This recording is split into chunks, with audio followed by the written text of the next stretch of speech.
Saurabh Jain sir, sorry Saurabh sir, hello.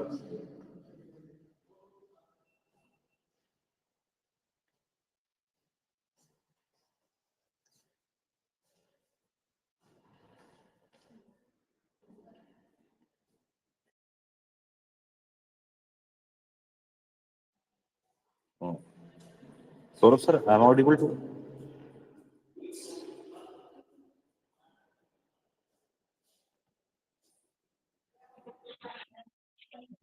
Sir, you are audible. ये कोरिना सुज, ये हैं जो की एड्रेस की नोट स्पीकर्स हैं हमारे, ये ज्वाइन हो रहे हैं हमारे साथ इनॉग्रेशन सेशन पे। Wait a minute, sir. उधर सर ये शेड्यूल के अकॉर्डिंगली ज्वाइन होंगे। Okay okay, thank you.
Photo नहीं आ पा रही, जाओ अच्छे फोटो आना चाहिए।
ये किस लिए है उदय सर, ये किस लिए है?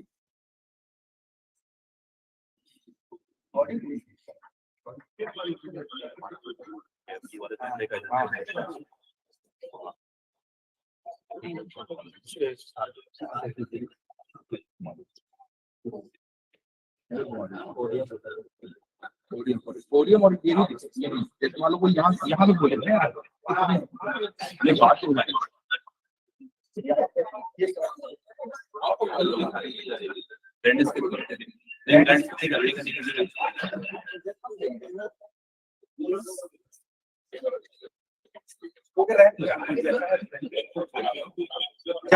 सुनो सुनो, तुम खड़े रहना।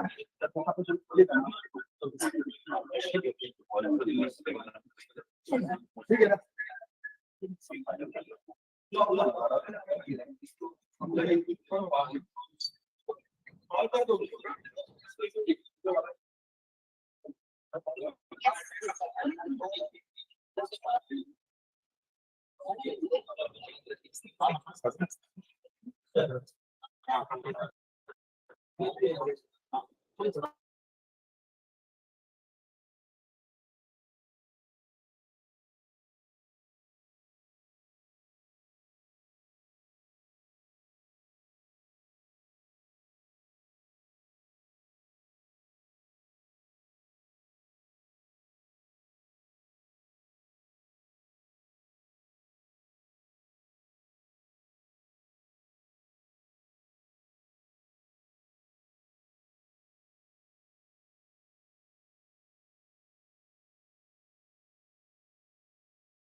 नेशनल एंथम का ट्रैक रेडी है ना? नेशनल एंथम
सरस्वती वंदना है आपके पास?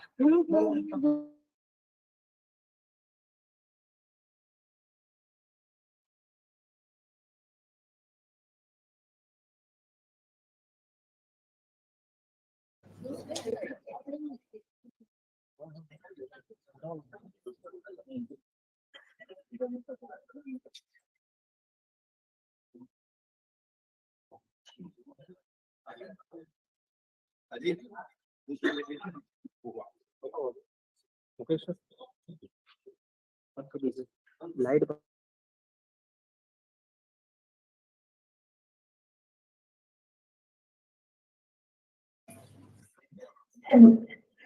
esteemed guests, scholars, innovators, our chairman, sir, dignitaries, faculties, and our enthusiastic students, a very warm good morning to each one of you.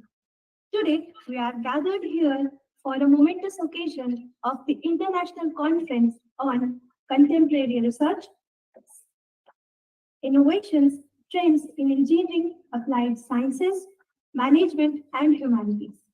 This is a collaboration. This is a collaborative effort between Research Foundation of India and Vindhya Group of Institutions.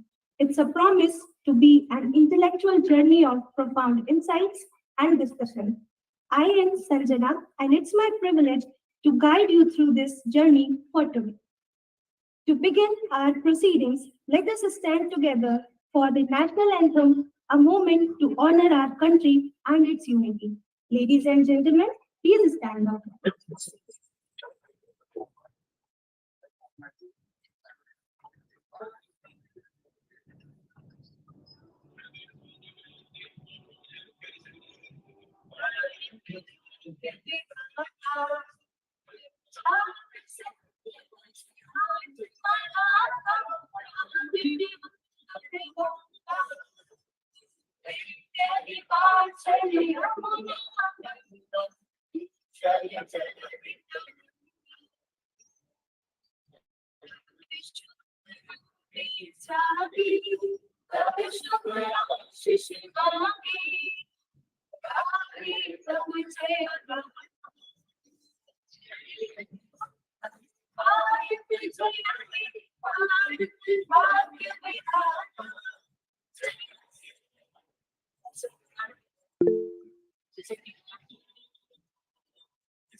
Please be seated.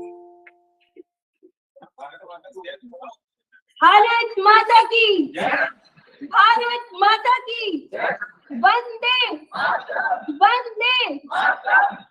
Thank you, our enthusiastic students.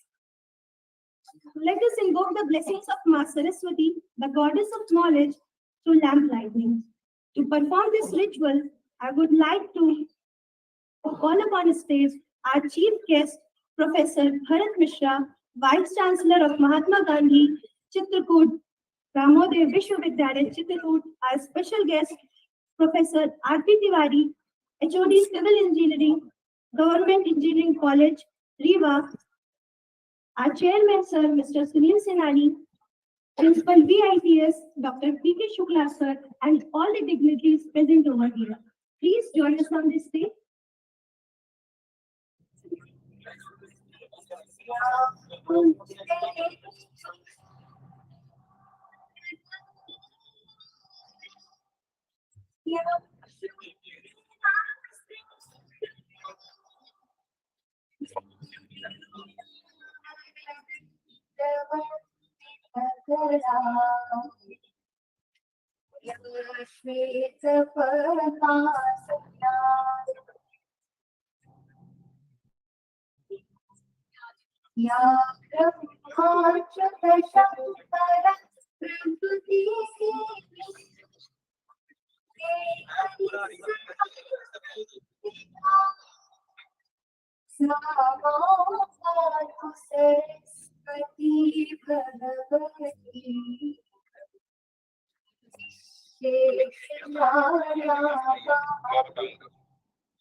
Thank you so much, sir. Ma'am. Student, please be seated.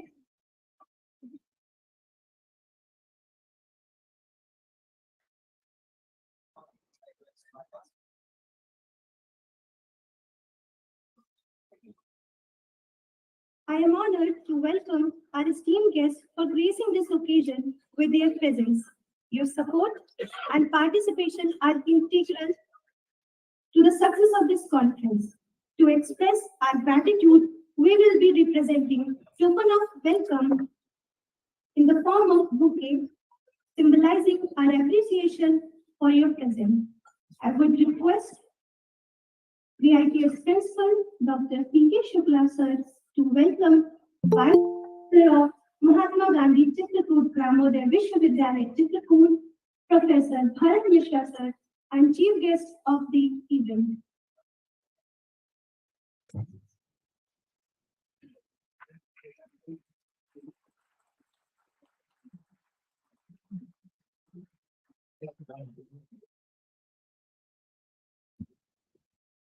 I would request Dean Academic Wits, Dr. S.P. Makhija, sir, to welcome our special guest, Professor R.P. Tiwari, sir, HOD Civil Engineering, Government Engineering College, Rewa.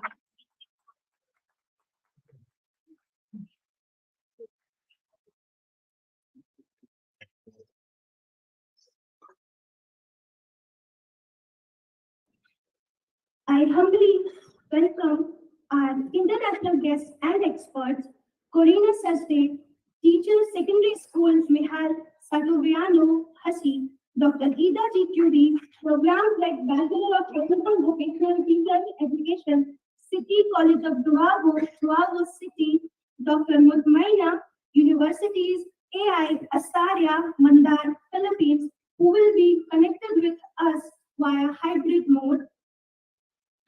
I also warmly welcome and express my gratitude to Dr. Ajay Jain, National Coordinator,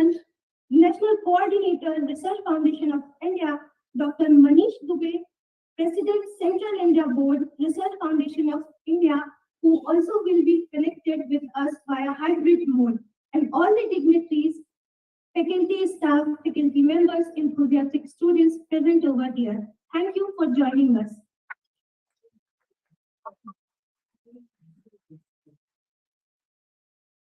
Before we proceed further, let's take a moment to acquaint ourselves with the gracious host of this conference, Wits College Satna, known for its commitment to academic excellence, which has been a hub of education and innovation. May I now invite the chairman of Wits, Mr. Sunil Senani sir, to extend a warm welcome and share his insights on the collaborative culture. Sir, please do join us on stage.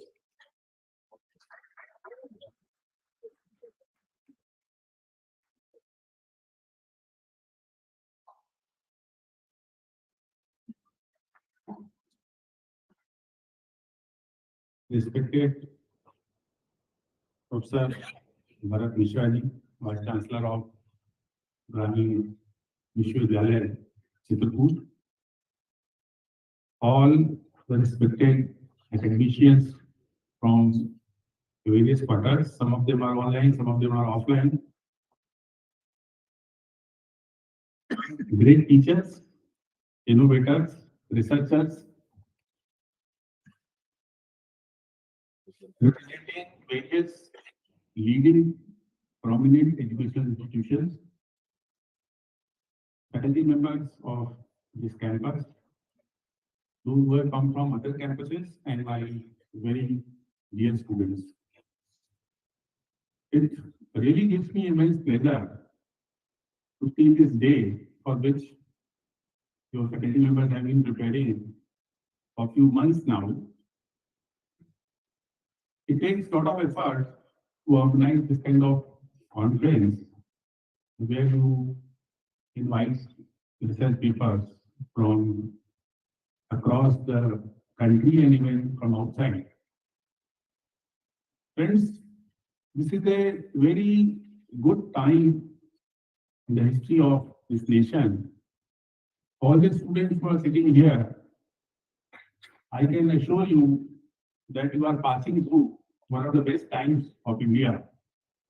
Our GDP is growing at the fastest rate among all the countries of the globe. Indian diaspora is spread all over the world and doing exceedingly well, having accomplished individually whatever they had set out for themselves. Now all of them are determined to see that this country grows and achieves its glory, which we have been hearing since childhood. I remember 20 years back, with my friends, I was traveling to some of the advanced nations of the globe, Europe, और हमारे सारे friends, most of them, उस समय कह रहे थे यार हम लोग के तो जीवन में इंडिया में कुछ नहीं हुआ है. We will die and we will not see such airports, such highways, such malls, such technologically advanced facilities. 20 years back, I was 20 years younger than today. But there was this sense of despondency कि यार हिंदुस्तान में ये नहीं होने वाला है हमारे जीवन काल में. But today, 20 years down the line, I can tell you, जो हमने वहाँ देखा था, वो सब कुछ मैंने इंडिया में आज देख लिया. Better airports, excellent highways. Couple of months back, I was traveling from Delhi to Jaipur. और इतना सुंदर हाईवे बना है कि मुझे वो नीदरलैंड, फ्रांस और इंग्लैंड के हाईवे की याद आ रही। Not only we have traveled this much so far, the future is very, very bright for us. The young population of India is about to start a journey which will see our nation traveling the path of progress and world leadership in coming years. Education के क्षेत्र में भी, if I remember 20 years back, setting up an engineering college at Satna was a big task. 25 एकड़ जमीन चाहिए, इतना infrastructure चाहिए, and it was such an insurmountable job that you had to take permission from Delhi. 20 years down the line, आप यही college 2.5 एकड़ में खोल सकते हैं, you are getting permission online, and leave alone engineering colleges. Every year we are seeing so many universities opening up in all nooks and corners of this country. Quantity-wise, penetration-wise, education is spreading in a big way. And with this advent of online, so many of our distinguished academicians are attending this conference online. This has also broken the barriers. Now location is no more that important which it used to be. The technology has made it the learning locationally agnostic. गांव में बैठ के भी आप बहुत अच्छी पढ़ाई कर सकते हैं, यूजिंग टेक्नोलॉजी, यूजिंग इंटरनेट, आप जो चाहे सीख सकते हैं. Lot of you from academics will show your concern, and I do agree that quality-wise in education sector in India, still we are far behind what is happening in developed countries. Our institute, when world rankings are presented, तो हम बोलते हैं यार कि IIT कहाँ पर, IIC Bengaluru कहाँ पर है, अभी भी हम बहुत पीछे हैं. और इसको स्वीकार करने में हमें कोई दिक्कत नहीं होनी चाहिए. जर्नी शुरू हो चुकी है, and I'm sure in coming time हमारी यूनिवर्सिटी भी, हमारे इंस्टीट्यूशन भी, it will take some time. Rome was not built in one day. जो चीज आज शुरू हुई है, जो यूनिवर्सिटी बाहर की बहुत अच्छी है, they are, Oxford is 1000 years old. The leading universities of US are 300 years old, 400 years old, 500 years old. उनको इतना लीड टाइम है, they started that bad. एक बात जो मैं कई बार पहले भी कोट कर चुका हूँ, some of you might have heard from my mouth, when I had gone to Oxford University to drop my daughter for studies, मुझे उस दिन वहां समझ में आया कि why this university has produced so many Nobel laureates and world class leaders. क्योंकि वह सारा focus is on research, सारा focus is on innovation, सारा focus is on discovering something which has not been discovered so far. That is how their entire academic client students, they have created that kind of atmosphere. My daughter was telling me, अब यहाँ तो पढ़ाई का कोई pressure ही नहीं है, तो हम लोग की क्लासेस लगती हैं. When I go and speak to your dean, क्या है भाई, तुम तो ये सोच के आई थी कि हम बहुत मेहनत करनी पड़ेगी. लाइक जैसे हमारे ion Indore, ion Ahmedabad, ion Bengaluru कोई जाता है तो उसको 18 घंटे पढ़ना पड़ता है. मैं एक छोटा कोर्स करने गया था आयन, तो मुझे सुबह 9 बजे लेकर रात को 10 बजे तक पढ़ाते थे. तो why the premier university of world में इतनी freedom बच्चे को क्यों दी जा रही है? So she went and spoke to the dean and returned and told me something which is imprinted in my mind. Dean साहब ने उनको ये बताया बच्चों कि बेटा हमने 97 कंट्रीज से 300 लोग इसलिए नहीं इकट्ठे किए हैं कि वो पढ़े जो पहले से डिस्कवर किया जा चुका है या पढ़ा जा चुका है, all those theories of management and economics. आप लोगों को इसलिए इकट्ठा किया गया है कि भविष्य में वर्ल्ड में क्या होना चाहिए, ये आप लोग डिस्कवर करें. Half of that time those students were spending in finding new tools, new economic models which are going to change the face of this earth. They formed out of groups and this is what they were doing. Curiosity के कारण मैं उनकी एक lab देखने चला गया chemistry की, जहां उनके रिसर्च स्कॉलर काम कर रहे थे. तो जैसे कोई एक अजीब चीज देखता, I could see one of the research scholar, इतना बड़ा कमरा था जैसे ये स्टेज है, alone that gentleman was sitting inside that room, and that room was full of so many instruments and books and library, and he was absorbed in doing I don't know what. तो मैंने पूछा भाई ये क्या कर रहे हैं, तो उन्होंने असिस्टेंट ने बताया है कि यहाँ ये जो रिसर्च स्कॉलर्स हैं इनकी फैमिली पूरी रहती है, they are fully funded by the university, और इनके ऊपर कोई प्रेशर नहीं है कि तुमको 3 साल में पीएचडी करके ये रिसर्च करके ये प्रोड्यूस करना है. They have been given all the freedom to think, spend time there, and innovate and generate something new. This is the kind of atmosphere which the universities have created. सुन के वही हो सकता है feeling आप लोगों को आ रही है जो 20 साल पहले हम लोग यूरोप में आई थी, मगर मेरा ऐसा विश्वास है कि हिंदुस्तान में भी ये जर्नी शुरू हो चुकी है. couple of months back I had gone to Delhi and I visited a newly formed university in the liberal arts called Ashoka University. एक बहुत अच्छे इंडियन है, I am forgetting his name, वो आईआईटी से पढ़े, आईएम से पढ़े, America गए, बहुत उनको सक्सेस मिली वहाँ पे, और वो चाहते थे अपने देश के लिए कुछ करना, तो ये come back and lot of people have supported him in creating this university. उस यूनिवर्सिटी की बिल्डिंग वर्किंग सब देख के मुझे लगा कि it is like any leading Ivy League university of the USA. So people have started noticing in India कि कैसी क्वालिटी हमको इस देश में चाहिए. आई एम श्योर आगे चल के बहुत ऐसी यूनिवर्सिटीज आएंगी, रिसर्च पे फोकस होगा, इनोवेशन होगा. आज दुनिया की अर्थव्यवस्था को कौन चला रहा है बेटा? Which are the 5 leading companies in the world whose profit combined together is more than GDP of many countries. आप सबको पता है. Google is one, Meta is one, Microsoft is one, Amazon is one. These are the companies, no? 5-6 leading technological companies are producing wealth which is more than many countries GDP. क्या है ये लोग basically? ये सारे इनका किसने invest किया? Who has promoted them? Those technocrats, engineers, scientists. They are innovating. और आज किसी देश की कोई समाज इन कंपनीज के बिना it can not imagine to even exist. उनकी डेली लाइफ के अंदर पेनिट्रेशन हो चुका है कंट्रीज का. So what kind of wealth is being created? Why USA is what USA today?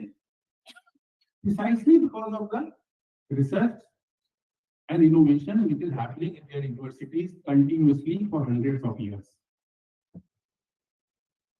This is where now India has to put its socks and start working. और उन सब में हम सबका रोल है, थोड़ा थोड़ा रोल सबका है.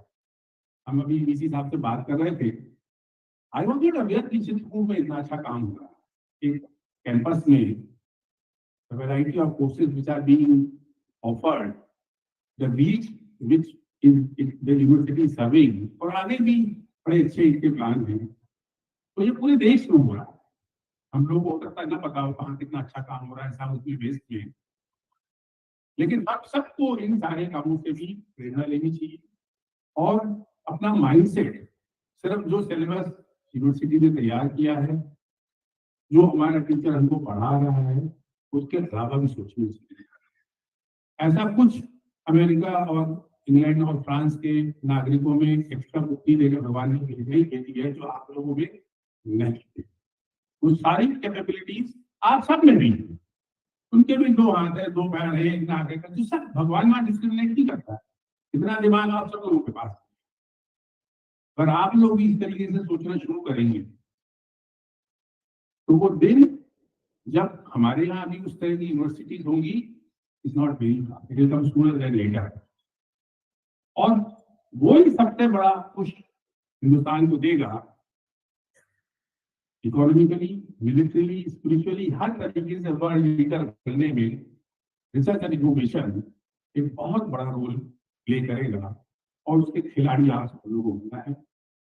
और the participants in this conference who have given their papers, who are going to talk today and tomorrow, सबको मेरी तरफ से बहुत बहुत शुभकामनाएं.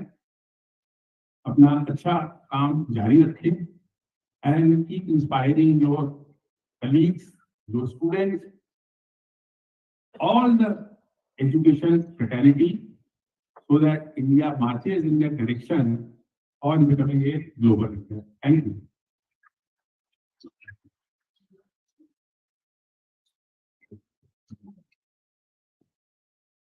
Thank you so much, sir. Our esteemed guest, Professor Adi Katari, Department of Computer Science Engineering from APS University, Riva, has recently accompanied us. I would request our training and placement head, Mr. Pramod Pandey, sir, to welcome him by offering token of welcome. We welcome you, sir.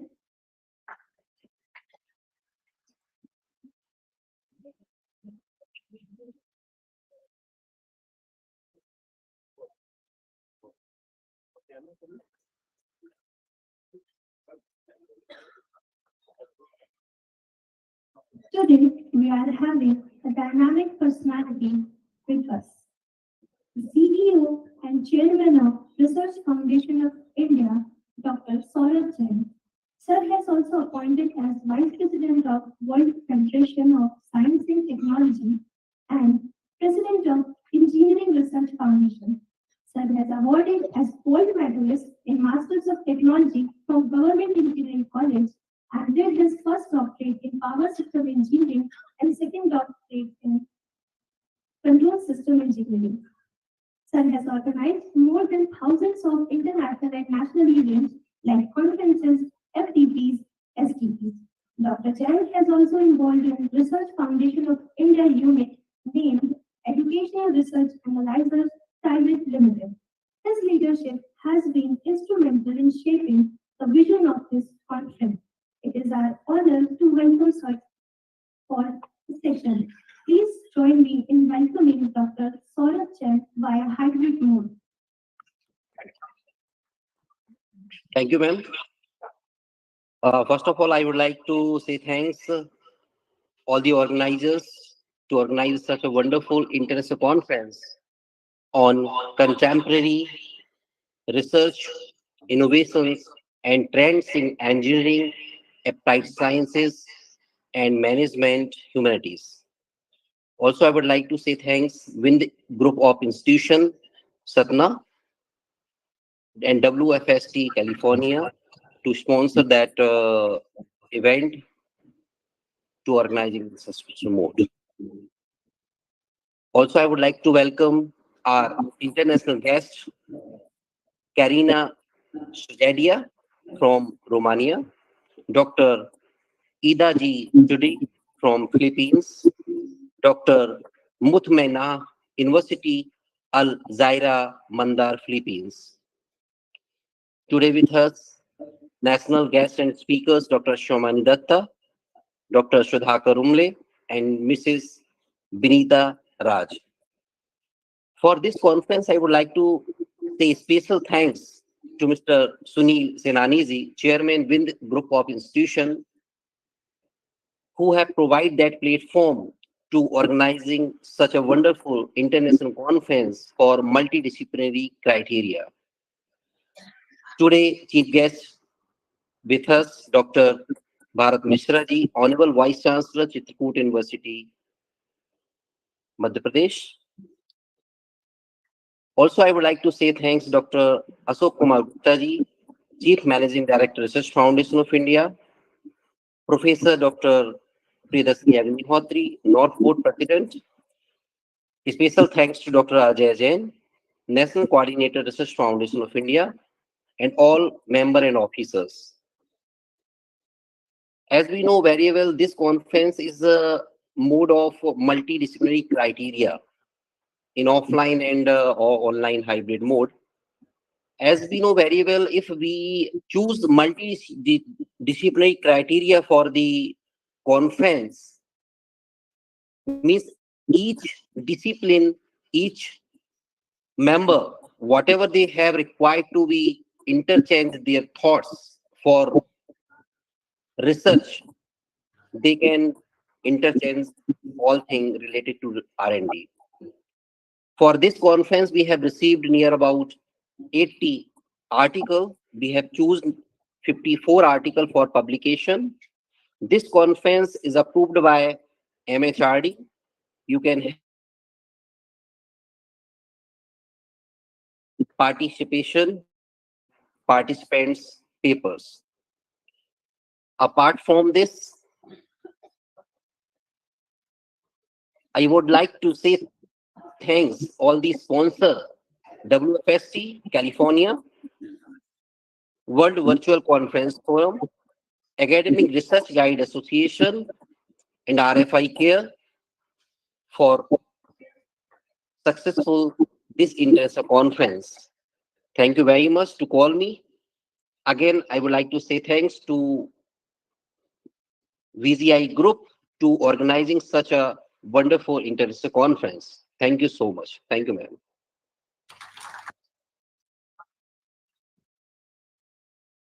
Thank you so much, sir. Proceeding further, to share insights about the conference and its significance in the realm of contemporary research and innovation, it is an honor to invite Principal VITS Dr. P.K. Shukla sir on the stage. Sir, please do join us on the stage.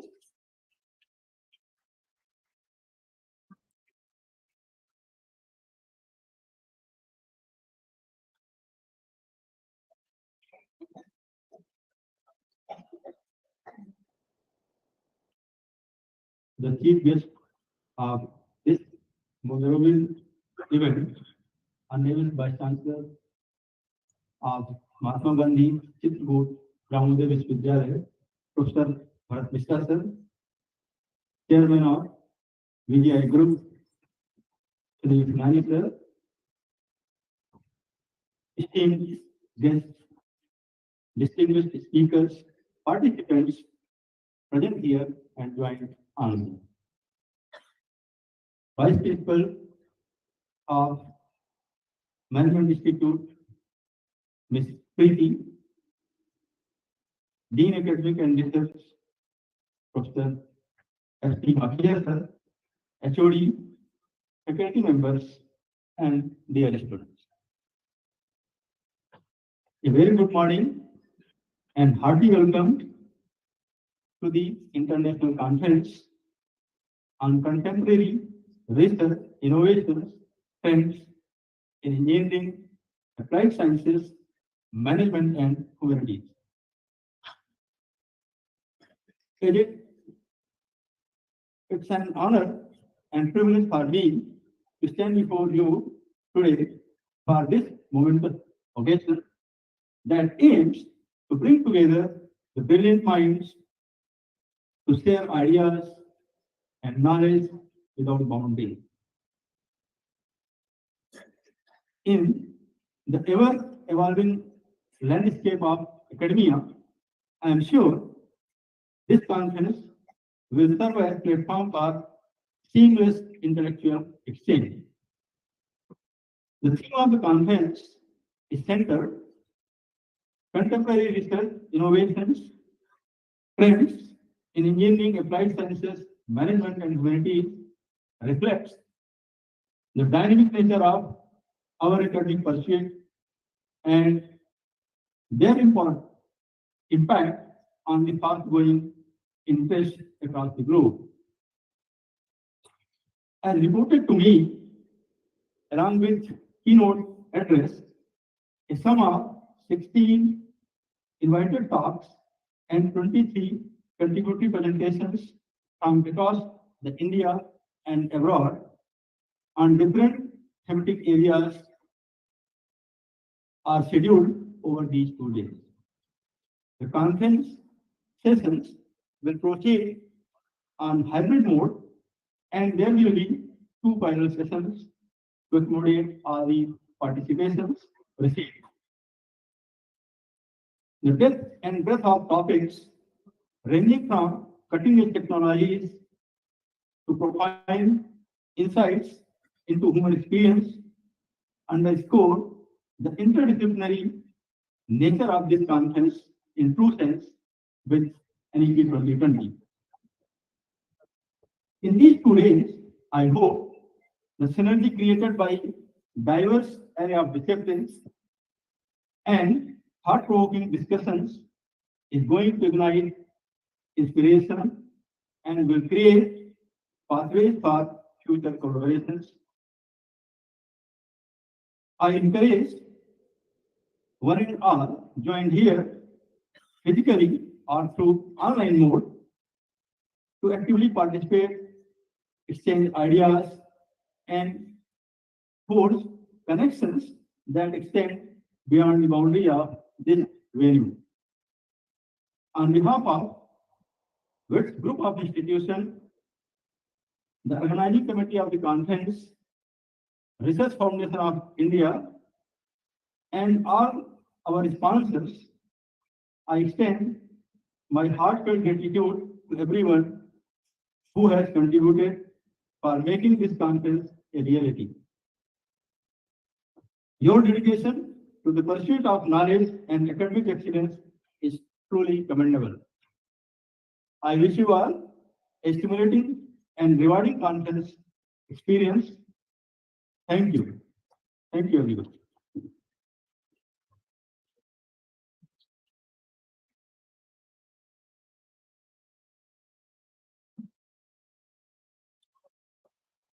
Thank you so much, sir. Today, we are having a dynamic and versatile personality, Professor Bharat Mishra, Vice Chancellor of Mahatma Gandhi Chitrakoot Brahmodaya Vishwavidyalaya. Sir has more than 30 years of administrative and teaching experience, presently serving as Vice Chancellor since November 29, 2021. Sir former roles include Registrar, Head of Physics Department, Director of Community College Scheme. Sir has guided over 34 PhD students and 9 MPhil students. Sir's publications include 136 research papers, articles, 3 authored books, 5 book chapters, and 1 edited book. Dr. Mishra has been awarded with Best Science Research Award in 2011 from Madhya Pradesh Council of Science and Technology. Letter of Appreciation in 2019 from Umesh Gyan Vigyan Vichar Samvidhan Jabalpur. Prashasti Patra in 2020 from Deen Dayal Research Institute. Sir has been Associate Editor of Journal of Current Science, Editorial Board Member of International Research Journal of India, Editor of various proceedings and software. Sir has designed curriculums for regular and distance courses, pioneered the first curriculum of values and social responsibility for the university, initiated skills education in the state through GCCS, implemented automation system for the university. Our conference is graced by his presence. We really await his insights on our conference and request Sir to grace the podium and share his valuable thoughts with us. Please do join us, sir, on the stage.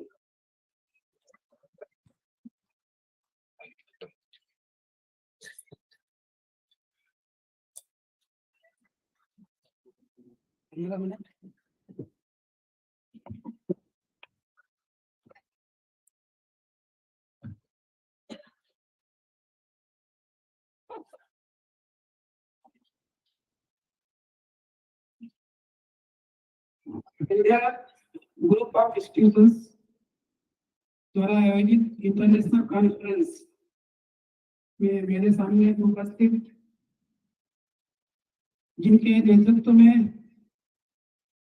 अपना विद्या group संचालित हो रहा है, ऐसे सुनील कुमार सेनानी जी मंच पर जब वो बोलने आए, रास्ते में मैं सोच रहा था, अनेकों लोग इंजीनियरिंग करते हैं,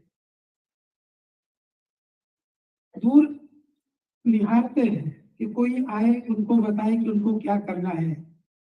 मुझे लगता है कि सेनानी जी उनमें हैं, जिन्होंने एजुकेशन लीडरशिप में इस संस्थान ने इतना बड़ा काम किया है कि आप जैसे अनेकानेक और हजारों छात्र मुझे लगता है कि समाज जीवन में न केवल भारत में बल्कि विदेशों में भी उल्लेखनीय भूमिका का निर्वाह कर रहे हैं।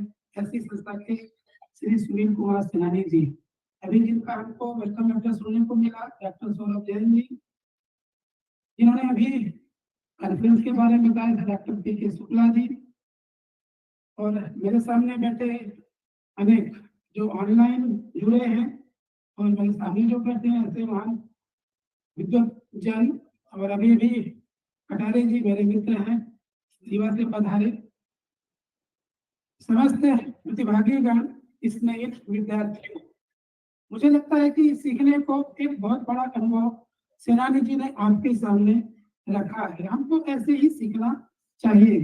एक जो उन्होंने अनुभव शेयर किया कि रिसर्चर को क्या करना चाहिए, कैसे छूट मिलनी चाहिए, वह भी एक अनुभव हमको भी मिला। मैं एक कुलपति हूँ और उसके पहले शिक्षक हूँ, और शिक्षक जीवन भर सीखता है।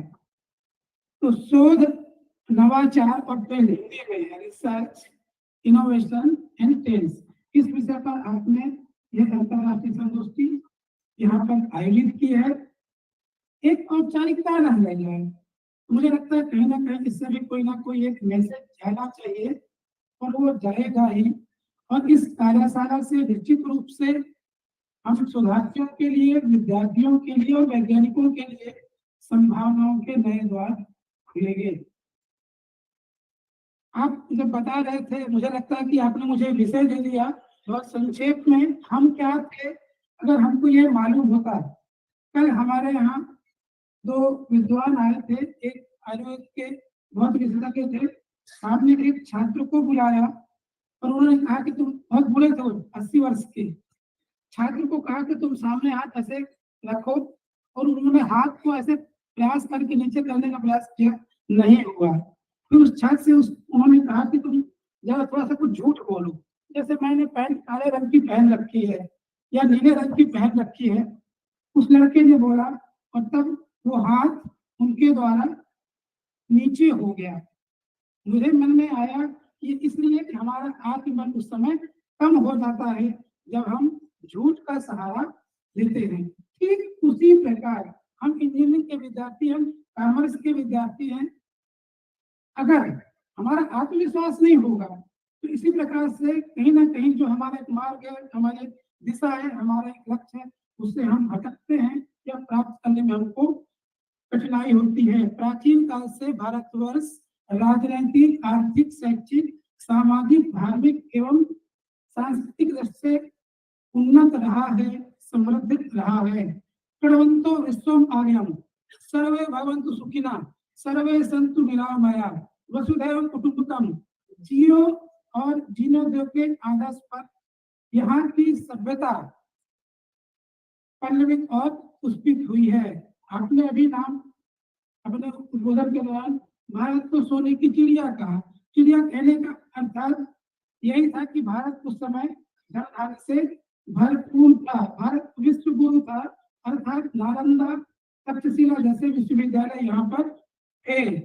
और पहला विश्वविद्यालय था तक्षशिला, जहाँ बाहर से लोग पढ़ने आते थे। तो मेरे मन में एक प्रश्न आया, अभी बहस चल रही थी कि विषय क्या होना चाहिए। भाषा कभी भी बाध्यता नहीं बनती, बाधक नहीं होता। हमारे क्षेत्र से, हमारे यहाँ से भी लोग चाइना पढ़ने जाते हैं, मेडिकल की पढ़ाई करने के लिए, वहां जाकर के मंदारिन या चाइनीज लैंग्वेज सीखते हैं। हिंदी की बात आई तो जब विदेशों से लड़के या तो छात्र भारत पढ़ने आते रहे होंगे, तब वो किस भाषा में सीखते रहे होंगे, पढ़ते रहे होंगे, ये विचारणीय है। विज्ञान के क्षेत्र में भी हम सब जानते हैं, हम पराधीन रहे, उसको ज्यादा विस्तार से नहीं कहूंगा, लेकिन उस पराधीनता के अंधियारे में बहुसंख्य लोगों की धारणा बन गई कि विज्ञान में के क्षेत्र में जो भी विकास हुआ है वह पश्चिम की ओर से हुआ है। हमारे विज्ञान की ना तो कोई परंपरा रही, ना कोई दृष्टि रही, जबकि ऐसा नहीं था। हमारी भी विज्ञान के क्षेत्र में उज्जवल परंपरा रही, पर दुर्संयोग जब हम इतिहास पढ़ते हैं तो विज्ञान नहीं पढ़ाया जाता, और जब विज्ञान पढ़ते हैं तो इतिहास नहीं पढ़ाया जाता, जबकि विज्ञान का भी अपना एक इतिहास है। और हमारा इतिहास हमको बताता है कि विज्ञान के क्षेत्र में भारत की इतनी उज्जवल परंपरा रही है। चाहे 5 नाम ही मैं लूंगा, भास्कराचार्य जिन्होंने गुरुत्वाकर्षण की खोज की, आचार्य कणाद, ऋषि भारद्वाज, गर्ग मुनि के रिसर्च के बारे में नहीं बता रहा हूँ, छात्रों को केवल कुछ दे रहा हूँ, कभी इनको अध्ययन करिएगा। जैसे वराह मीट के बारे में थोड़ी जानकारी मुझको नहीं है, कहीं रास्ते में मैंने सर्च किया। आचार्य चरक दुनिया के पहले सर्जन, पतंजलि, बोधायन टेक्नोलॉजी पे जिन्होंने काम किया, वराह मिहिर जिनको गणितज्ञ और एस्ट्रोनॉमर हम कह सकते हैं, जैसे हमारे ऋषि मुनि जो थे वह भी सच्चे अर्थों में वैज्ञानिक थे। आधुनिक भारत की बात करें, जब हम पराधीन थे तो Indian association for the cultivation of science की स्थापना महेंद्र सरकार ने की थी, जो अब भारत का सबसे पुराना शोध संस्थान है। और जहाँ पर काम किया कितने लोगों ने, तो जगदीश चंद्र बोस, आशुतोष मुखर्जी, चुनाईलाल बोस, प्रमथनाथ बोस, पंडित ईश्वर चंद्र विद्यासागर और केशव चंद्र सेन, गुरुदास बनर्जी, राजेंद्र लाल मित्रा और सुरेंद्रनाथ बनर्जी के साथ साथ भारत में किए गए किसी भी काम के लिए जिसको नोबेल पुरस्कार मिला, ऐसे इनका नाम आता है, वह है सर वेंकट रमन जी। वह भी वहां पर उन्होंने रिसर्च किया था, जिनके काम के लिए बाद में उनको नोबेल पुरस्कार मिला। सीवी रमन ने 1960 से 1993 के दौरान IACS में काम किया था। देश में क्लोरोक्विन दवाई कोरोना के समय में काफी चर्चा आई थी। Kanger chemicals and pharmaceutical limited यह थी, जिसकी स्थापना आज से 119-120 साल पहले आचार्य प्रफुल्ल चंद्र रेय ने की थी। इसके नाम से इस देश में केमिस्ट्री का सबसे बड़ा पुरस्कार रे अवार्ड होता है। उन्होंने 5000 साल का जो केमिस्ट्री लिखी है, द हिंदू केमिस्ट्री, ऐसे वैज्ञानिक थे डॉक्टर प्रफुल्ल चंद्र रेय। के साथ साथ अनेक डॉक्टर जहांगीर भाभा, वेंकट रमन, राधा कृष्णन, सत्येंद्रनाथ बोस, श्रीनिवास रामानुजम, जगदीश चंद्र बोस, विक्रम साराभाई, सलीम अली, अरविंद हरगोविंद खुराना, बीरबल साहनी और APJ अब्दुल कलाम, ऐसे अनेकानेक वैज्ञानिक इस देश में रहे हैं, जिन पर हमको सहज ही गर्व होता है। और यह श्रृंखला अब तक चली आ रही है, उस क्रम में आगे हम सब जानते हैं, उसकी चर्चा भी होगी। बचपन में हम सब भी परीक्षा होती थी, लेख लिखना है तो विज्ञान वरदान है या अभिशाप, इस पर लेख लिखने के लिए सामान्यतः आता था। हमारे सामने विद्यार्थी बैठे हैं, आप सबने भी लिखा होगा। हम सब कल्पनाओं के पुल बांधा करते थे, बचपन में खेलते थे। खेल मुझे भी याद है, 2 माचिस की टिब्बी लेकर के धागा बांध के बात करते थे तो मुझे वो आवाज जाती थी। लेकिन वह सब सपने अब साकार हो रहे हैं। जब हम रिसर्च की बात करते हैं तो हमारे मन मस्तिष्क में नासा, इसरो या DRDO की ही कल्पना आती है, वहां पर रिसर्च लैब की बात होती है। और मुझे ऐसा लगता है कि जो रिसर्च है या इनोवेशन है, वह हमारी जो दैनिक गतिविधियां हैं उसके आयाम होते हैं। हमको वहां पर भी चिंतन मनन करते रहना चाहिए।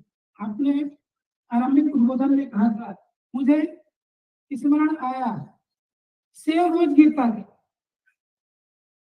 केतली में चाय या भाप रोज बनती थी, लेकिन न्यूटन के मन में वह विचार पौधा। इनोवेशन की बात है, क्यूरियोसिटी की कि सेब नीचे ही क्यों गिरता है। उसने खोज दी गुरुत्वाकर्षण के लिए, केतली में भाप क्यों बनती, शक्तिशाली क्यों होती है, उन्होंने बना दिया, उस प्रयोग ने बना दिया, उस क्यूरियोसिटी ने बना दिया रेल का इंजन। कोई आवश्यक नहीं है। कई बार मेरे सामने रिसर्चर या इंजीनियरिंग के विद्यार्थी बैठे हैं कि हम कोई प्रयोग करते हैं और फेल हो जाए तो निराश हो जाते हैं। विज्ञान की भाषा में हम कहते हैं आपने जो काम अभी किया वह भी रिसर्च है, क्योंकि माइकलसन मॉडल एक्सपेरिमेंट हम सब ने पढ़ा होगा, अपने समय का वह सबसे महंगा एक्सपेरिमेंट था जो फेल हुआ, लेकिन उसके फेल्यूर ने थ्योरी ऑफ रिलेटिविटी के लिए, उस शोध के लिए मार्ग प्रशस्त किया था। एक्सरे खोज रहे थे, एक्सरे खोज नहीं रहे थे तो रेडिएशन इफेक्ट स्टडी कर रहे थे रंजन जी, लेकिन उन्होंने देखा कि कोई एक ऐसी किरण है, ऐसा कोई एक रेडिएशन है जो काले फिल्म में जो कपड़ा गत्ता लगा दिया था उसको भी पार कर जाता है। एक्सरे की खोज हो गई और रमन साहब ने जो रिसर्च की वह खिड़की से अपने समुद्र के नीले पानी को देखते थे और पिक्यूलियर की खोज की, उस पर रिसर्च किया, जिसे रमन इफेक्ट कहा जाता है। एक उदाहरण मैं यहाँ पर अपने विद्यार्थियों के समक्ष रखूंगा। हम सब ने, आप में से शायद प्रोफेसर रघुनाथ अनंत मासेलकर जी का नाम सुना होगा। आप में से कितने लोगों ने सुना है? आप में से कोई विद्यार्थियों में? तो यह नाम बहुत बड़ा नाम है। ये CSIR के डायरेक्टर है। मुझे लगता है कि छात्र पूछ रहे हैं, अगर अधिक हो रहा तो मैं अपनी बात को ही समाप्त कर दूं।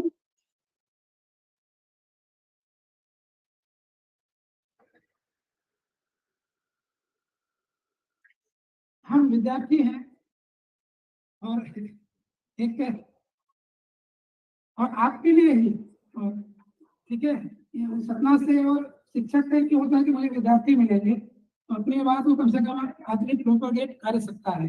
तो जो मैं बता रही हूँ विद्यार्थियों के लिए कहने जा रहा था मैं, प्रोफेसर रघुनाथ अनंत मासेलकर ये CSIR के डायरेक्टर रहे, प्रधानमंत्री के वैज्ञानिक सलाहकार, पद्मश्री और पद्मविभूषण से अवार्ड वैज्ञानिक थे।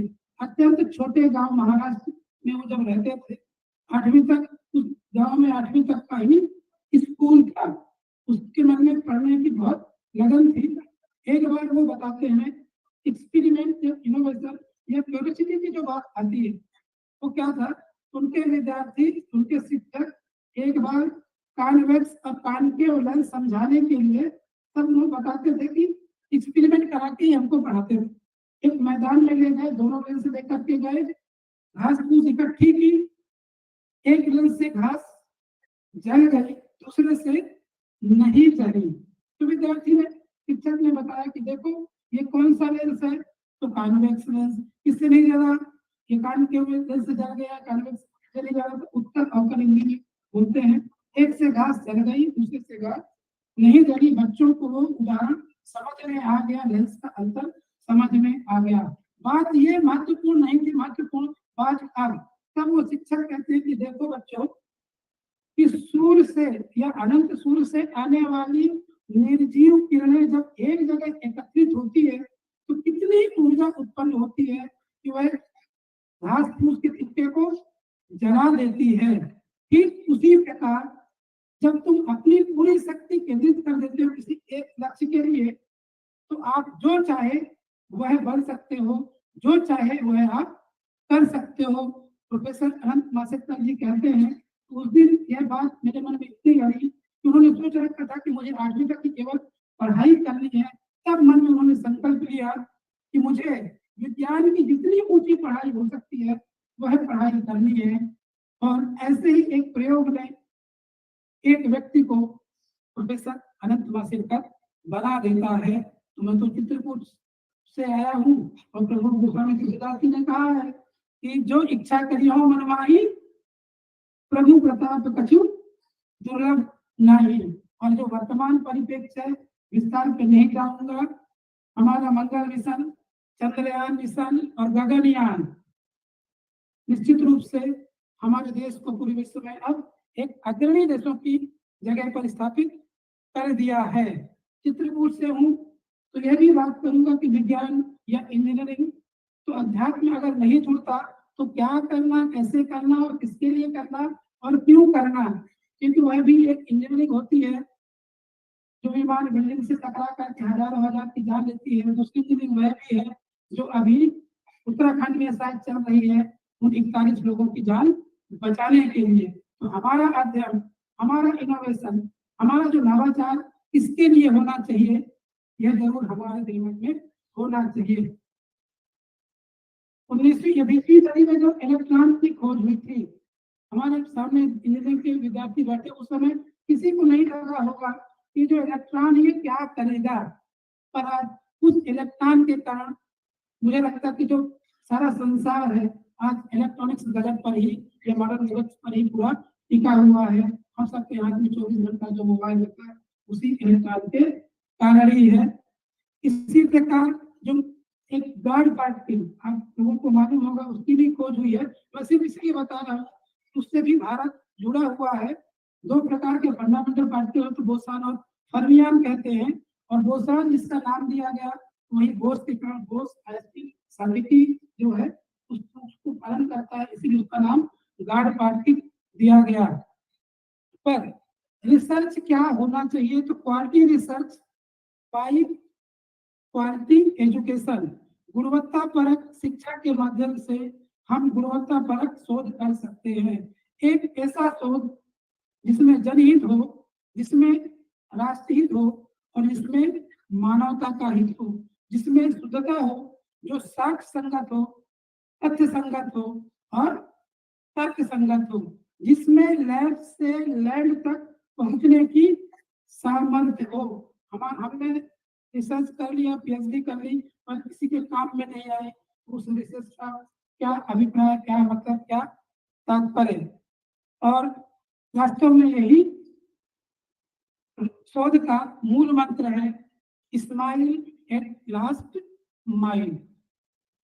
कलाम साहब का एक कोट है जो कहते हैं कि सपना वह नहीं जो आप सोते समय देखते हैं, सपना वह है जो आपको सोने नहीं देता।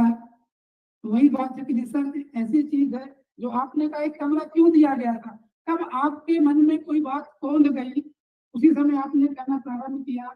जैसे यूरेका शब्द जो आया था, यूरेका उनको बाथरूम में मिला और वो आवाज नहीं था, यूरेका यूरेका चिल्लाते वैज्ञानिक सड़कों पर दौड़ पड़े थे। अपने प्रधानमंत्री जी के शब्द हैं IT प्लस IT, जिससे थोड़ी सवाल यहाँ बैठे होंगे 1 + 1 = 1 + 1 = 1 होता है, तो डिजिटल इलेक्ट्रॉनिक्स 1 + 1 = 1 होता है। ठीक उसी प्रकार IT plus IT = IT information technology, क्या information technology plus Indian talent = India of tomorrow, IT। तो IT plus IT = India of tomorrow. हम सबका सौभाग्य है कि हम स्वतंत्र भारत के उस ऐतिहासिक कालखंड के साक्षी बन रहे हैं जब भारत उन्नति के नए आयामों को छू रहा है। आगामी दशक भारत दुनिया का सबसे युवा देश होगा। युवाओं को देश के बारे में, यहाँ के ज्ञान विज्ञान की परंपराओं के बाद ज्ञानवान बनाना, युवाओं में वैज्ञानिक वृत्ति जगे, उसमें राष्ट्रीय दृष्टि का भाव जगे, यह देश के विकास और समृद्धि के लिए आवश्यक है। भारत आज विश्व का नेतृत्व करने के लिए तैयार है। हम कई नए भारत के सृजन, आत्मनिर्भर भारत, एक भारत श्रेष्ठ भारत के निर्माण में सहभागी बने। मैं इस कॉन्फ्रेंस के आयोजन हेतु विंध्या इंस्टीट्यूट ऑफ टेक्नोलॉजी को अपनी ओर से साधुवाद ज्ञापित करता हूँ। इस कार्यशाला की सफलता के लिए अपनी ओर से शुभकामनाएं प्रेषित करता हूँ। आशा करता हूँ कि इस आयोजन से शोध आयामों को विस्तार देने के लिए यह कार्यशाला उपयोगी होगा। आप सभी का बहुत बहुत धन्यवाद। वंदे मातरम। भारत माता की जय।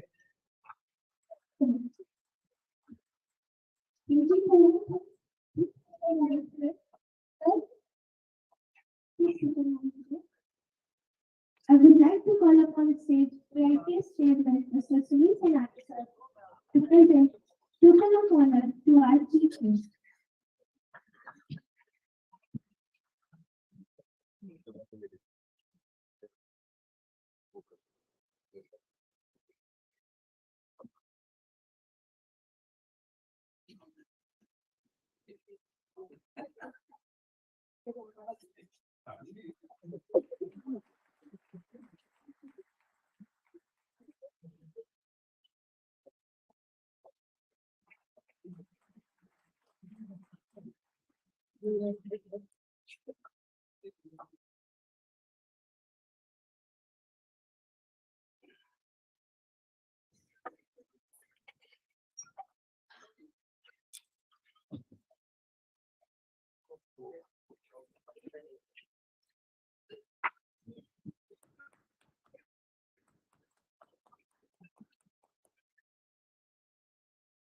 Thank you so much, sir.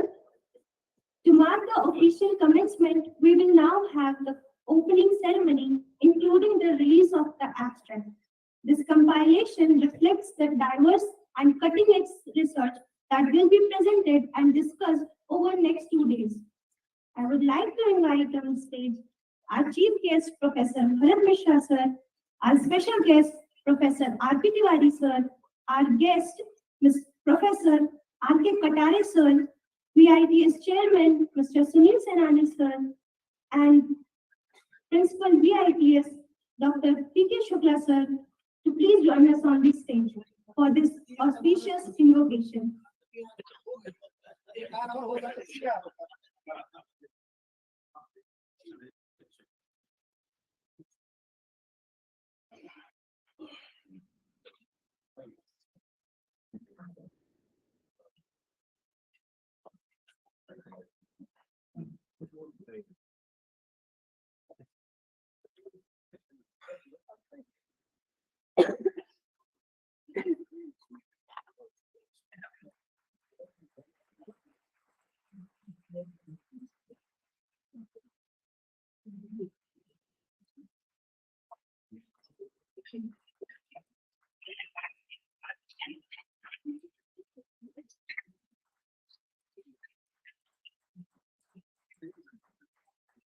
Students, please give a big round of applause.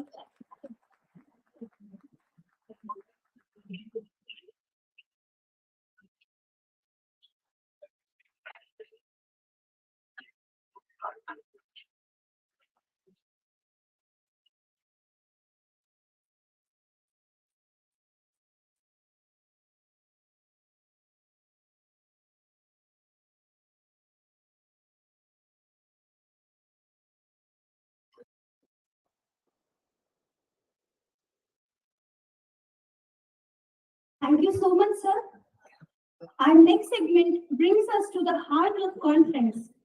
We are privileged to have our keynote speaker, Corina Seste from Romania. Madam is a dedicated educator from Romania, brings over 25 years of teaching experience at secondary school, Mihail Sadovianu, Husti. As the HOD of Pedagogical Circle in Husti, Madam plays a vital role in educational leadership. MAP served as a board of directors and the Evaluation and Quality Assurance Commission at school. MAP is a peace ambassador for Romania and country director for Kids Foundation. Please join me in welcoming our speaker of the day.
Due to some unavoidable technical issue, ma'am will join us later on. For now, we will be having Dr. Ida G. Curie, Program Head, Bachelor of Technical Vocational Teacher Education, City College of Davao City, Philippines. She is our second guest expert. Please help me in joining Madam via hybrid mode.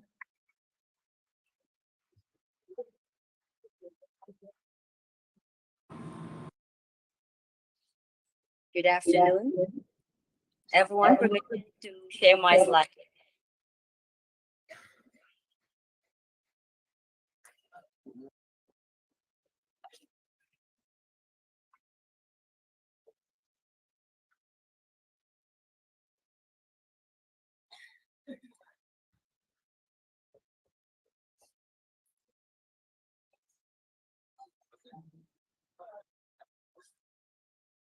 Sorry, I think I have to with my presentation. Allow me again to present.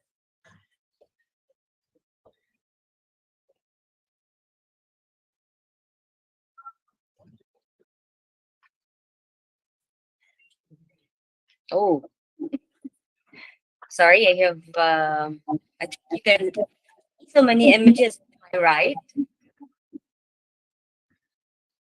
I would like to stop presenting again. I think I need the technical team to assist me with my presentation. Give me for a while.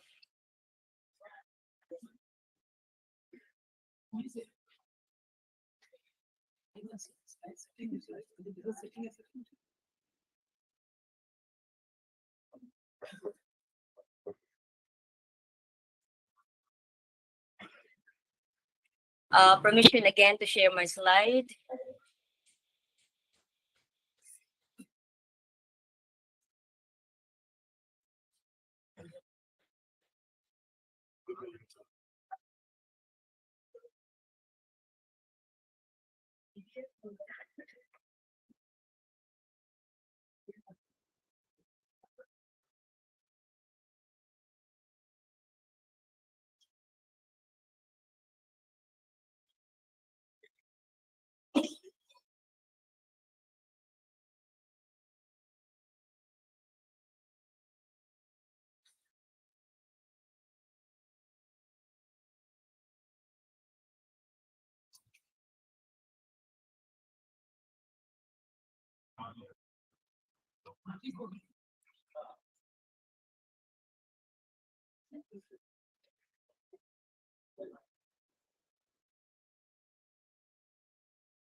Hello.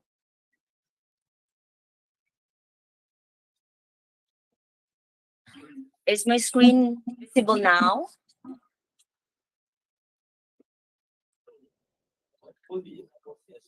Hello, is my screen visible now? Is it okay now? Yes, ma'am. All right, thank you so much. A pleasant afternoon to all of you. I will be presenting our study, our narratives, the narratives of Kalagan women on life's challenging journey and aspirations. This is a collaborative study with Dr. Randy Turi, a research project funded by the National Research Council of the Philippines and supported by the Research in Publication Office of the City College, and should I say, Corieso College. Now, let me start. Indigenous peoples joined life with different battles. Generally, they comprise of poverty. We have poor education and literacy, forestal, in land-related disputes, and marginalization. IPs classified as minority groups were indeed underprivileged in many circumstances. Challenges of Aboriginal groups are looming concerns or global concerns. In Latin America, in Australia, and in Nicaragua, poverty was very much apparent. Additionally, we have this limited access on disability services as experienced by the indigenous people groups in Australia. Indigenous peoples in Asian context were likewise disadvantaged for a number of reasons. For instance, we have here poor education and literacy on information and communication technology or ICT. They were evident among indigenous group called Dayak in Borneo, Indonesia, making them less competitive with others in terms of technology, employment, business, education, and politics. Likewise, in the Philippines, IP's concern involved forest preservation in Nueva Ecija due to poor access on education, resources, and livelihood. We also have marginalization among the ETA women. Others include displacement in Jose Abad Santos, Davao Occidental, Mindanao. Unfortunately, aside from the fact that there are number of literature on abuses against IPs, the women suffer the most. For years, there have been reported cases of indigenous women, such as missing and murdered indigenous women and girls, persistent and significant stressful life events, victims of intimate partner violence, and mistreatment due to cultural and linguistic barriers and prejudice. Now, there are different actions and programs that were initiated to help these indigenous peoples.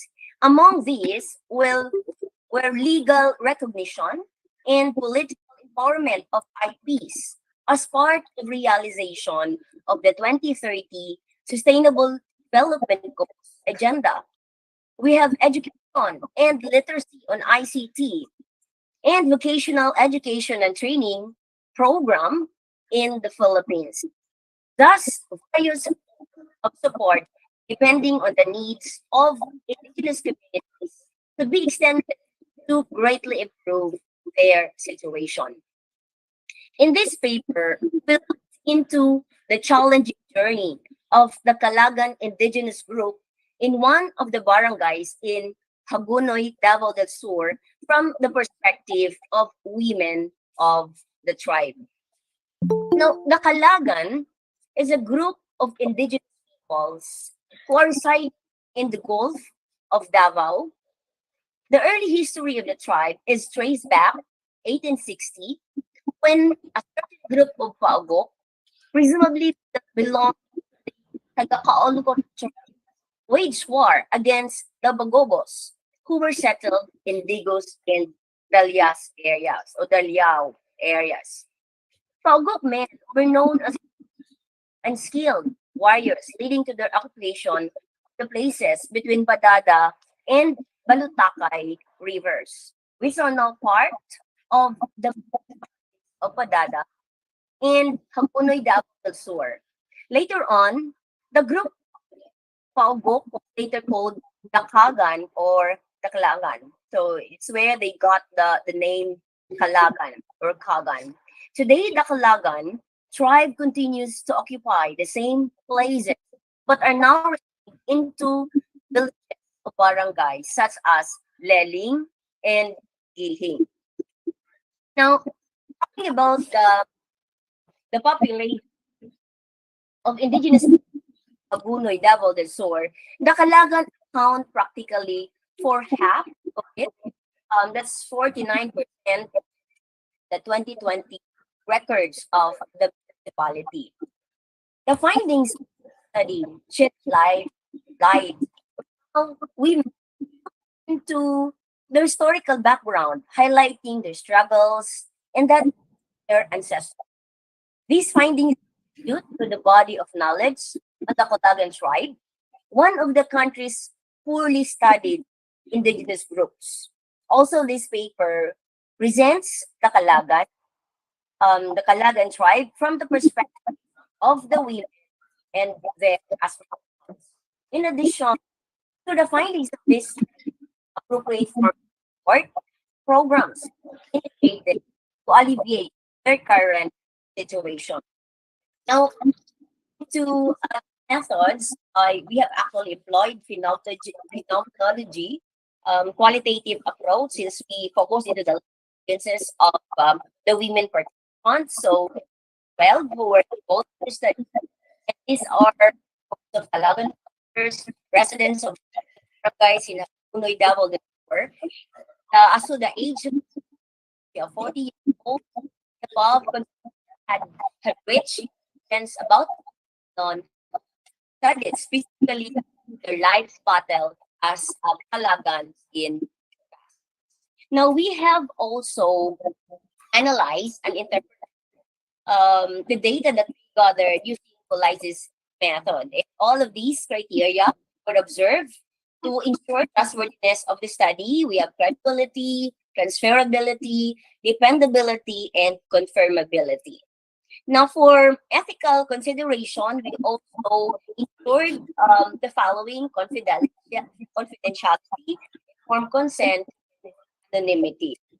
Now, look into the life journey of the participants. We have here the three themes that are involved. We have poverty, naivety, and discrimination. Now, let's have here the first is poverty. So we have here the scarcity of food. Now, this was actually experienced by people. They experience of food since they live in forestal area, which was not fit for farming. Worst, their location had poor drainage, and this caused flood problem when there was heavy rain. Now, having unfit location for farming affected sustenance of the Kalagans. They experienced lack of food, especially we have here rice. They had to wait for the harvest to have the rice consumption. Now, let's have here the next one. See, they have experienced this poverty. They have to smell, food, the rice before they're going to eat. Now, they really savor it. They long for they usually have the corn as part of their meal. So that's why when they have rice as part of their meal, they have to smell it. There was limited farming and insufficient harvest, while population was high. Now, aside from regarding the scarcity of food, Calagan had also struggled financially. They bought sacks of flour and sold them for their clothing. They also used flour or sacks of flour as well for babies, or we have baby clothing. Am I still heard? I think am I still audible, right? All right. Now let me proceed with this next slide. Poverty was not just experienced in the Philippine context, particularly Palagans in Hagood Davao del Sur. It was also very much evident among indigenous groups in other countries like Latin America, we have Australia, and in Nicaragua. Now, as regards factors associated with poverty, the geographic location of the Palagans mainly contributed to the destitution they faced. However, indigenous people's level of education in Latin America, we have lack of wealth inheritance and lack of jobs in Australia, and medical care, educational credit, housing, and job constraints in Nicaragua were significantly linked with these problems. So there are various problems based on various contexts that causes poverty among various indigenous groups. Therefore, addressing poverty among these indigenous peoples implies resolving these previously mentioned related concerns. Now, the second theme, we have here naivety. Kalagans also experience being deceived by other people outside their indigenous tribe.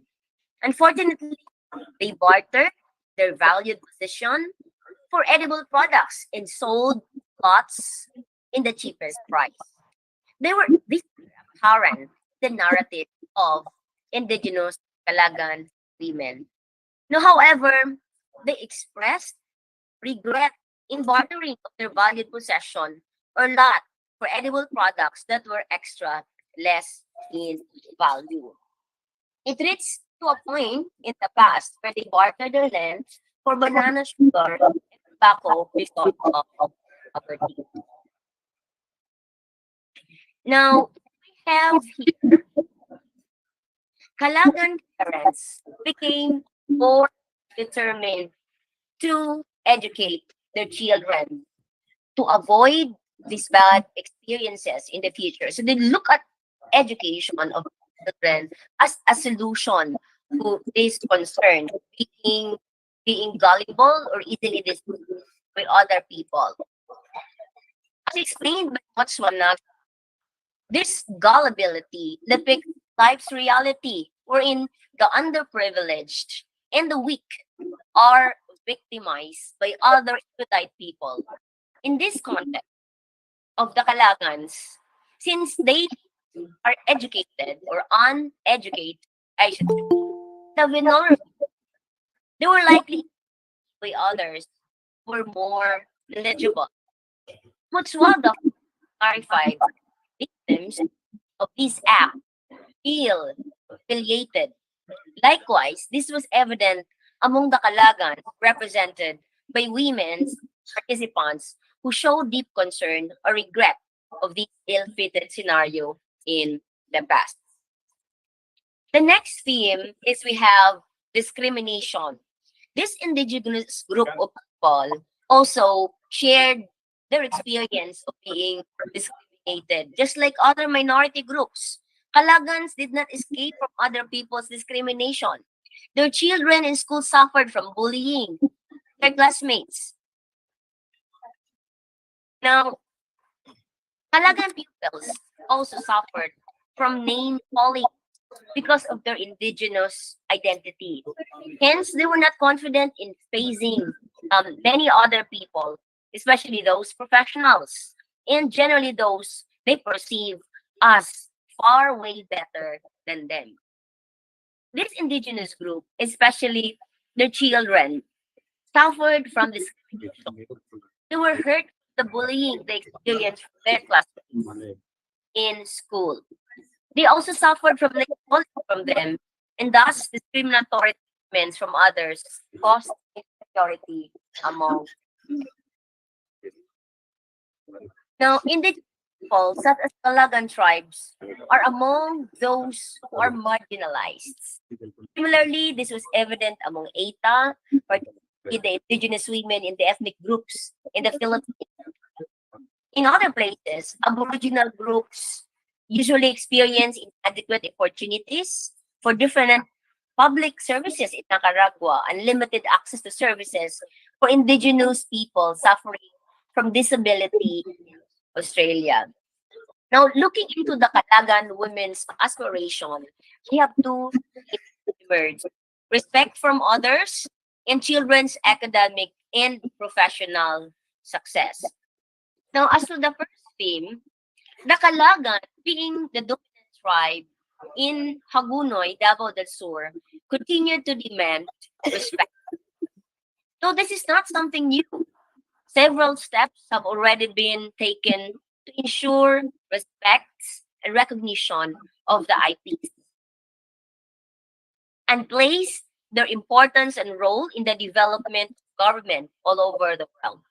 For example, in the Philippines, indigenous women are tapped for forest conservation, climate change, adaptation, and farming, and others.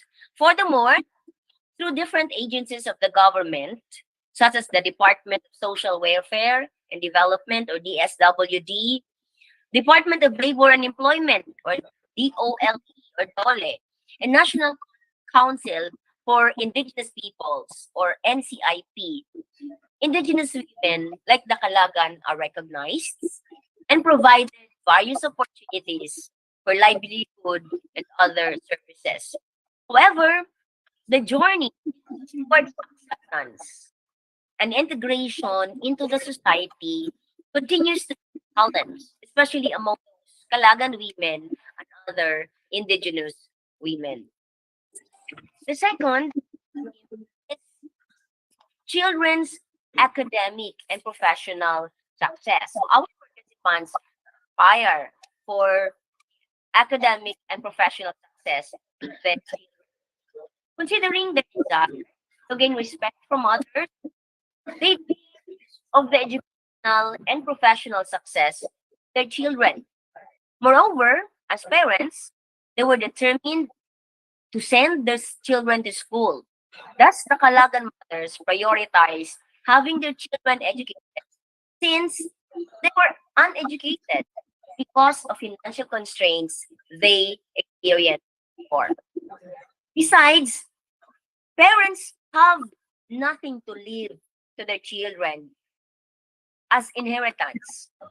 The participants of this explained that their only legacy, sending them or their children to school, making them professionals. Now, for the basic education, this is already addressed by the government in the Philippines and most countries in the world, since tuition and fees are already free. However, there are different needs. So they need assistance and support, such as academic counseling, allowances, and other school requirements, which could be burden to the parents.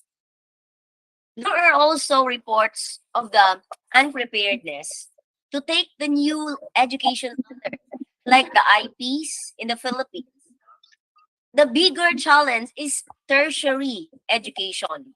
They want their children to become professionals. However, they knew it was an uphill battle, basically due to financial reason. The participants dream of having their children get a college or university degree because they knew how difficult it is for them to remain uneducated. Now, as to the implication of the study, Kalagans look at their children's education as the crucial element to liberate them from poverty, naivety, discrimination, and generally uplift their condition. Educational and professional achievements of Kalagan made them proud of their tribe as well. Thus, it called for more educational opportunities for the indigenous peoples like scholarship grants. Moreover, since they have limited resources to earn a living, it implied for provision of livelihood programs. For instance, the national aid such as um, such as the Department of Labor and Employment, or DOLE, Technical Education and Skills Development Authority, or TESDA, Department of Trade and Industry, they can be tapped by the local government of Agunoy to maximize the opportunities for jobs, skills training, and small businesses. Now, study Kalagans were discriminated by other majority groups, which resulted to inferiority among them. And to address this, the local government or the local government unit could actually consider strengthening the movement during any local activity celebration such as fiesta. It could actually be the best avenue where Kalagan could showcase their indigenous heritage through dance, songs, rituals, exhibits of food, products, and artifacts. Furthermore, outsiders' perception of their tribe could be altered when they learn to appreciate their culture and practices.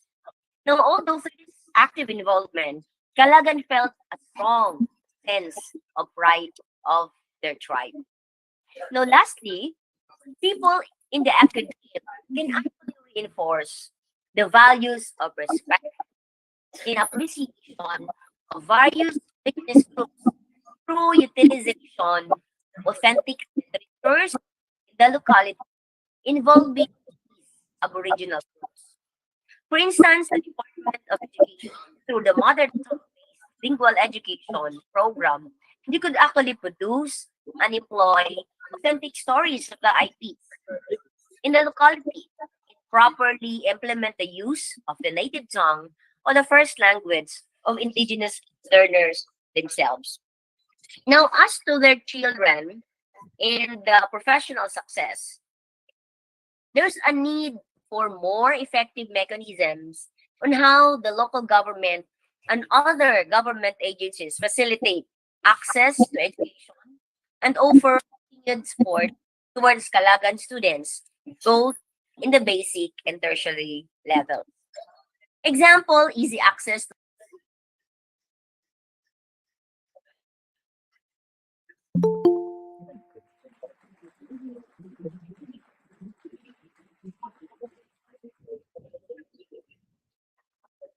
With a wealth of experience, ma'am had shared insights that resonate with our conference. Thank you so much, ma'am.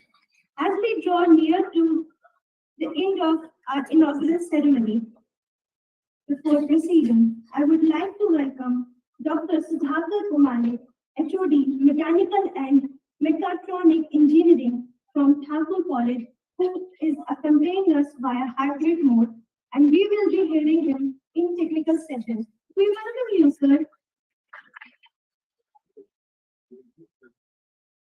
I extend my heartfelt gratitude to our special guest and chief guest, Vice Chancellor of Mahatma Gandhi Chitrakoot Pramodaya Vishwavidyalaya, Professor Bharat sir, our special guest, Professor R.P. Tiwari sir, our guest, Professor R.K. Katare sir, who had accompanied us for this session. Now, let's hear the vote of thanks from convener Mr. Pankaj Kumar Sharma, HOD, Davali. Sir, please join us on the stage.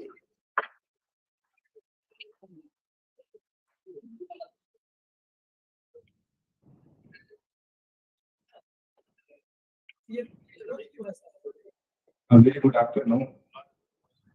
Before moving further, first of all, I would like to invite on the stage Professor R.P. Tiwari sir. Please come up on the stage, sir. To felicitate you, I would like to call Vice Principal VIMR, Dr. P.T. Dwivedi ma'am, to present memento.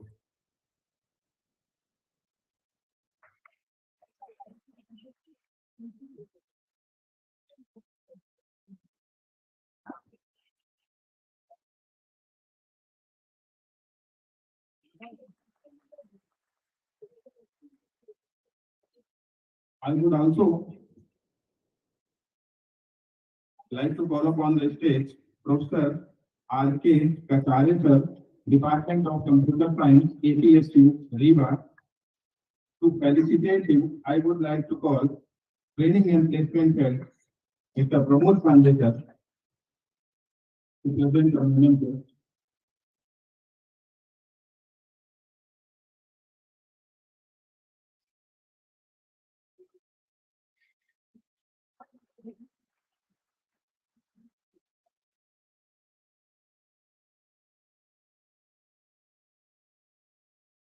Thank you very much.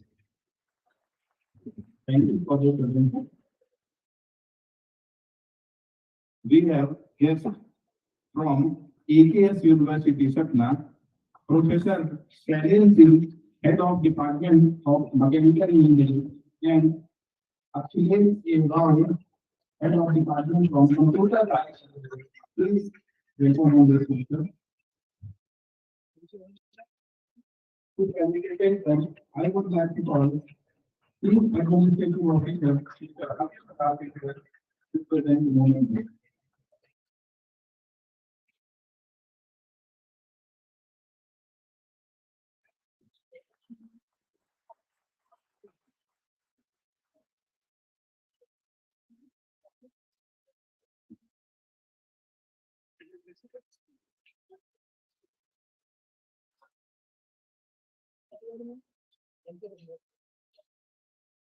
Thank you so much, sir.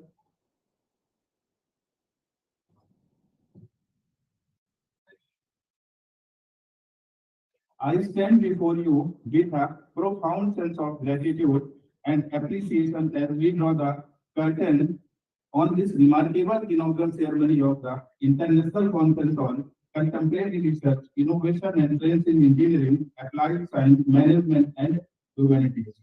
It has been an honor to serve as the convener for this collaborative effort between Research Foundation of India and Vindhya Institute of Technology. First and foremost, I extend my sincere thanks to Research Foundation of India for joining hands with us in organizing this conference. I would like to express my deepest gratitude to our esteemed chief guest, Dr. Professor Arat Mishra sir, Vice Chancellor of Brahmodaya University, Professor R.P. Tiwari sir, Government Engineering College, Riva, R.K. Katre sir, APS University, Riva, and all the delegates, research scholars. Your presence here adds immeasurable value to the diversity and richness of our discussion. I special thank you to respected chairman of India Group of Institutions, Mr. Sunil Senani sir. Your vision has guided us in creating a platform where we are creating sensitive souls who will be asset to their family, community, nation, humanity at large. Also thank you to Dr. Saurabh Jain, CMD of Research Foundation of India, for your inspiring words and unconditional support. Heartfelt thanks to Principal VITS, Dr. P.K. Sukla sir, and all our patrons for your continuous support, guidance, and encouragement. I must acknowledge the dedication and hard work of our keynote speaker, Ida ma'am. Your insights have shaped the tone for what promises to be done on 2 days of enlightening discourse. A special mention to all the faculty members, organizing committee, and student volunteers who have worked tirelessly behind the scenes to ensure the smooth execution of this conference. To our sponsors, thank you for your generous support. Your contribution has enabled us to create an event that goes beyond our expectations. Last but not the least, to all the participants and attendees, your enthusiasm and commitment to advancing knowledge are the driving force behind this conference. May the next 2 days be filled with stimulating discussion and collaborative endeavor. Enjoy the conference. Thank you so much.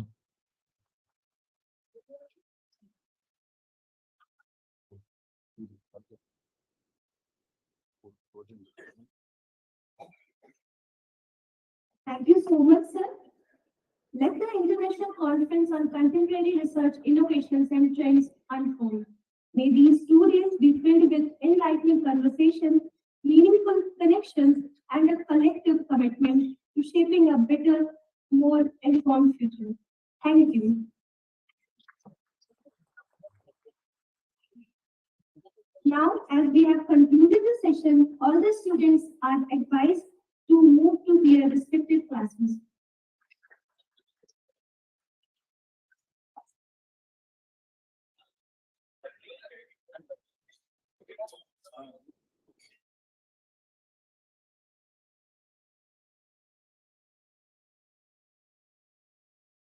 I requested to accompany us.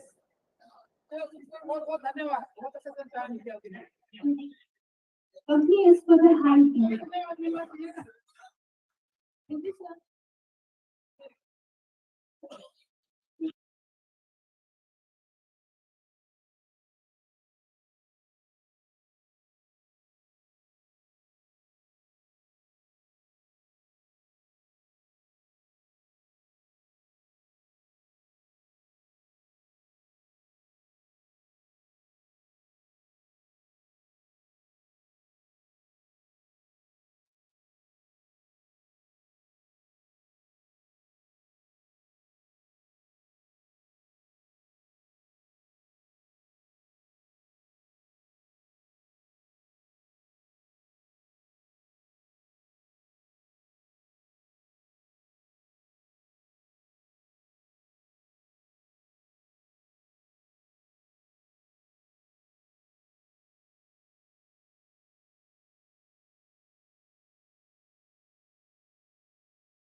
discerning experience of 18 years in men's and men's dynamics, finite element method, neuroscience, ontology, biography, biomechanics, medical diagnosis, and of course in mechanical engineering.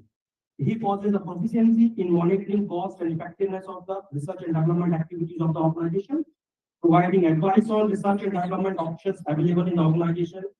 He has the merit of working with the various research organizations like Center of Nanoscience and Engineering, Indian Institute of Science as a senior research associate, and also having involved in teaching and tutoring students by planning, preparing, and presenting lessons on various subjects like mechanics of material, dynamics, vibration, finite element methods, etc. He has a professional membership of member ISSS, IEEE, IAN, and SEN. Dr. Venkatesh KP Rao, sir, can you hear me? Venkatesh, sir? Yeah, I can hear you. Yes, sir. So now platform is for you, sir. So over to you, and we have now ready for your presentation, sir. Thank you. Okay, thank you, Dipesh.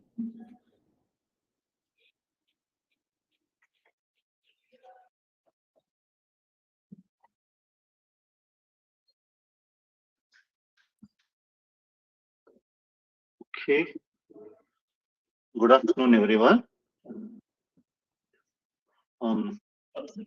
After the first session, we shall get started on the.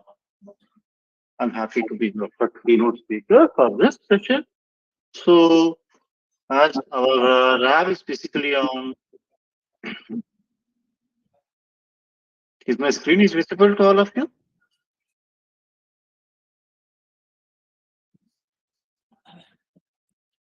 Yes, sir. Yes, sir.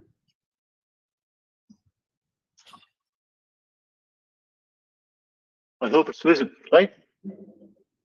Yes, sir. Okay.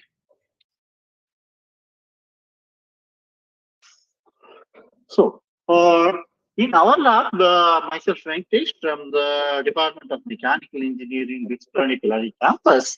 Pilani has, we have campuses in Pilani, then Hyderabad, Goa, then Mumbai in India, followed by Dubai. So, in our lab in Pilani, that's in the Center of Excellence in interdisciplinary sciences, we do work, as the name itself indicates, we are completely interdisciplinary.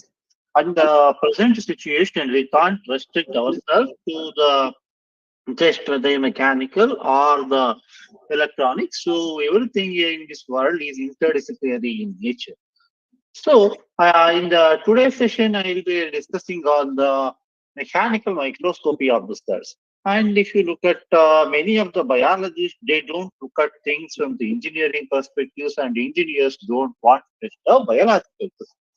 They will say, no, no, no, I don't want to look into the biological systems and the conservation. So we are the other way around, wherein we being the engineers, they look towards the how does the mechanical properties of the biological systems to further change. And using those mechanical clues, how can we diagnose the different disease conditions of the biological systems? So in this case, now we shall look into how we can look at do the mechanical microscopy of the cells. So all of us know about the conventional microscopy, conventional phase contrast microscopy, fluorescent microscopy, all of them, right? So if all of you might have aware that who has discovered the cells, right? If you recall the discovery of a single cell under consideration, the single cell, the first person who observed the cell under the microscope is nothing but Robert Hooke. If you are a mechanical engineer, you know what's a Robert Hooke. Hooke's law is a famous law for all the mechanical engineers who said basically the stress is directly proportional to strain, and he basically said that study your elastic modulus. That's the Taylor's law, right? The same Hooke, he is the one who discovered the cells for us, right? So today is our relation to the cells started from the age of span, right? And also the cells within our body are completely dynamic in nature. Let us look into how we can probe the mechanical properties of the cells And can we come up with the orthogonal diagnosis to the existing diagnosis techniques? So at present, what are the different diagnosis techniques available as such? If you look into the existing diagnosis techniques, we do have the several biochemical assays, we have the even the electrophysiology of the cells are well established, whereas the biomechanics of the cells is still an upcoming issue under consideration. Not many have worked out on the biomechanics of the cells. Now, if you look into any cells under consideration, as we know that cells are basic units of life, the cells do consist of the outer membrane, and inside the membrane, all the intracellular compartments will have, right? And then it has a nucleus, Golgi apparatus, ribosomes, and then the cytoplasm. As we know that if you look at it like a mechanical compartment, it is like we have a fluid-filled cavity, and then we do have a fluid and solid interaction which is taking place within there, right? And then there is a dynamics on each and every variable. If you look at it from the mechanobiology under consideration, if you look at the single cell under consideration, right, the two cells can interact together. That's basically the cell-cell interaction, and cells will be further patterned on to any substrate, and then substrate will have some elasticity associated with it. Depending upon the substrate elasticity, the cell-substrate interactions do come into picture. Let's say we do have some outside molecules are present, then your soluble factors do come into picture. Let's say whenever we do have the blood cells, right? The blood is always flowing through your capillaries. Whenever there's a blood flow through the capillaries, we have the blood cells. They basically do experience the shear flow, right? So there is even the shear flow for our blood cells as well. On the other hand, if you take up any of the real-time physiological conditions, the cells are always experiencing the external loadings under consideration. Even if you do the flexion and extension of the hand, then your cells indeed are experiencing the external loading, right? These are like your external loading coming onto the system, right? On the other hand, within the cells also, there is actually, every time we do get the apoptosis, differentiation, the migration of the cells and the proliferation, right? These are all what is happening within the cells do as well, right? So unless otherwise the apoptosis, migration, differentiation takes place, we don't get the other tissues will get formed on your body, right? If you look into the existing techniques to probe the mechanical properties, as I mentioned, the electrical properties and the chemical properties and the optical properties are well established. Now here we are looking at the mechanical properties of the cells, right? Now, if you look at what are the existing techniques to measure the mechanical properties, here it is basically an atomic force microscope or AFM, wherein we have a cantilever, and the cantilever comes in contact with the specimen under test, and then the deflection of the cantilever is basically measured with the help of a photodetector. From this, we will basically get the force deflection curve. From the force deflection curve, one can evaluate the elasticity of the specimen, one can evaluate. And then one can well get the topological data, and then one can get the piezoelectric properties, pyroelectric properties, magnetic properties. So quite a lot you can extract out with the help of any AFM. And also, once you look at the optical tweezers, it's like you might have done using the UTMs for majority of your engineering experiments, right? It is similar to like the UTM, wherein instead of holding your engineering, if you take up a single DNA molecule and I want to do the measurements on a single DNA molecule, I can't use my conventional UTM, right? So instead of that, what I will do is that I will basically use the two laser traps and I will hold them with the laser traps and I hold at one end and I will pull it at from the other end, and then I will measure the extension of the DNA molecule. Again, I will get the post deflection curve, and the post deflection curve I can evaluate what is the value of plastic particles. And then similarly, you can even well design the micropipette aspirator. This is a micropipette aspirator. What you basically do is that this is basically my micropipette, and here basically my blood cell, and then I will suck it into the micropipette under consideration. From once I apply a suction pressure, then one would get the blubbing radius corresponding to it. Then the blubbing radius indeed will be a function of the applied pressure. From this blubbing radius indeed will be a function of the elasticity of your cell and the viscoelasticity of the cell. So all the viscoelastic properties you can indeed evaluate with the help of that. And similarly, one can even well do with the flow cytometry as well. Now, on the other hand, these are all the techniques, what you could get it out of the existing techniques, right? And you can even well develop the microfluidic platforms to even well, let's say that I have a media which is consisting of both cancer cells as well as a normal cells, and I want to segregate the cancer cells and the normal cells. I can actually develop a microfluidic platform and I can segregate the normal cells from the cancer cells. You can see here, right? Wherein you just have a microfluidic platform, and this is basically wherein I am basically segregating the blood cells from the cancerous cells under consideration over here. So if you look into the roadmap of this biomechanics under consideration, so it started all the way from confocal microscope, and then now we are, and then we went to the flow cytometry, and then come to the optical pieces. Then once the MEMS and NEMS clicked in, then the invention of AFM came into picture, and then the microfluidics and the mechanobiology of the cells. Everybody started looking into the mechanobiology cells in 2010, and then later on in 2022, and the soft tissue biomechanics and mechanobiology has been looked into. Right now, this is what we have developed in our place, right? Which learning with Deepesh has been actually worked out on this, right? Wherein continue this system carefully. How do we are measuring the response? So what we have is a laser source, and we have the cells which are there in a petri dish. We have a position sensing detector. We are going to activate the help of an activation, and the laser will fall on the cells, and then we do get the refraction from there.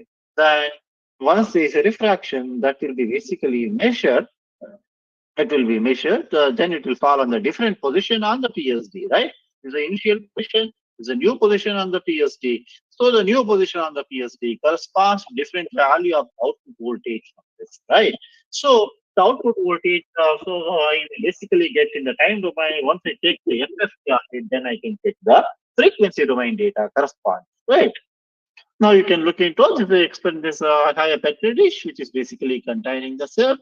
I will pass on the laser, and then I have the PSD which is mounted down, right? So I can get the response of it on the scope, right? Now, first is that, as I mentioned, one can measure the response of the cells. Now, when you look into that, I have a petri dish as well, and I have basically applying a base excitation to the petri dish. Whenever you take up any structure and you give a base excitation to it, what happens is that even the base is also vibrating, right? So we need to transport the base vibrations from the cells. So what we need is get the cell vibration capture out with the cell response, not the base response. So as to take away the base related modes, what we do is that we will we will measure the base response, and we measure the cell response, and we take the transfer function of the cell with respect to base to take away all the base related. That's the same thing is what is shown in this video. Now, let us get into, there are several diseases we can look into. Now, let us look into the mechanical microscopy of the cancer cells. So, if you look into the cancer, one can even well detect the cancers in the early stage, as well as you can locate it in stage 4, stage 5.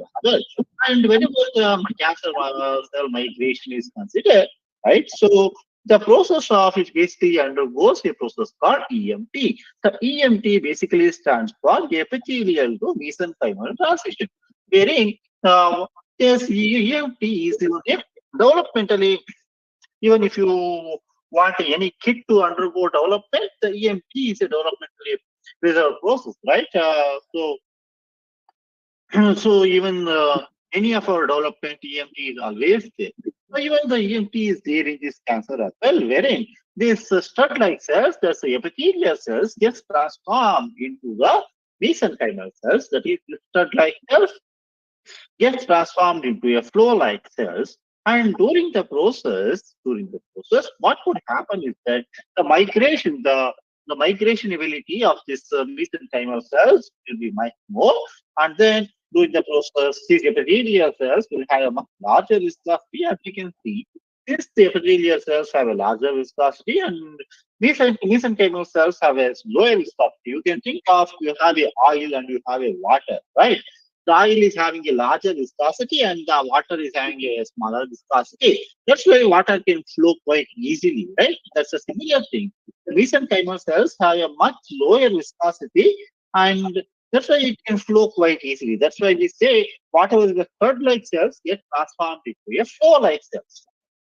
And when it undergoes the EMT, what happens is that it's not only the viscosity it gets changed, and then you can also see the alterations in the geometry as well. And during the process, it will also loses its cytoskeletal contents as well. Once it loses the cytoskeletal contents, then it is going to even modulate the elastic properties of the material, right? So when they say changes in the elastic properties, that indeed will affect the mechanical response of your structure. So one can even well look at it from the fluidics perspective, and one can look at it even from the solids perspective as well, right? This we have already discussed how we are measuring the response of the cell. So we do have the cells which are cultured in a petri dish, and here we have the PSG to measure the response of the cell under consideration. So we measure the cell response, we measure the base response, we take the transfer function of the cell with respect to base so as to take away the base related modes. So we will measure the response of the control, which is like healthy cells, and then we will introduce 5% tag and we will introduce glucose. As we can see that once you put up, we have taken the control and then this is a normal cell under consideration, and then with 5% tag, then there is a what? The reduction in the natural frequency of your system, right? Why does it happen so? If you look into that, so it will basically, it will further I will show you in the next slide. If you look into the control and then if I am going to put up the TGF beta, right? If you are going to introduce the TGF beta to the controls, yes, TGF beta is basically your EMP modulator, right? So it will TGF beta will basically induce EMP to the system. Once it induced EMP to the system, then as you can see that with the TGF beta, there is actually an upregulation of your vimentin. Vimentin is basically meant to, as we can see, vimentin is the one which is the mesenchymal marker under consideration. That means it is becoming more mesenchymal in nature. Once it becomes more mesenchymal in nature, so naturally the stud-like cells now got transformed into flow-like cell.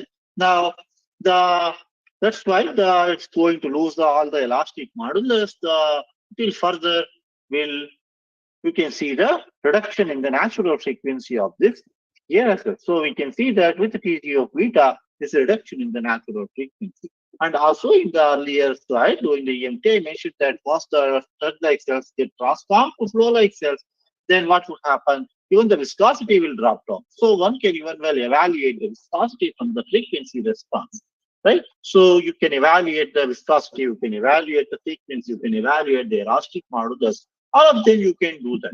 So how can we assure that whatever we got it right, what is right? So for which you can take up the two cell lines, which is MCF7 line, and then the MDA-MB231. MCF7 is a mesenchymal, sorry, so this MDA-MB231 is a mesenchymal one, this MCF7 is an epithelial one. So we can clearly see the between the epithelial and the mesenchymal difference over here, right? So the mesenchymal cells will have much lower frequencies in contrast to the epithelial cells. And also the same thing we can see over here in the viscosities. So here, if you look into what I showed you in the previous ones, is from the experimental perspective, we can even well do the same thing numerically as well. So we can take up the images from the microscopy and we can reconstruct the image of it as it is, and we can do the numerical in any of the numerical tools such as console multiplex or ANSYS or everything, and you can take up the real-time images as it is and you do it, and we can actually, as you know, that cells are actually supported at the base with the help of the focal adhesion complexes, it is like the cells supported with the help of a spring foundation. So as we can see that since our cells are actually supported with the help of spring foundation, so we can evaluate for its control and with TG of beta. And these are basically we can extract out both from numerically and experimentally, and even from the numerically also you can evaluate what would be the expected natural frequencies of the system.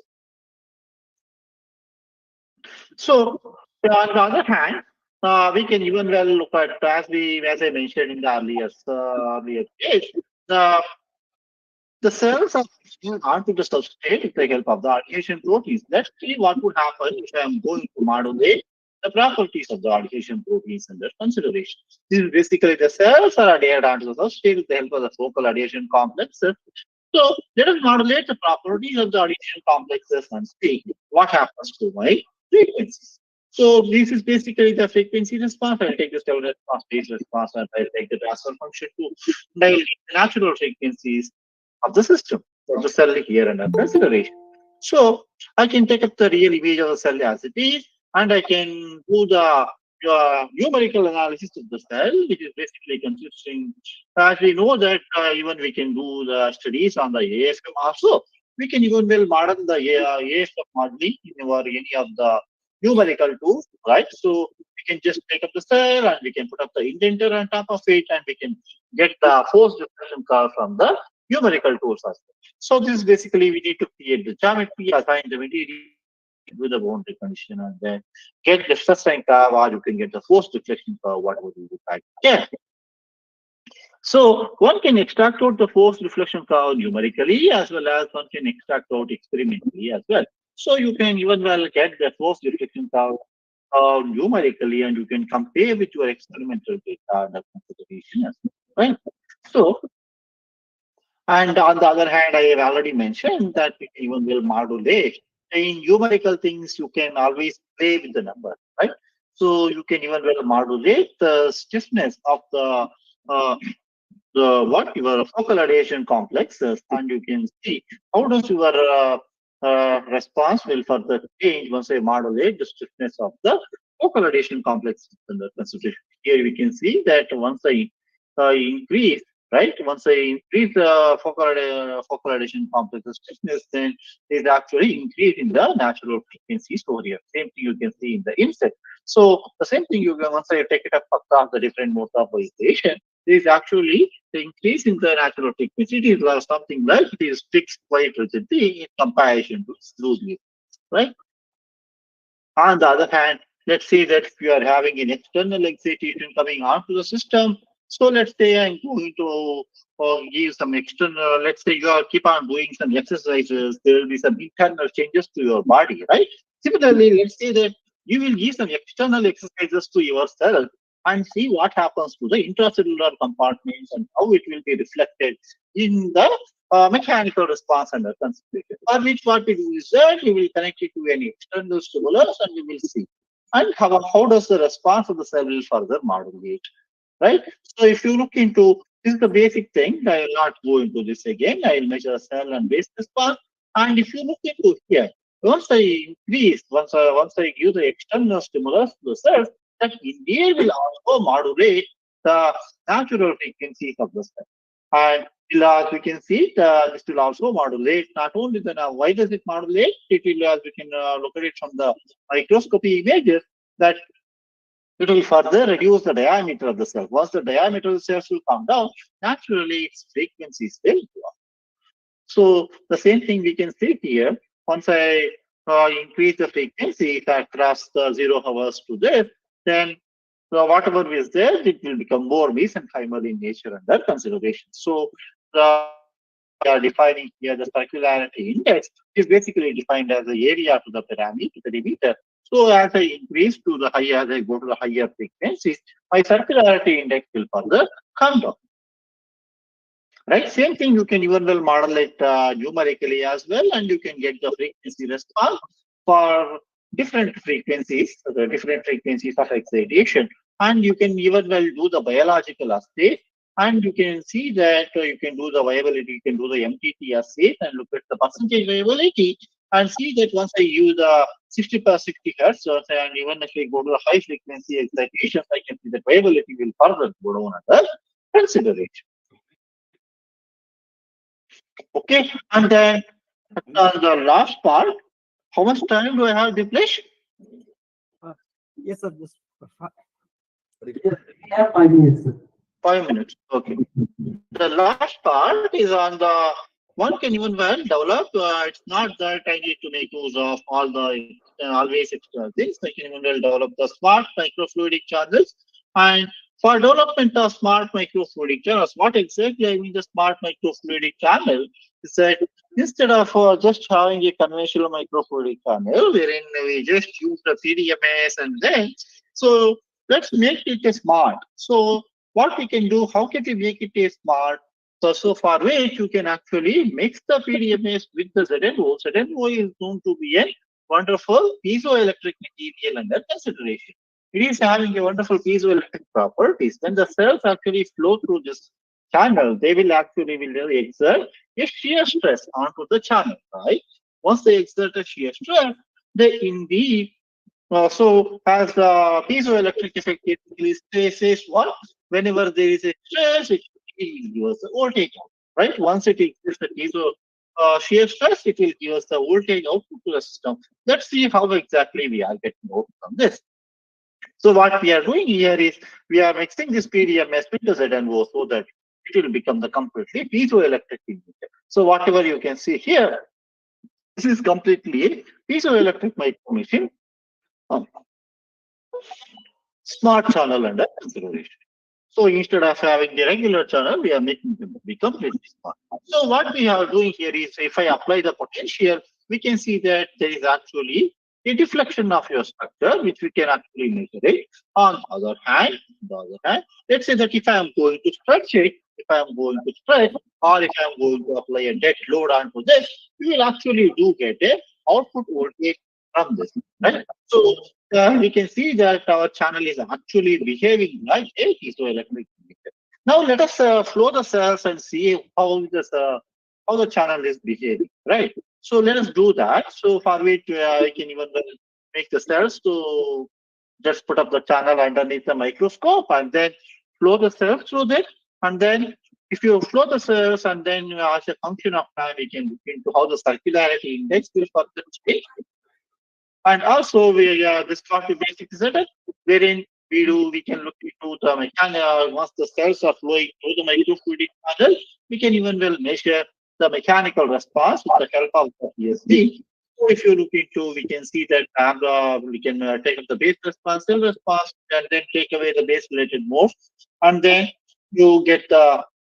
So this is basically the control I have, and this is basically low frequencies, and then once I increase the high, as I go from low frequencies to the high frequencies, as we can see the natural frequencies of my cells will further come down.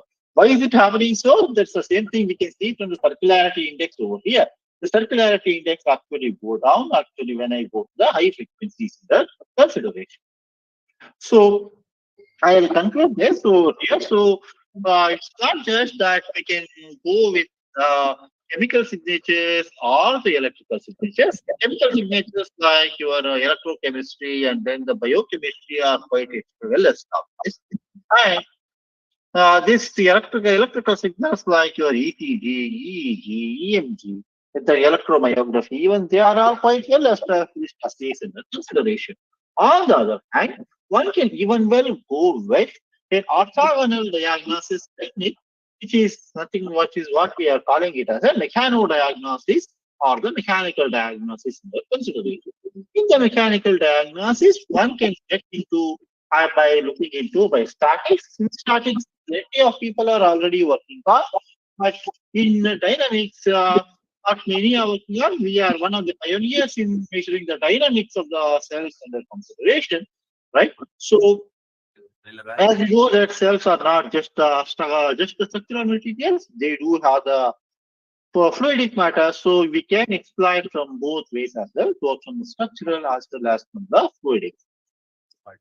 So I'd like to thank the all the students, and then now replace with you is there with you, who has the one has contributed quite a lot to this project, and then all other scholars, the Simran, then all the my contributors from the biology department, and then the Hari, and then my entire micro nano team, and then the bioengineering team at BITS Pilani. Thank you very much for giving the opportunity. I am ready to take up the questions if there is anything. Thank you so much, sir. And Yeah. we already running out of time. So I'm taking two questions. And these two questions are from Dr. Jyoti, belong to Department of Biotech. Ma'am, two questions. So one question is, sir, how this microscopy is different than the normal microscopy? This is the first question. And second question? Good afternoon, sir. Yeah. So first question from my side, why it is mechanical microscopy? How is it different than normal microscopy? See, microscopy, what you are looking into is just the imaging, and you are looking at it from the optics, right? Whereas in the mechanical microscopy, you are looking at it from the mechanical properties of the cells, and you are diagnosing the cells. That's what is a mechanical microscopy we are calling them. Okay, thank you, sir. Second question from my side is also, cells are continuously changing its shape and dimensions. Then how Correct. do you analyze these changes? Cells are continuously changing in its shapes and dimensions. Correct. So then how we analyze these changes? Then how? How we analyze these changes? That is what is the entire thing about the dynamics, I said, right? In case of statics, in the earlier researchers, what they did was they did the complete static measurements on the cells with the help of AFM and other things, right? Whereas the cells are not so. Cells are completely dynamic in nature. They keep on changing its geometry. So in dynamics, the time factor is already there. Time is already taken into account in dynamics. Okay. Thank you, sir. Okay, thank you so much, sir. And we are already running out of time, and our next speaker is waiting for this session. So thank you so much, and I would like to thank you for accepting our invitation and talk.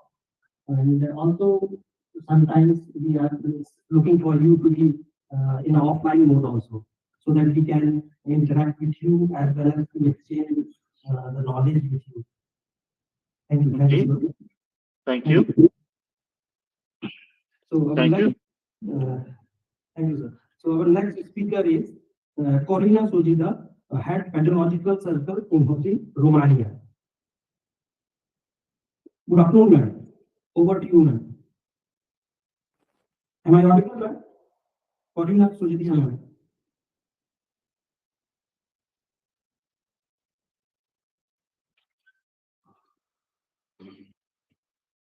Ma'am? Corina, ma'am. Are we audible? Platform is yours, ma'am. We are waiting.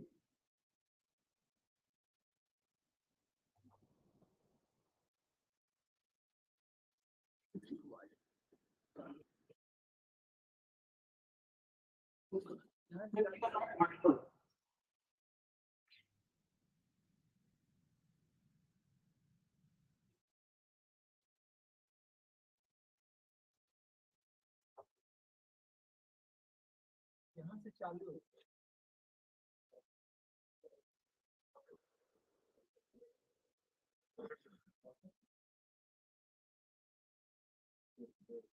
I think we're still waiting. So, technical issue. Corina, can you hear us? Dr. Corina, you are muted. Kindly unmute yourself.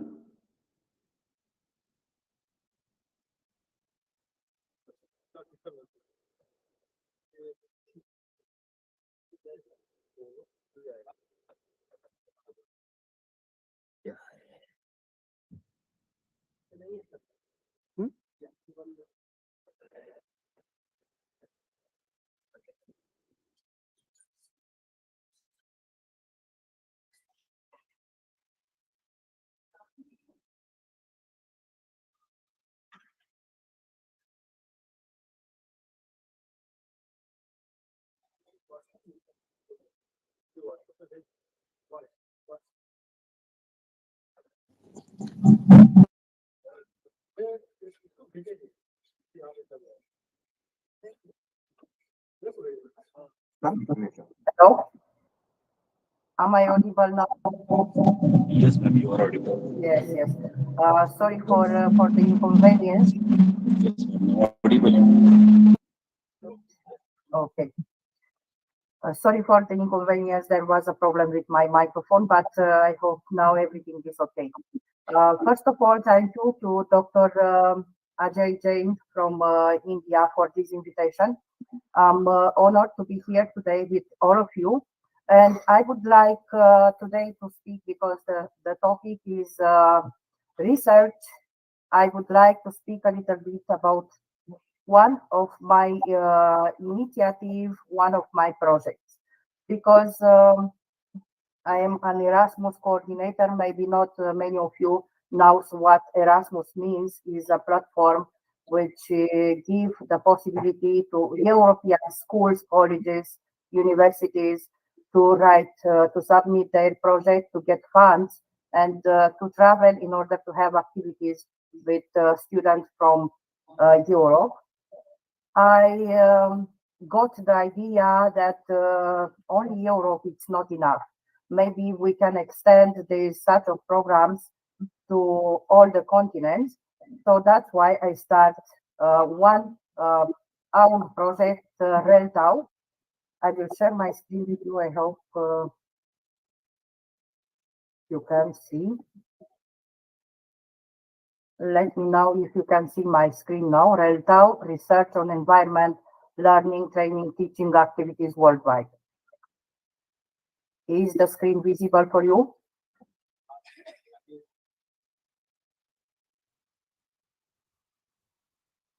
I hope.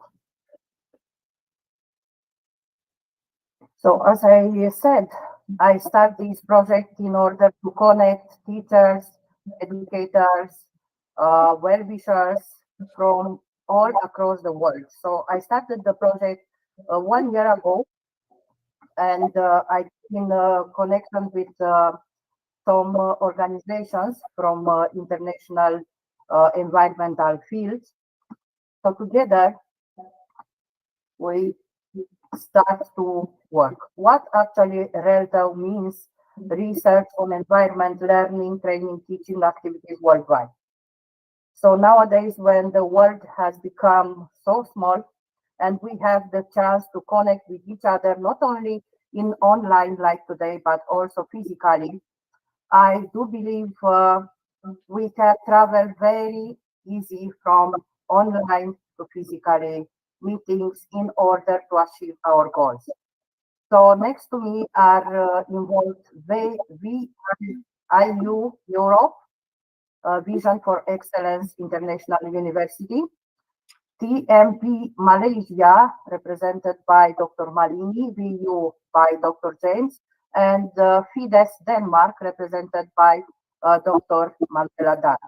So together we start work, and we wanted to offer to all the educators from across the world a good chance to participate physically in some of our meetings. The main objective is to exchange good practices, and the project title, as I said, is Research on Environment, Learning, Training, Teaching Activities Worldwide, RELTAU. The project start date was 1st of January, but I started actually to work before 1st of January 2023. The project will last 2 years and will end on 31st of December 2024. And I want to disclose something because many people ask me why only 2 years? Why don't you go longer?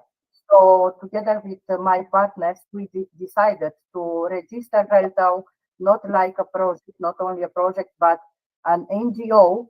And by 25th of November this month, RELTAU we registered in Switzerland. So the legal Legal representatives are VU Europe, TME Malaysia, and Fidesz Denmark.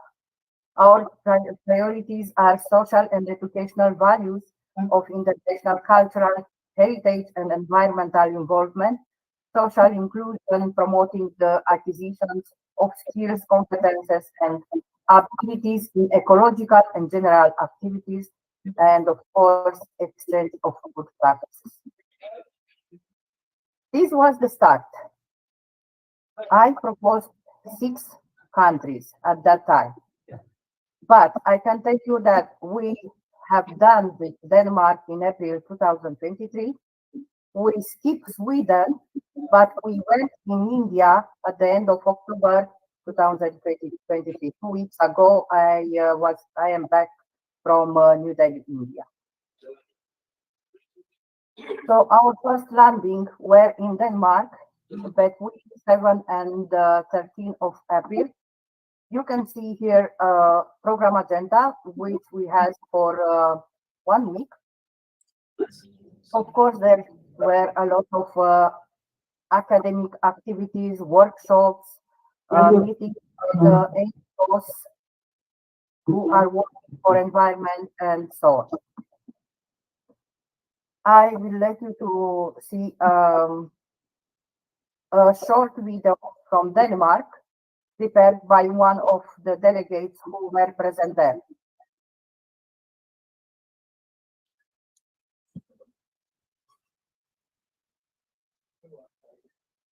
Unfortunately, not many people get visa in Denmark. Europe is very strict related to visa. So we were 8 people from 4 countries there.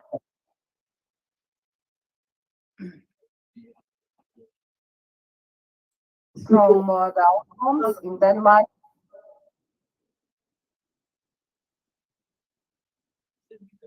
we has next to the academic.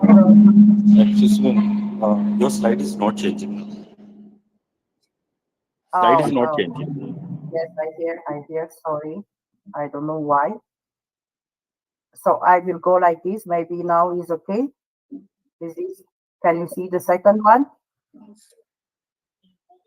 Yeah, okay, ma'am. Okay, so I pass those, and I'm here. So our first meeting were in Denmark. Here is a short video. I don't know if you can hear the sound, but you can see the.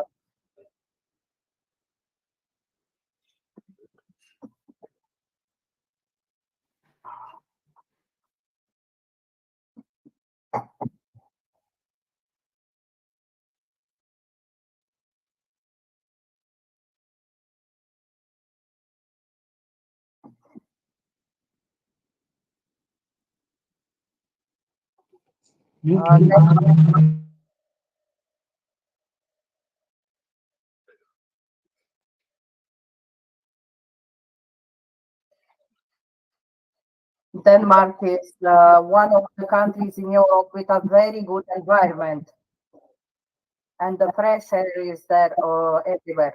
The wild landscapes, you can see images from Copenhagen.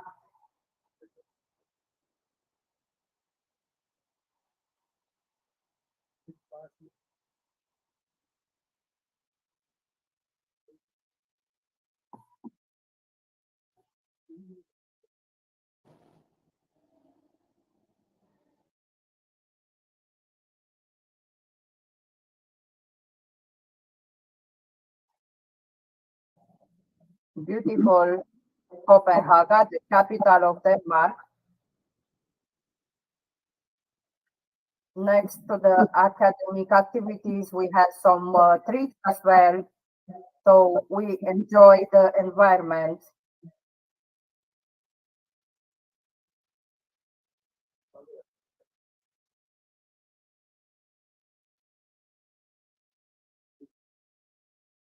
Beautiful memories.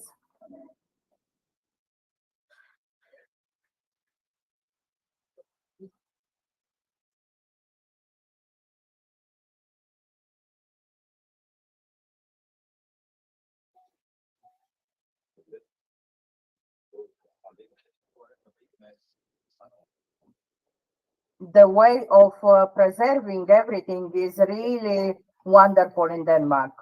You can see a building more than 100 years. Lego house.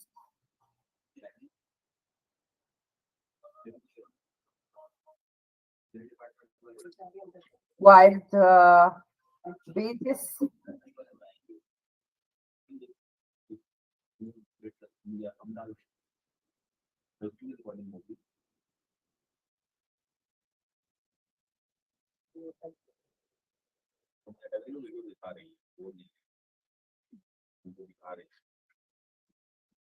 Romania आप आइए और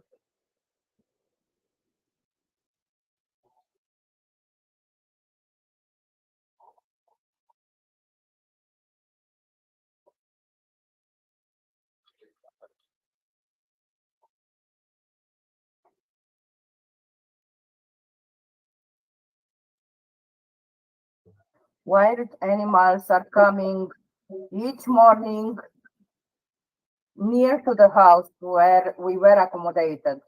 Beautiful.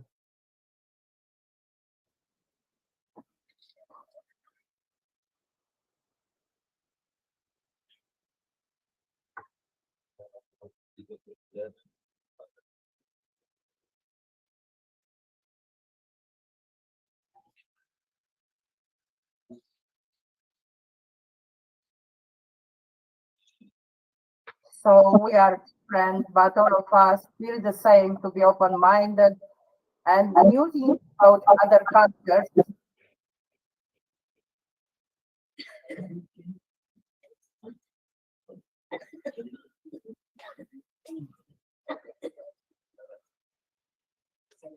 So the people who, the delegates who were joining us, unfortunately, as I said, Denmark, Europe in general, all the countries are not open to give visa to open their borders to Africa or Asian people. But I hope in the future we can also do another meeting in Europe because as I can visit Asia, Africa, I hope the Asian people to have the same chance. After Denmark, we prepared for India exchange program, and we were there between 29th of October and 4th of November.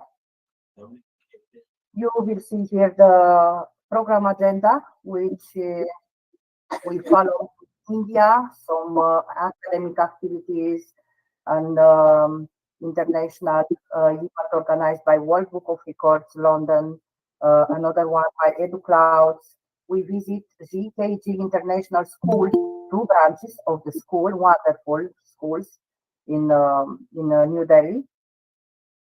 And here few photos in a short video from India.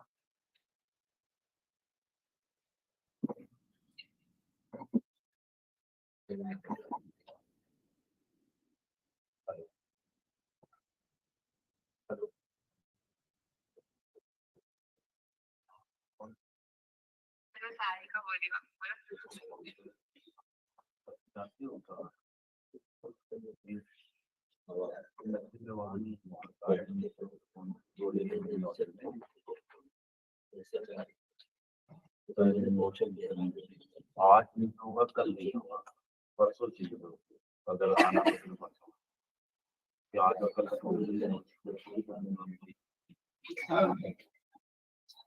दस minute ना आज का presentation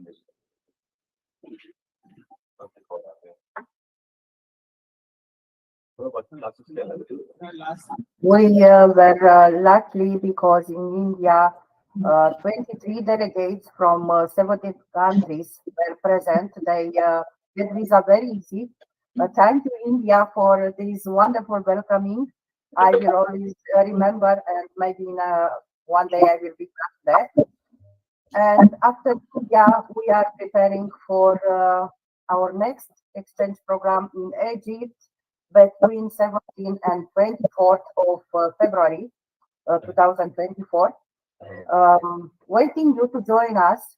you will see RFI is not just an exchange program, but you will learn a lot, because to be connected physically, not only online, with educators from all across the world.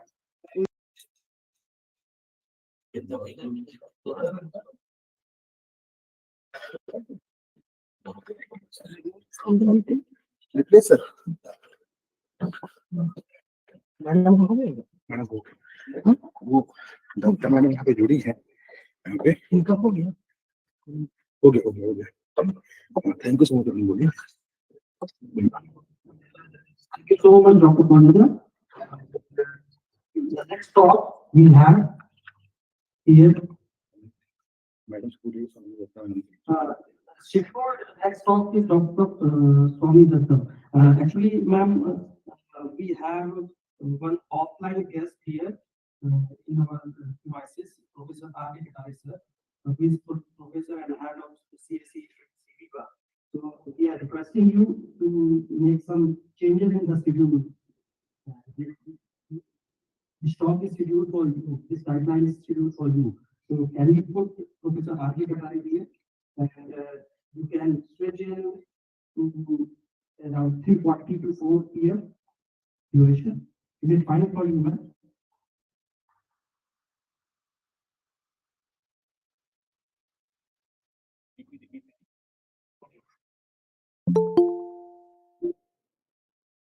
I think ma'am is disconnected.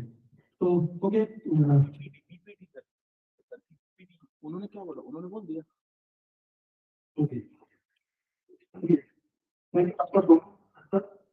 So, we have the next speaker, Professor R.K. Katare. He is a professor and head CSE APS River.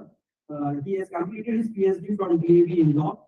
He's having vast experience of 25 to 30 years, more than that also. And he's having various papers in his field of computer science and information technology. So we are thankful to him to the year of the talk. Over to you, sir. Thank you. Thank you. Basically, बहुत fundamental PPT थी only for students. एक new explanation के साथ. It was not a research work. Research work अलग मैं यहाँ दिया है मैंने. उसको presentation की अभी फिलहाल बच्चों की जरूरत नहीं थी. Starting 01 से करके बच्चों के लिए है पूरी तरह से 01 से स्टार्ट करके और हम फाइल बेस तक किस तरह से बढ़े टेक्नोलॉजी कैसे डेवलप हुई और किस तरह से हम फाइल बेस और फिर उसका जो है फाइल बेस के बाद ही डेटाबेस कंसेप्ट आए तो कैसे डेवलपमेंट हुआ है इसका एक मेरी तरफ से एक्सप्लेनेशन है. ठीक है तो यदि पीपीटी कर दे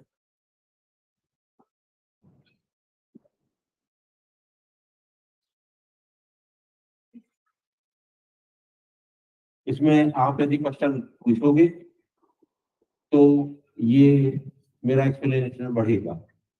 यदि आप क्वेश्चन नहीं पूछोगे तो ये समाप्त हो जाएगा जल्दी से. तो यदि आपकी इच्छा है आगे कुछ जानने की इसमें तो आप निश्चित रूप से प्रश्न करिएगा. ठीक है आगे है ना. एक मिनट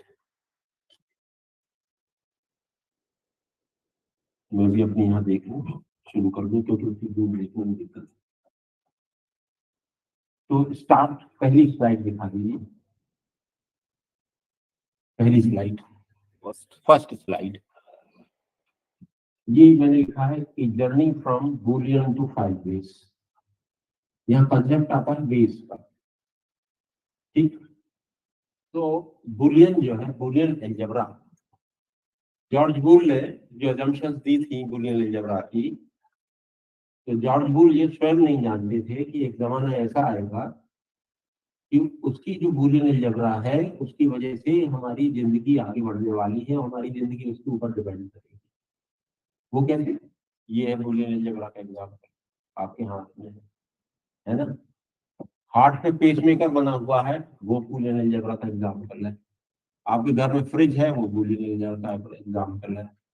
आपकी कार बूलियन अलजेब्रा का एग्जाम्पल होती चली जा रही है। तो जॉर्ज बुश जब उन्होंने ये एग्जामिशन दी थी, वो भी नहीं जानते थे कि इतना वास्ट डेवलपमेंट होगा और आपको इतने एडवांसमेंट मिलेंगे उसमें, वो भी नहीं जानते थे।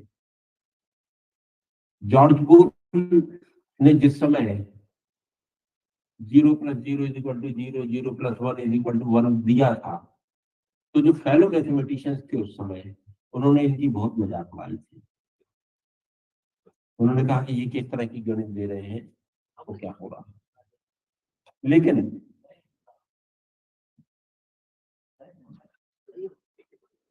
नेक्स्ट स्लाइड कर देंगे, नेक्स्ट स्लाइड। इसमें मैंने थोड़ा सा बताया कि कब बर्थ हुआ, क्या हुआ, है ना, symbolic systems of mathematical logic है, इसके बारे में थोड़ा सा हल्का सा बता दिया है, वो ठीक है, it is an information for you. The second slide, ये पॉस्टुलेट्स है। नेक्स्ट बस यही वाली।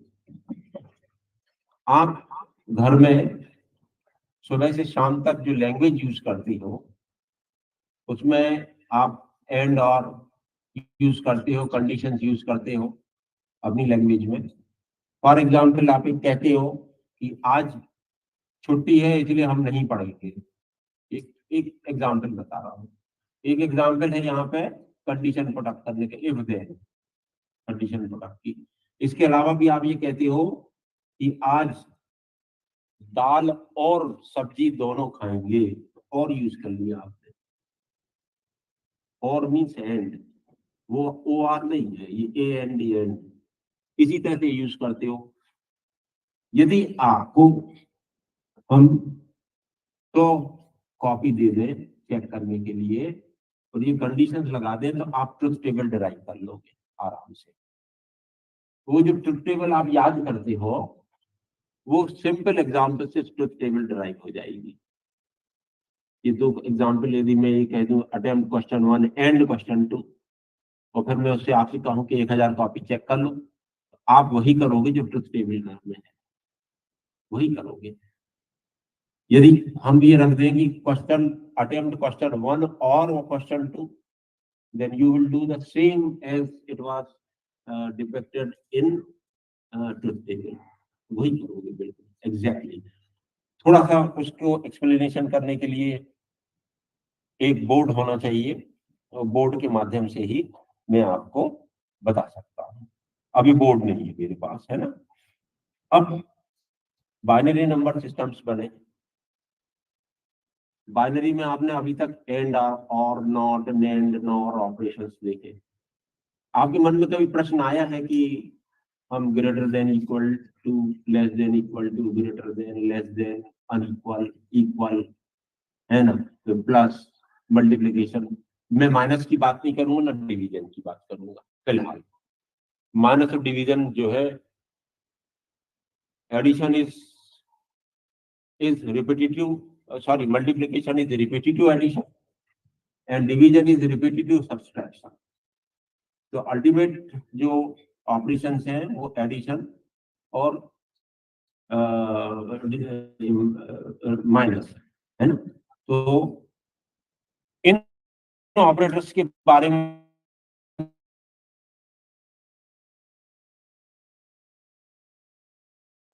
क्या ये प्रश्न है। यदि बाइनरी डिजिट जो है 0 1, तो बाइनरी डिजिट में हमने BI पहले ले लिया और IT बाद में ले लिया, ठीक, तो बिट बन गया वो, तो बिट कहने लगे, तो 0 1 बिट हो गई, है ना। अब बाइनरी नंबर सिस्टम है, तो बेस कितना हुआ, 2 हो गया। तो 0 से 9 तक है, तो कितना बेस हुआ, 10 बेस हो गया, है ना। तो बेस समझ में आया आपको, है ना। तो ऐसे बेस है 0 1। यदि हम नेक्स्ट स्लाइड, यदि हम एक 4 बिट को लेकर के लॉजिक्स की टेस्ट करें, तो कितने कॉम्बिनेशन आपके बन जाएंगे 4 में? 2 to the power 4, तो कितने हो गए? 16। तो पहले 8 क्या है? पहले 8 नंबर है, तो नेक्स्ट 8 क्या है? Complements of the first 8। आपने कभी सोचा ऐसा कि पहले 8 क्या है? नंबर है, और अगले 8 क्या है? They are the complements. तो जो 7th है, 7th नंबर है, उसका कॉम्प्लीमेंट 8 है, 6 का 9th है। तो 20 से चल के इस तरह से आपको पहला जो 0 0 0 है उसका कॉम्प्लीमेंट 1 1 1। ठीक है। यदि एक आप PQ ले लें और PQ को लेकर के आप ट्रुथ टेबल डिवाइड करें, तो कितने कितने कॉम्बिनेशन बनेंगे? PQ लेंगे तो 0 0 1 1, और Q में क्या लिखेंगे? 0 1 0 1। कितने बिट हैं ये? 4 बिट हैं। तो कॉम्बिनेशन कितने बने? 16 कॉम्बिनेशन बने ना, 16 कॉम्बिनेशन। अब ये 16 जो कॉम्बिनेशन बने हैं, इसमें कौन एंड है, कौन और है, कौन, ये लिखा था। आप देखिए, ध्यान से देखिए, इसको आप ध्यान से देखिए। पहला है टोटोलॉजी, लिखा है tautology. Tautology means all true, और कंट्राडिक्शन मीन्स ऑल फॉल्स। तो पहला यदि टोटोलॉजी, तो लास्ट वाला क्या है? क्या है ये? कंट्राडिक्शन, है ना। इसके बाद क्या है?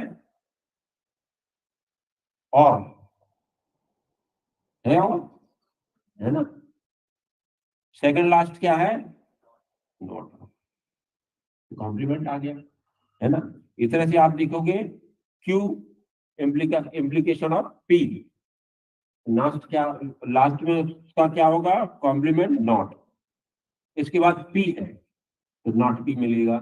P of implication Q, Q है ना, ठीक है। और बाय इम्प्लीकेशन है, bi implication is what? Not exclusive of, ठीक है ना। सिक्का उछालते हो, क्या लॉजिक लगेगा? या तो हेड आएगा या टेल आएगा। हेड हेड तो आएगा नहीं, या टेल टेल तो आएगा नहीं, तो इसलिए टीटी फॉल्स होगा, एफ फॉल्स होगा। हेड आएगा या टेल आएगा, एक्सक्लूसिव और कितना सिंपल हो गया। तो इक्विवेलेंस, यदि 0 0 है तो ट्रू होगा, 1 1 है तो ट्रू होगा, दोनों बराबर होंगे तो होगा, अदरवाइज फॉल्स होगा। तो कितना सिंपल हो गया, है ना, है ना। अब आपको आगे ये बताता हूं मैं, इसकी सेकंड वाली जो है, इसको मैंने बाइनरी नंबर्स में भी कन्वर्ट किया है। लास्ट वाला जो है वो बाइनरी नंबर कन्वर्ट कर दिया था मैंने, है ना। तो यदि हम इसको नंबर सिस्टम्स के रूप में भी देखेंगे तो वो बाइनरी नंबर कन्वर्ट हो जाएगा। यहाँ आप चाहें तो T की जगह 1 लिख सकते हैं और F की जगह 0 लिख सकते हैं, तो ऑटोमेटिकली वो कन्वर्ट हो जाएगा, है ना। अब इसके बाद जो है ट्रुथ वैल्यूज है, और मैंने उसको इस वाली जो लिस्ट है इसको समराइज करने की कोशिश करी है। तो समराइजेशन करने के बाद में आपको ये टोटोलॉजी, कंट्राडिक्शन, फॉल्स, ट्रू, ये सब लिखने को मिलेगा। ये आप एक इसको देख सकते हैं, ठीक है। अब नेक्स्ट लाइए, नेक्स्ट। अब आप ये देखिए कि मुझे less than equal to, greater than equal to करना था, तो मैंने क्या किया? 0 1 ले लिया, क्योंकि टी और एफ में तो हम ग्रेटर देन इक्वल टू और लेस देन इक्वल टू नहीं कर सकते थे। हमने क्या किया? 0 1 को ले लिया। अब 0 1 को लेकर के यदि हम ग्रेटर देन इक्वल टू लगाएंगे तो वैल्यूज दिखेगी आपको 0 1, और 0 1 में जो भी लेस होगा, लेस देन इक्वल टू होगा, वो वैल्यूज निकल आएंगी। उसको हमने 1 कह दिया, ट्रू वैल्यू 1 कह दिया, ठीक है। तो ये सारी की सारी आप देख लो, इसमें जो वैल्यूज आई हैं, जो कंक्लूजन निकले हैं, उनकी वैल्यू को आप देखिए, और इसकी इक्विवेलेंट जो हमारी लॉजिकल ऑपरेशंस हैं उनको आप देखिए। तो आप पाएंगे कि जो लेस देन इक्वल टू है वो इम्प्लीकेशन के बराबर, पी इम्प्लीकेशन क्यू। ये बात सिर्फ एक किताब में लिखी है। अभी तक मैंने जितनी किताबें पढ़ी हैं आज तक में, सिर्फ एक किताब में मिली है, वो है जॉन एफ सोवा की है बुक। उस बुक का नाम है, अरविंद क्या नाम है उस बुक का?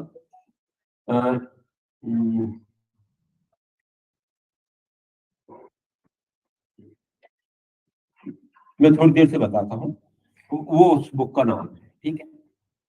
दूसरे में आप देखेंगे कि इक्विवेलेंस और बाई इम्प्लीकेशन, इक्विवेलेंस और बाई इम्प्लीकेशन सेम रिजल्ट देते हैं, सेम रिजल्ट।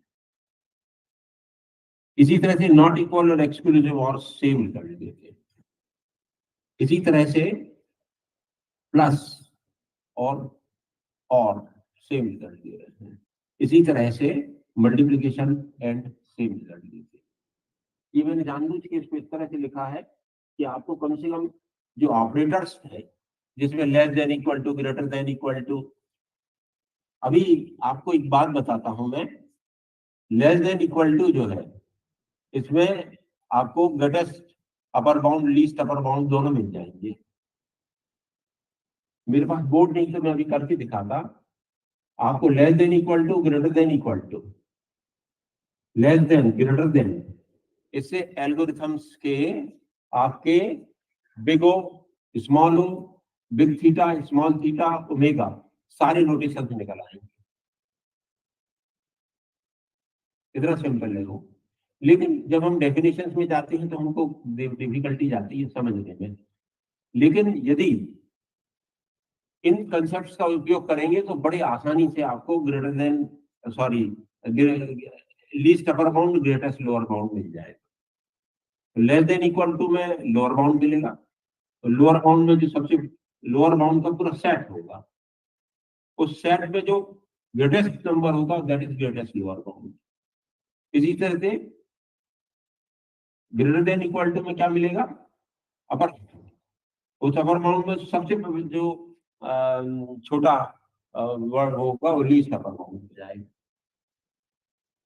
तो कुछ केसेस में तो आप देखते हैं कि least upper bound, greatest lower bound, वो सब एक ही वैल्यू मिलती है, लेकिन हम उसको नाम चेंज कर लेते हैं, है ना। स्ट्रिक्टली लोअर बाउंड और स्ट्रिक्टली अपर बाउंड मिल जाएंगे आपको, है ना। तो इससे आपके पूरा जो एल्गोरिथम आप पढ़ते हो उसमें सारे जो आपके big O notation, small O notation, theta notation सब मिल जाएगा उसमें, है ना। तो चूंकि समय की कमी है, अदरवाइज मैं आपको ये ड्राइव करके दिखाता हूं। नेक्स्ट में यहां जब बूलियन अलजेब्रा की एक बहुत बड़ी विशेषता है, इसको नोट कर लेना आप अपनी कॉपी में। बूलियन अलजेब्रा में जो आइडेंटिटीज है वो सारी आइडेंटिटीज टॉटोलॉजी देती है। सारी आइडेंटिटीज क्या देती हैं? Tautology. For example idempotent law है A and A is equal to A, तो यदि आप इसकी ट्रुथ टेबल डिफाइन करोगे तो that will be your tautology, ठीक है। वही सेम प्रोपोजिशनल लॉजिक में भी आपको मिलेगा। प्रोपोजिशनल लॉजिक जो है वो फॉर स्टेटमेंट्स है। यहां हम स्टेटमेंट ना यूज करके वैल्यूज यूज करेंगे, वो बाइनरी वैल्यूज यूज करते हैं, या बाइनरी वैल्यू भी नहीं कहना चाहिए क्योंकि हम ट्रू एंड फॉल्स की यहाँ पे उपयोग करते हैं। तो ये इसमें इतनी सारी, नेक्स्ट ख्याल आ गया था। हाँ, तो ये आप देखेंगे कि बूलियन अलजेब्रा, प्रोपोजिशनल लॉजिक और calculus classes mean set theoretic notations, सब यदि नोटेशंस की तरफ ध्यान न दें आप ज्यादा इसमें, तो आप देखेंगे कि लगभग सेम प्रॉपर्टीज मिल रही है। इसी तरह से अलजेब्रिक स्ट्रक्चर में सेम प्रॉपर्टीज मिलती हैं। ये नेचर का रूल है इसमें कि ऑपरेटर्स में बिहेवियर, ऑपरेटर्स बदल भी देते हैं, लॉ सेम रहता है। आइडेम्पोटेंट होगा, कम्यूटेटिविटी होगी, एसोसिएटिविटी होगी, आइडेंटिटी होगी, ये सब चीजें होगा। तो मैंने इसको समझाने की कोशिश करी थी, बूलियन एक्सप्रेशंस में भी, प्रोपोजिशनल लॉजिक में भी, सेट थ्योरम में भी और बूलियन अलजेब्रा में। ठीक है, तो ये इसीलिए मैंने इतना सारा लिखवाया। नेक्स्ट, ये मैंने लॉज लिख करके इसको लिख दिया है कि कौन सा कैसा लॉ है, इसको लिख दिया है। ये आप रोज पढ़ते हैं, इसमें कोई नई चीज नहीं। तो नेक्स्ट, ये स्विचिंग मैंने बता दी, एक्सप्रेशंस के साथ में स्विचिंग बता दी है। जैसे आप गेट निर्माण कर रहे हो, गेट बना रहे हो, टीटीएल डीटीएल यूज करते हैं, transistor logic, diode transistor logic, उसका उपयोग करके आप इस तरह से करते हो। मैंने गेट नहीं बनाया है, गेट न बनाने की बजाय मैंने सीधा सिंपल सी चीजें बता दी हैं। जो ये रूल्स लगते हैं, इन रूल्स को आप नोट कर सकते हैं। स्लाइड पुष्पेंद्र सर के पास में है, यदि आपको स्लाइड चाहिए होगी और एक्सप्लेनेशन चाहिए होगा तो मैं पुष्पेंद्र सर से कहूंगा कि मैं आपको बता दूंगा आकर के, जब पुष्पेंद्र सर कहेंगे, और नॉर्मलाइजेशन प्रोसेस भी बताऊंगा, क्योंकि मैंने जो स्टडी करी है एकदम फंडामेंटल स्टडी करी है। मैं यदि आपको बताऊंगा तो आप कभी जीवन में नहीं भूलोगे चीजों को। जिस तरह से नॉर्मलाइजेशन पढ़ाया जा रहा है क्लासेस में, वो बुक में लिखा हुआ पढ़ाया जा रहा है, जो बुक में लिखा है। जो पढ़ा रहा है वो भी कितना जानता है एग्जैक्टली, वो भी दिक्कत है।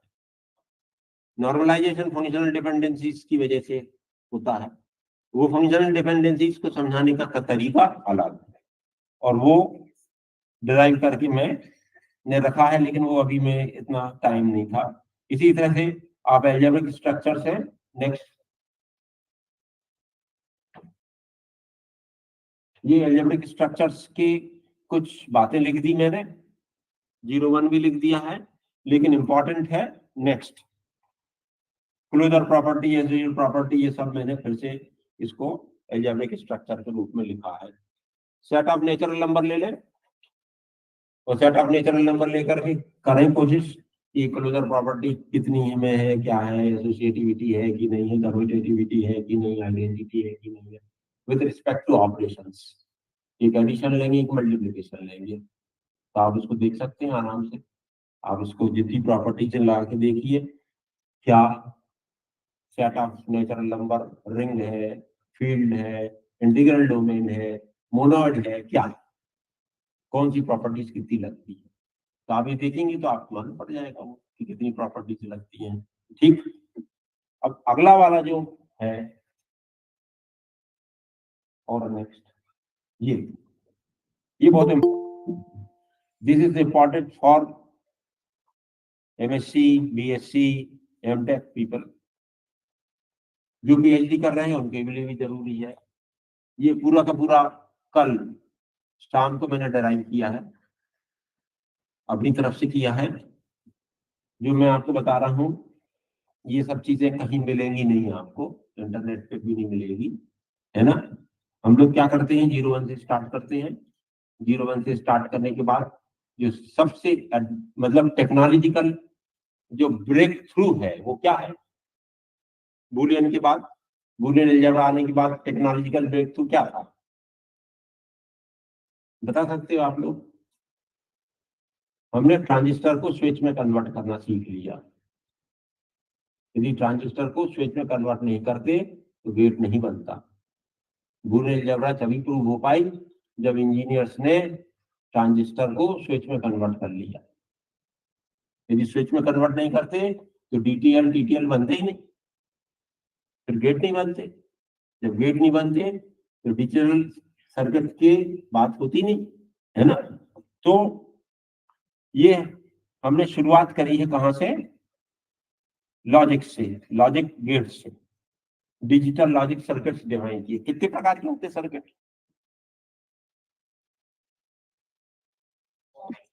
कॉम्बिनेशन सर्किट और सीक्वेंशियल सर्किट, क्या डिफरेंस है?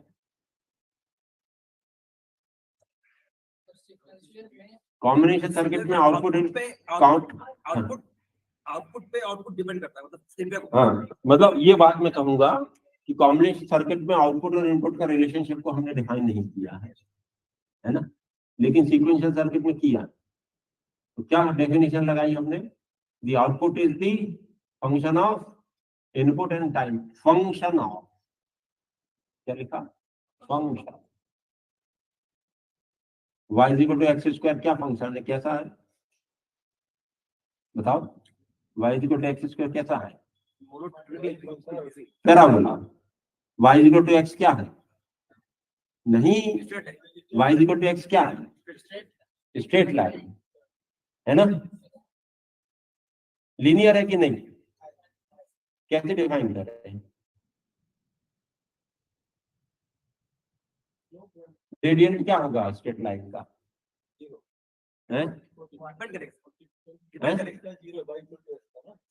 dy by dx is equal to constant, मतलब ग्रोथ इज कांस्टेंट। और पैराबोला का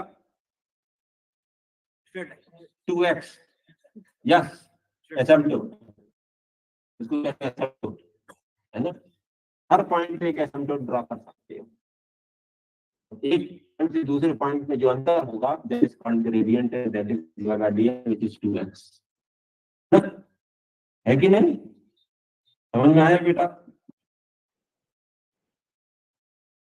तो combination circuit, polar half adder, sequential circuit, sequential circuit, flip flop, ठीक। और हमने क्या किया? स्टेट टेबल, स्टेट डायग्राम, यहां से शुरुआत होती है हमारे लिए ट्यूरिंग मशीन, ऑटोमेटा, यहां से शुरू हो गया। मूरे मशीन, मिले मशीन, स्टेट डेफिनेशन, कैसा स्टेट, यहाँ मशीन की बात आ गई, कितने स्टेट में मशीन है ना? है ना? ठीक है। फिर हमने रजिस्टर्स बनाए, सीक्वेंशियल सर्किट्स के बाद में रजिस्टर्स बनाए, काउंटर्स बनाए, रैम रोम बनाए, चिप्स बनाए, ठीक है। तो हमने इसको कहा डिजाइन ऑफ डिजिटल कंपोनेंट्स। उसके बाद हमने डेटा रिप्रेजेंटेशन किया, है ना? किया ना? तो डेटा रिप्रेजेंटेशन किया हमने, तो किस तरह का डेटा टाइप्स बनाया? Float. What is floating? What is floating? The point is floating, है ना? तो यदि वन हम कहें आपको, हम मैं कहूं कि फ्लोट करो पॉइंट को, और वैल्यू वन ही होना चाहिए, चाहे लेफ्ट साइड करो चाहे राइट साइड करो। तो कैसे करोगे? 10/10, 100/100 करोगे, तो पॉइंट फ्लोट करने लगा, that is called floating point. तो फ्लोटिंग, स्टैंडर्ड फ्लोटिंग पॉइंट कहां से कहां तक होता है? 0 से 1 के बीच में होता है स्टैंडर्ड फ्लोटिंग पॉइंट। अब फ्लोटिंग पॉइंट तो डिफाइन कर लिया हमने, अब उसकी हमको क्या चाहिए? मैथमेटिक्स। क्या चाहिए? मैथमेटिक्स। प्रोसेसर की जो डिजाइन है वो इंटीजर कैलकुलेशन के लिए बनी 808580286 तक मुझे याद है कि 8086 8085 के जो लेवल के जो प्रोसेसर्स थे वो इंटीजर अर्थमेटिक के लिए बने थे। इसके बाद एक कंसेप्ट आया मैथ को प्रोसेसर का। प्रोसेसर के बाजू में एक छोटी सी चिप होती थी, दैट वाज कॉल्ड मैथ को प्रोसेसर।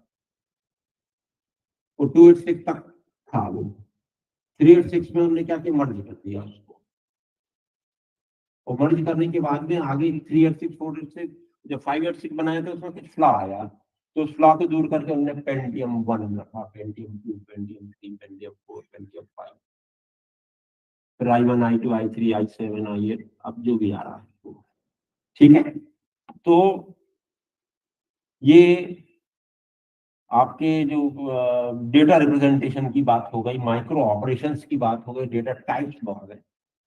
डेटा टाइप्स और टाइप्स ऑफ डेटा में क्या अंतर होता है? Data types in A programming language, जब तक कोई डेटा यदि डिफाइन करोगे तो वो प्रोग्रामिंग लैंग्वेज में जो डिफाइन करोगे उसको डेटा टाइप्स कहेंगे। और types of data in general कहेंगे जब हम किसी कंप्यूटर का प्रोग्रामिंग का उपयोग नहीं करेंगे, कहीं और करेंगे तो टाइप्स ऑफ डेटा यूज करेंगे। तो डेटा टाइप्स ऑफ डेटा में डिफरेंस हो गया, ठीक है। तो डेटा टाइप्स भी हो गए fix point, error detection codes भी बने कि कोई एरर होती, कम्युनिकेशन की बात शुरू हो गई। यहाँ से हम कोई चीज जहाँ से कम्युनिकेट करते हैं, कोई इंफॉर्मेशन तो कितनी सही पहुंची है, उसको ठीक करने के लिए एरर डिटेक्शन करेक्शन कोड्स की यहाँ यहाँ जब ये बने थे तो धीरे धीरे करके हम क्या करने लगे, कम्युनिकेशंस की बात करना शुरू कर दी। ठीक है, वैसे पेरिफेरल और सीपीयू के बीच में कम्युनिकेशन ही होता है, वहां भी जरूरत है। ठीक है, इसके बाद आ गया central processing unit, that was arithmetic logic unit, first control unit, और ये सीक्वेंशियल सर्किट की बात जो इन लोगों ने माइक्रो ऑपरेशंस और सब चीजों को डिजाइन कर लिया, तो सेंट्रल प्रोसेसिंग यूनिट बनना शुरू हो गए। ठीक है ना। और उसके साथ क्या हुआ, registers, the fastest memory is register and the slowest is tape drive. Tape, तो रजिस्टर आए, प्रोसेसर बहुत फास्ट था, डेटा डिस्ट्रॉय हो रहा था, तो रजिस्टर के साथ में कैश ली, एक्सटर्नल कैश ली, एक्सटर्नल कैश भी डेटा मैनेज नहीं कर पाए, तो उसी एक्सटर्नल कैश को हमने इंटरनल कैश बनाया, फिर एक्सटर्नल कैश बनाया, और डिस्ट्रक्शन ऑफ डेटा को हमने बचाने के प्रयास किए। ठीक है ना। अब इसके बाद पाइपलाइन एंड वेक्टर प्रोसेसिंग की बात आ गई। वेक्टर मीन्स उसको हम हिंदी में सदिश कहते हैं, दिशा और है ना। लीनियर अलजेब्रा क्या होती, यदि इक्वेशन है लीनियर अलजेब्रा की, उसको एक्स वाई जेड पे हम करेंगे तो एक स्ट्रेट लाइन आएगी, तो वहां दिशा भी आ गई और क्या आ गया, अमाउंट भी आ गया, तो सदिश हो गया। तो वेक्टर हो गई, तो वेक्टर मैट्रिक्स हो गई। मैट्रिक्स को प्रोसेस करने के लिए हमने रो एंड कॉलम्स की, तो रो मैट्रिक्स और कॉलम मैट्रिक्स वेक्टर कहता है, तो वेक्टर प्रोसेसिंग आ गई, है ना। इनपुट आउटपुट ऑर्गेनाइजेशन, मेमोरी है, मल्टी प्रोसेसिंग आ गया। मल्टी कोर आर्किटेक्चर क्या है, आपकी मोबाइल में कितने कोर, क्वाड कोर है, दैट इज मल्टी प्रोसेसर। ठीक है ना। अब मॉडल्स कौन कौन से लगे, मैथमेटिकल मॉडल्स, इतनी सब स्टडी करी, मॉडल्स कौन कौन से लगे। एक सी में लैंग्वेज में प्रोग्राम लिखते हैं तो हम उसको फंक्शन कहते हैं। कहां से आया function, y equal to x square is a function, वो फंक्शन वहां से आया है। x की वैल्यू हमको एक सेट बनाना पड़ेगा, इनफाइनाइट नहीं रखेंगे उसको हम, तो किस वैल्यू तक रखेंगे, that returns the value, means यहां के बाद नहीं चलेगा आगे, तो रिटर्न का कंसेप्ट आ गया, है ना, है कि नहीं। तो जो प्रोग्राम्स लिखे उनको हमने मैथमेटिकल दिया और उसको हमने कहा फंक्शन, तो सी का फंक्शन लिखना शुरू किया। और बहुत सारी चीजें हैं, है ना। तो डिस्क्रीट मैथमेटिक्स का, डिस्क्रीट स्ट्रक्चर्स का यूज किया, है ना। Boolean algebra is also a structure, जिसमें बहुत सारी प्रॉपर्टीज है, कम्यूटेटिव, एसोसिएटिव, बहुत सारी प्रॉपर्टीज है। ठीक है, और हमने मैथमेटिकल स्ट्रक्चर्स का यूज किया। हम क्या क्या यूज किया, मैट्रिक्स यूज की, डिटरमिनेंट यूज किया, है ना। फंक्शनल एनालिसिस में अभी आपको बाइज को एक्स स्क्वायर बताया, वो यूज किया। इसके बाद हमको आर्किटेक्चर की बात आ गई। हाँ बस गया। फिर इसके बाद आर्किटेक्चर है, आर्किटेक्चर में 2 डायमेंशनल मेमोरी, 3 डायमेंशनल मेमोरी, तो डेटा कैसे रिप्रेजेंट करें, तो डेटा स्ट्रक्चर बना, वो मैं फंक्शनल जो क्या कहते हैं, जो डेटा स्ट्रक्चर है वो फंक्शनल रो एंड कॉलम में जो स्ट्रक्चरल रिलेशनशिप है, दैट इज डेटा स्ट्रक्चर। इसके बाद बूलियन अलजेब्रा आई, टपल कैलकुलस आई, उससे हमारा डेटाबेस बना। ठीक है, और डेटाबेस बनने के बाद में हमको जो स्क्रीन पे काम करते हैं उसमें हम कोऑर्डिनेट ज्योमेट्री का यूज किया, 3 डायमेंशनल 2 डायमेंशनल कोऑर्डिनेट ज्योमेट्री का यूज किया। मतलब हर ऑपरेशन जो कंप्यूटर में यूज करते हो उसका एक मैथमेटिकल बेस है। किसी मॉडल में ऑपरेटर्स एंड ऑपरेशंस जो होते हैं उसी से इंस्ट्रक्शन एंड कमांड बनते हैं, इसलिए सबसे पहले मैथमेटिकल मॉडल बनाना चाहिए, उसके ऑपरेशंस बनाना चाहिए, उसी के बाद आपके इंस्ट्रक्शन सेट बनेगा। है ना। ये अल्टीमेट बात ये हुई, हमने स्टार्ट किया बिट बेस से, बाइट बेस से किया, फिर रिकॉर्ड बेस किया, फिर डेटाबेस किया, फिर फाइल बेस किया, और लास्ट कर ले, लास्ट नेक्स्ट। अल्टीमेटली हमने क्या किया वो ये लिखा है, bit base methods, byte base, record base, database, file base, data warehouse. हमारी टेक्नोलॉजी बदलती चली गई। पहले बिट बेस में फ्लिप फ्लॉप कॉम्बिनेशन सर्किट बनाए, फिर बाइट बेस में हमारी सी लैंग्वेज आ गई, इंटीजर 2 बाइट, है ना, फ्लोट 4 बाइट, तो बाइट बेस हो गया। तो रिकॉर्ड बेस हो गया, student record, name, roll number, ये रिकॉर्ड हो गया। डेटाबेस, रिकॉर्ड को तोड़ने के लिए हमने डेटा स्ट्रक्चर डिफाइन किया। जब तक डेटा स्ट्रक्चर डिफाइन नहीं किया तो फ्लैट था वो। जब हमने डेटा स्ट्रक्चर डिफाइन किया तो तोड़ना शुरू कर दिया रिकॉर्ड को, तो डाटाबेस बन गया। ठीक, रिकॉर्ड बेस हो या डाटाबेस हो, हम हमेशा फाइल में स्टोर करते हैं, तो फाइल बेस बन गया। तो बहुत सारी कलेक्शन ऑफ फाइल्स हो गया, और उसमें डेटा को रिकॉग्नाइज करना, पैटर्न्स बनाना, डेटा वेयरहाउस हो गया। और डेटा वेयरहाउस जब हमारे पास होगा तो हमें माइनिंग टेक्निक्स लगानी पड़ेंगी और डेटा निकालना पड़ेगा और उसको उपयोग करना। बहुत सिंपल है, अच्छा है। ये मेरा कई दिनों का, कई वर्षों का जो मेरा मनन था, वो मैंने आज आपको दे दिया। ठीक है, इसमें पुष्पेंद्र सर से मैं कहूंगा कि जब उनको ऐसा लगेगा तो मुझे बुला करके मैं पढ़ाऊंगा जरूर। मैं अभी कुछ डेटाबेस भी बता दूंगा कभी, और वो भी करूंगा, है ना। कोई प्रश्न है तो आप जरूर पूछ लेंगे।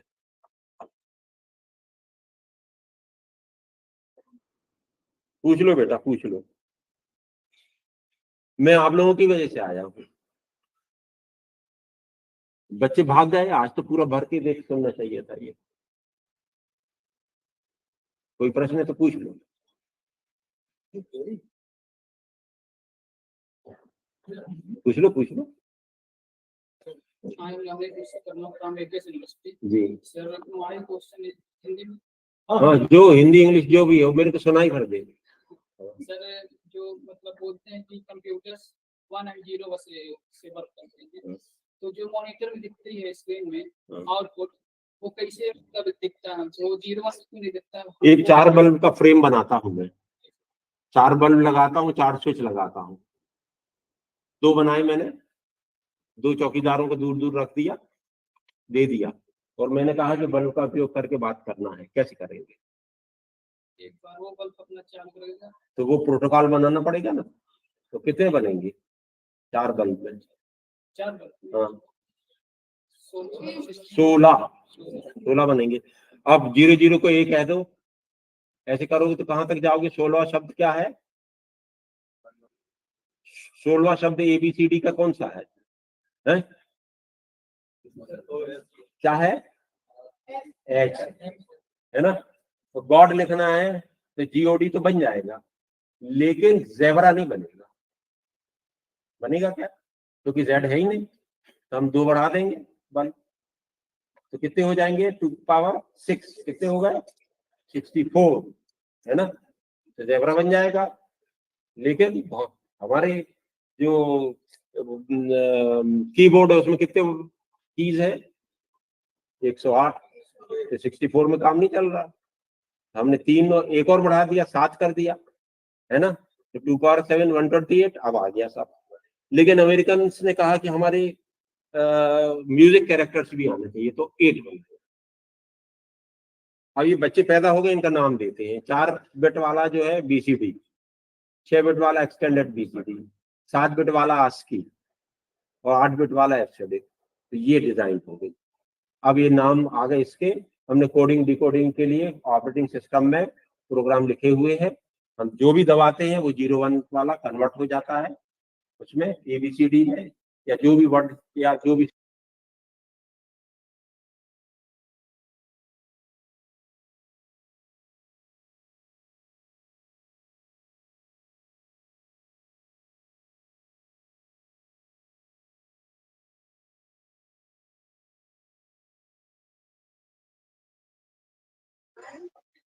Yes, sir.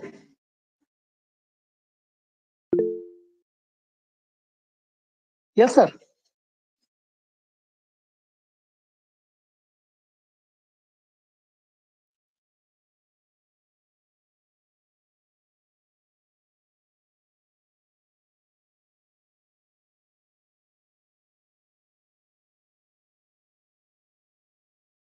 Yes, sir. Yes, sir. I'm here. Yes, sir. Yes, sir. But sir कुछ गेस्ट है अभी, आप उनको करिए सर कंटिन्यू। स्वामी मैडम भी है, सुधाकर सर भी है।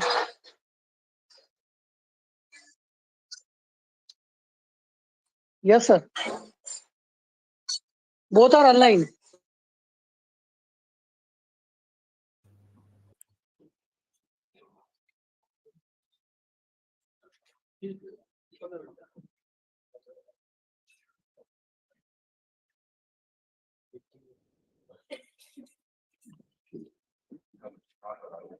Now I invite to Dr. Sudhakar Umale. He is HOD in Mechanical and Mechatronic Engineering, Thakur College. Please come and increase on knowledge. Please come.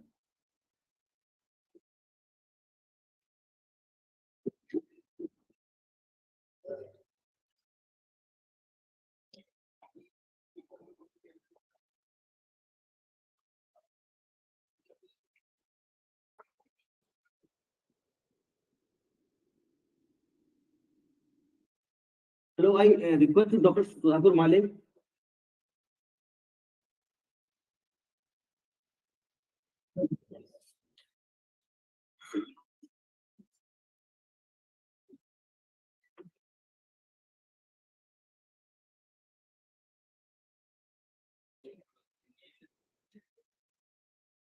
Message.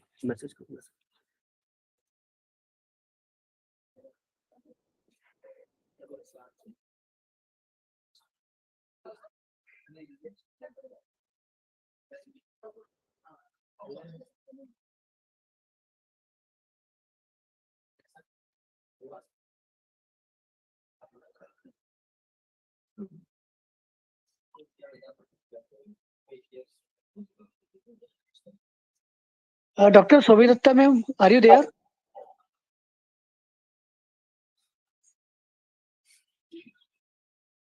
Sudhakar sir, are you there, sir?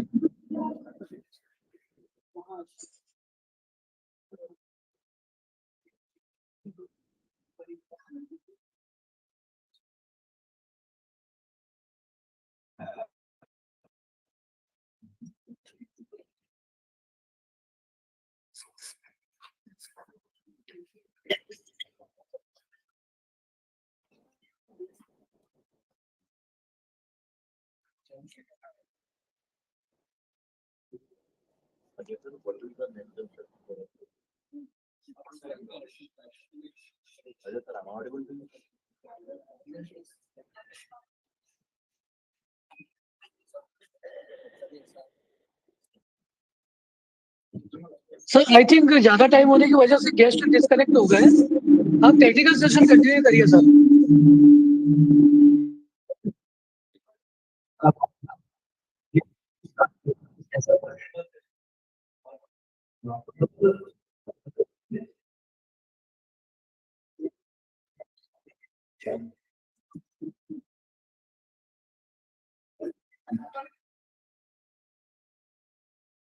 Good afternoon. Just give me time to share my screen. Thank you. Just give me 2 minutes, please.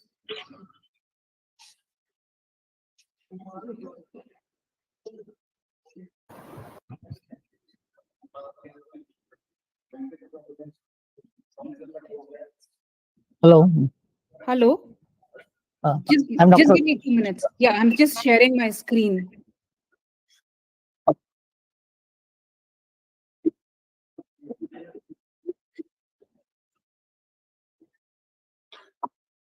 All right, sir. Okay. Aman, can you Okay, sir. just- Thank you. Thank you. Aman, can you come here, please? Shall I share my screen, sir? ये इसके तो zoom पे जाना है ना।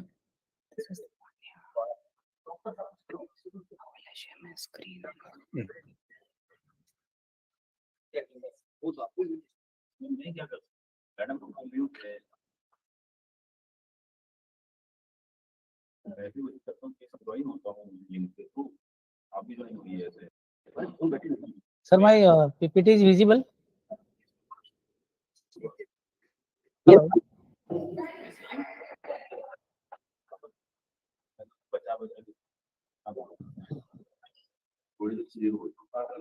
Good afternoon, all of you. My name is Dr. Satna Krumale, adjunct professor in Thakur Engineering College, Mumbai. As our international conference is on research, innovations, and trends in engineering, I have selected this topic because you must know the importance of research, innovations for your career. Without research and innovation, it is impossible to build up the startups. And what is the trends in engineering is generation of products, product design, product development, and services. So the product is totally depending on 8 factors: challenge, courage, completeness, research, innovation, design, entrepreneurship technique, and market. So this is very important. This startup is totally depends on 3 C's: challenge, courage, and completeness. We must have the courage to start a business, and it would be long-term planning.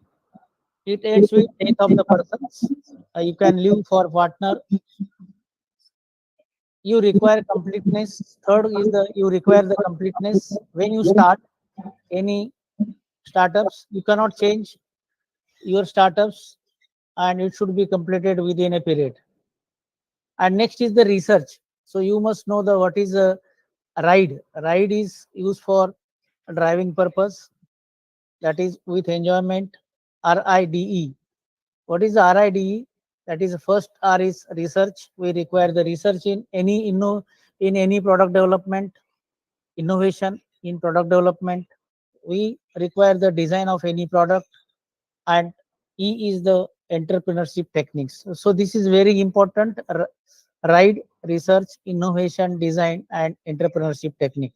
So that's why we are publishing papers so that industries and societies can understand our publication in well manner. And last is the market. Always we require the market to sell your product, sell your each and everything. And there are 3 questions during product development. What can we do to enhance individual creativity? For research, innovation, design, and entrepreneurship development, we require the creativity. So this question is very simple, and you take that question very seriously. What can you do enhance individual creativity? And next question is very related to the innovation. How can innovation improve management? So this is when you solve this question, how can innovation improve management? Third question, can you measure the benefits of innovations? We are innovating so many things, but we are not measuring the benefits of innovations. When you write any publication, when you do the experimentations, so when we change something, that is the innovations, and hence from that innovation, public or society will get the some benefits, and we have to measure all the benefits. You must understand what is the need of startups programs. So startups totally depending on innovation, entrepreneurship in the country. Startup program encourages innovation and internships in the country. A startup is small new company that is started by one or group of people that leads to products and services innovations. Research and innovation is the most important for startups. For startups, people require knowledge-based skills. Knowledge-based skills are technical skills that you learn from education and experience. Soft skills are also required for communication, and problem solving. And this is the very important why we need a research in the startups. For everything, we require the research. Research is required in startups to help you to attract more customers. Research and development is essential to seek knowledge, to develop, design, and enhance its products or processes. I will explain why knowledge is required for the development, design, and enhancing the product design. Next is the market research. So this is one of the market research we require in the business, in the entrepreneurships. Market research can help validate your business idea, understand your target market, identify your competitors, develop market strategy, raise capital, and understand the market environment, and to launch your product or service. And hence, you have to understand the importance of innovation in the success of startups. So you must understand. So many research scholars are understanding that creativity and innovations are similar, totally different. Creativity is the ability to create. In a business environment, creativity can help in task management, performance improvement of the working team, and the creation of quality products. But what is exactly innovation? Innovation is to develop business ideas into something useful and practical for society. Innovation is the process of converting theory into action. Innovation is the process of converting theory into action is the very important. In the college period, we are using lot of theories, but there is no action for the research and innovation and the product development. To be creative, an individual must be able to present new ideas while being an innovator. This needs to act on those ideas. Role of creativity and innovation in career growth. Always, every person is depending on career, and he must think about the career development or career growth. So this career growth is totally depends on innovation skills and research skills. Innovation is a key driver of entrepreneurship and plays a critical role in the industries. Innovation allows entrepreneurs to identify new opportunities, solve problems, and bring new products and services to the market.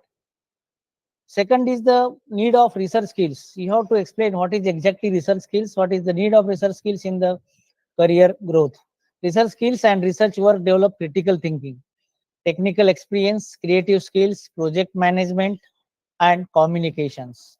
There is an impact on academic and industrial works. So not only the industrial work, we also require the research skills in the academic purposes for development of the critical thinking, technical expertise, creative skills, project management, and communications. These are very important.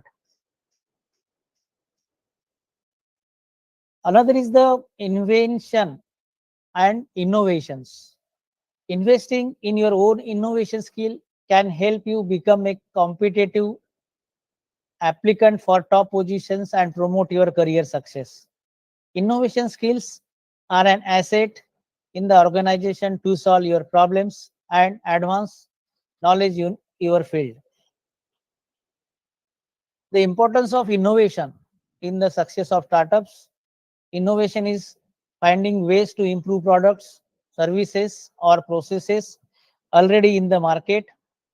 And innovation brings less risk to the entrepreneur. However, it requires a strategic approach and aims to ensure that the changes are valued by the customers. And it is necessary to find opportunities through the innovations. And hence, opportunities to find innovation that for customers value is very important. Why is innovation required for startups? Already I have asked this question. It is very important. Why is innovation is required for startups? Innovation is very important because it is the only way to stand out among the competitions. When you face any competitions in the market, always we require the changes, and for the changes we require the innovations. And hence, for the new innovations, we require the research, and we have to write the publications in the standards journals.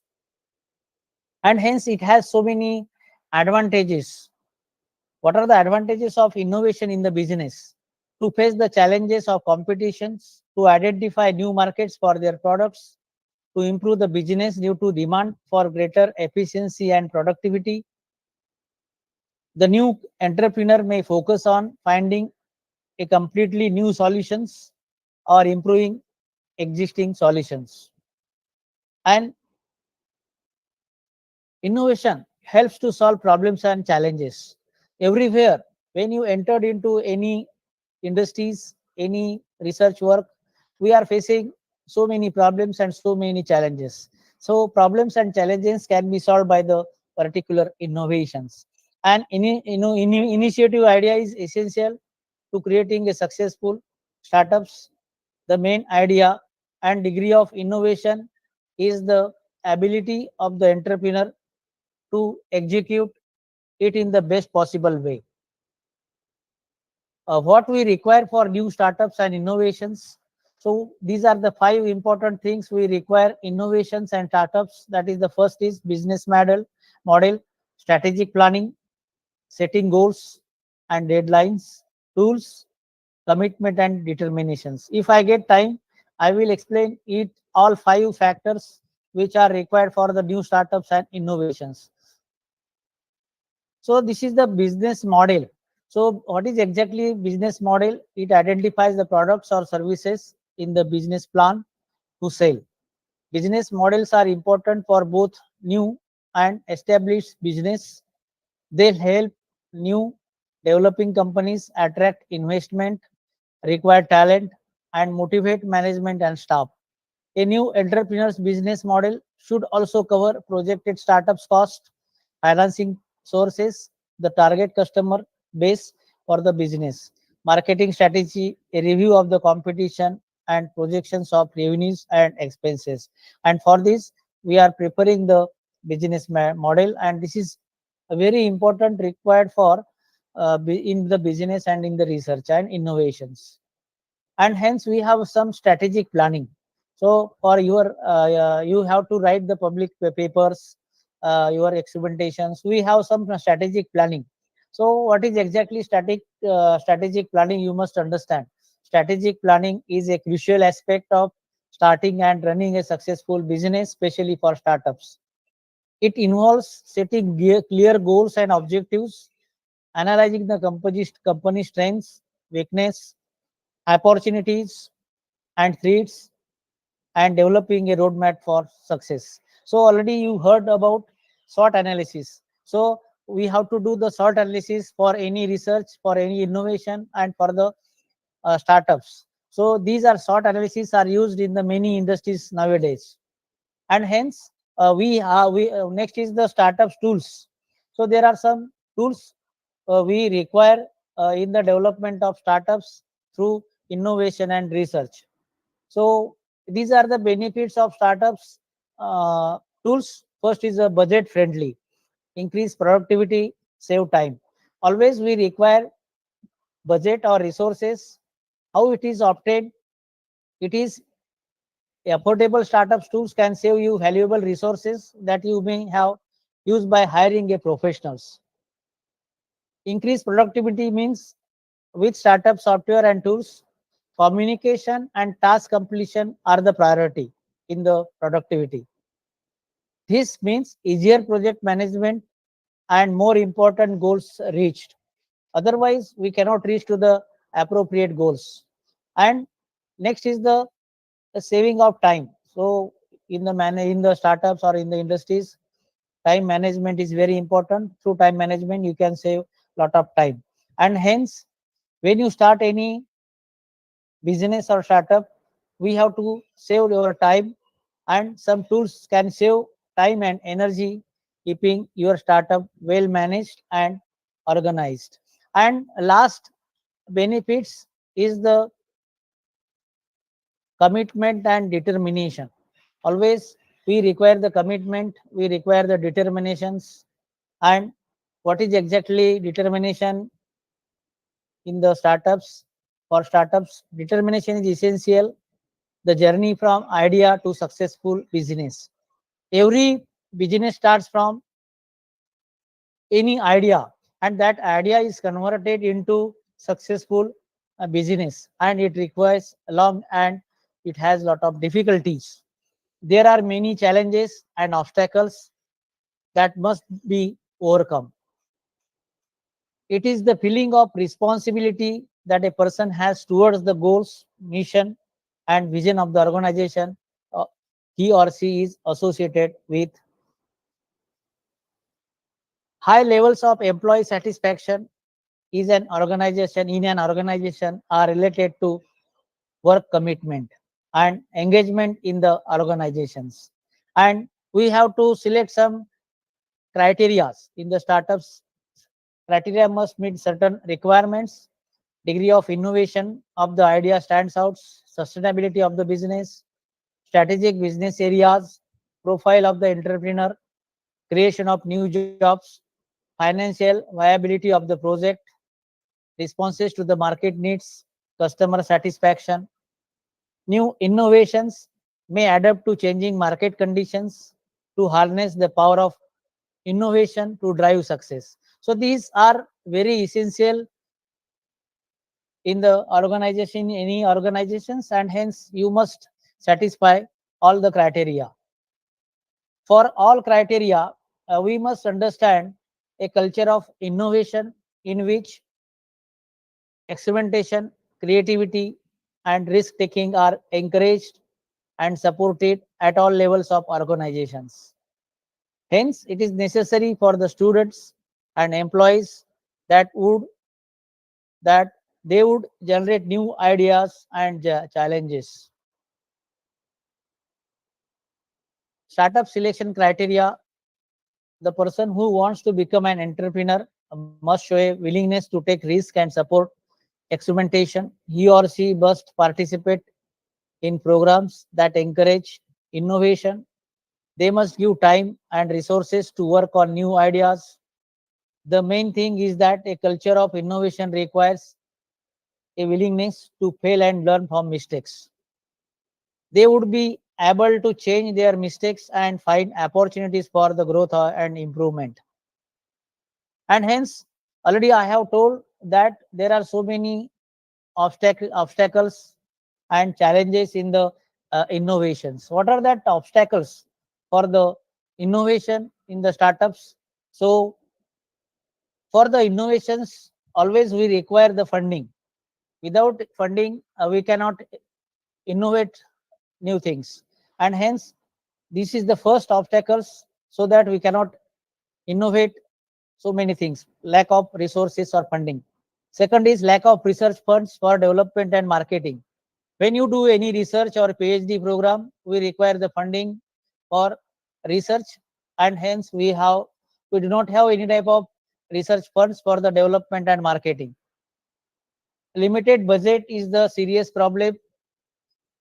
Resistance from the college and or organization or customers who may be hesitate to embrace new or unfamiliar ideas. If any researchers is starting a new ideas, many customers, many organizations or their college principals or owner of the college hesitate to give the support or funds for the new innovations.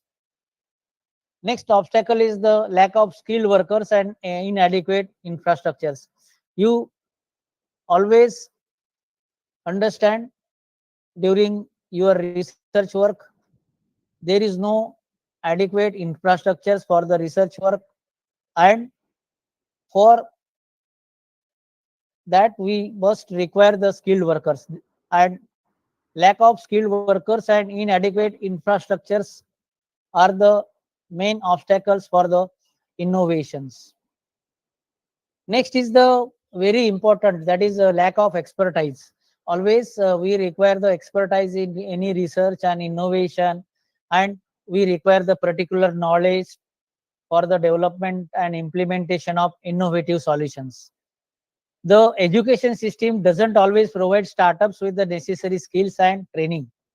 What we require in the education for research and innovations, that is, you have to change our education system so that college and organizations can support for the new and necessary skills, and they also provide some training programs for the faculty, and so the people or students or research scholars can take the and take courage for the new innovations. In India, education system does not always provide startups with necessary skills and training. There is a shortage of skilled professional in certain fields.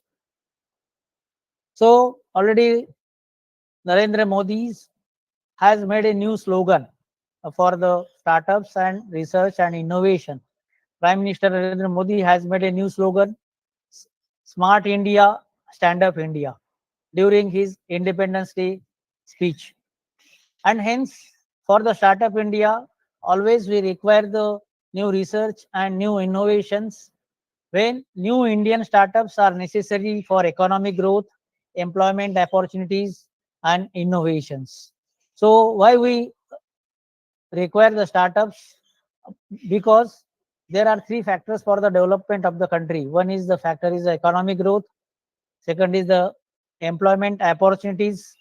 So this employment opportunities is the very serious problem in our country, and innovations. So through startups, we can have the lot of innovations. India has the potential to strengthen its position as a global center for innovation and entrepreneurship by creating an atmosphere that encourages the success of startups. So, as per Narendra Modi, our Prime Minister has given a lot of opportunities for the research scholars for new Indian startups. What is exactly new Indian startups? Gain a good understanding of the business process management so that research scholars can understand business process management. The decision to become an entrepreneur is like learning to ride a bicycle. You may have great potential to be a successful entrepreneur. Unless you start, will never know it. Great entrepreneurs didn't have a business background, or did they show any sign of entrepreneur skills before they actually started? So another slogan of the our Prime Minister, that is a Smart India. How to make Smart India is our one important goal, and researchers can solve that goal through the smart development in the research and innovations. What is the smart criteria? You have to apply this smart criteria so that you will get your specific goal measurable. What is exactly the meaning of smart? Specific, measurable, achievable, relevant, and time bound. And hence, during publication, we have again smart criteria during writing, publishing your paper, that is specific, measurable, achievable, relevant, and time bound. In startups and innovation, in startups, we require a lot of innovation. So what is exactly innovation? Innovation means idea generation, analysis, and testing of the products. The result of innovation is improvement in the existing product, efficient product, and convenience of the productions. And hence, we have importance of research and innovation in the product development in the industries. Research and innovation is the first stage in the development process of startups. Startups require knowledge, talent, and investment in order to further needs and goals. Innovative ideas are essential to create a successful startups. Creativity and innovation help develop new ways of improving an existing product or service to optimize the business. Innovation plays a key role in introducing novelty to existing products or processes and customer satisfaction. These novelty products have special value for the customers, and hence all are researchers here, and hence I want to give some suggestions for career development. So how do you develop the career? Research career development is very important for the researchers. Publishing a research paper can give weight to a researcher's career development. Researchers can become expert and grow in their academic careers. Opportunities for collaboration, professional development, and aspiration for future research. Research enables you to learn by doing. Research allows you to develop communication, problem solving, teamwork, creative work, time management, and other valuable skills in your field. These these skills will benefit you throughout your life. Good analytical skills are necessary for research and development of the role. And this is my last slide. So you have to answer this question. Already I have explained all things to you. What is the most important factor for startup success? The idea, the team, business model, funding, and correct timing to start the startups. So I will stop here. If you have any difficulty, I will solve it.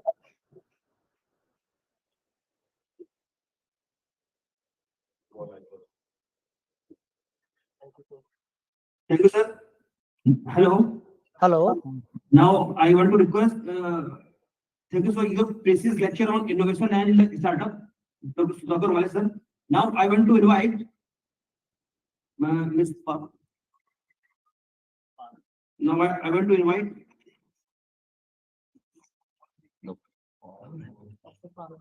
Dr. Parul.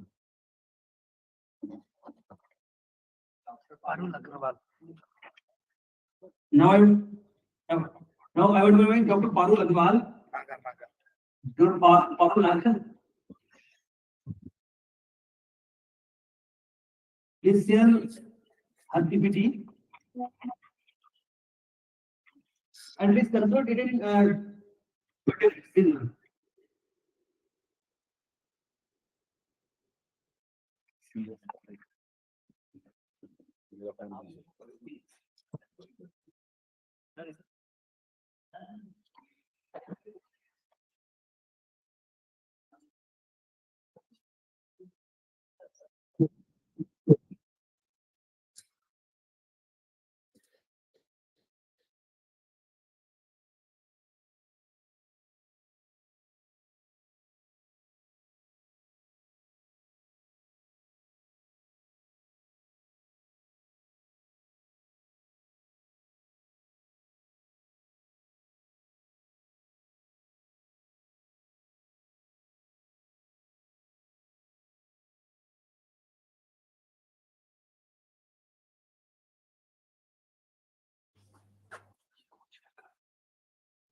Share कर देंगे ना हाँ share mic off हो गया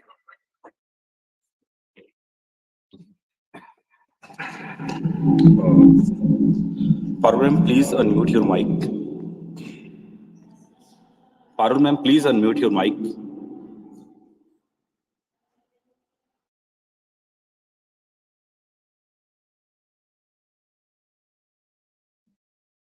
Yeah, sorry.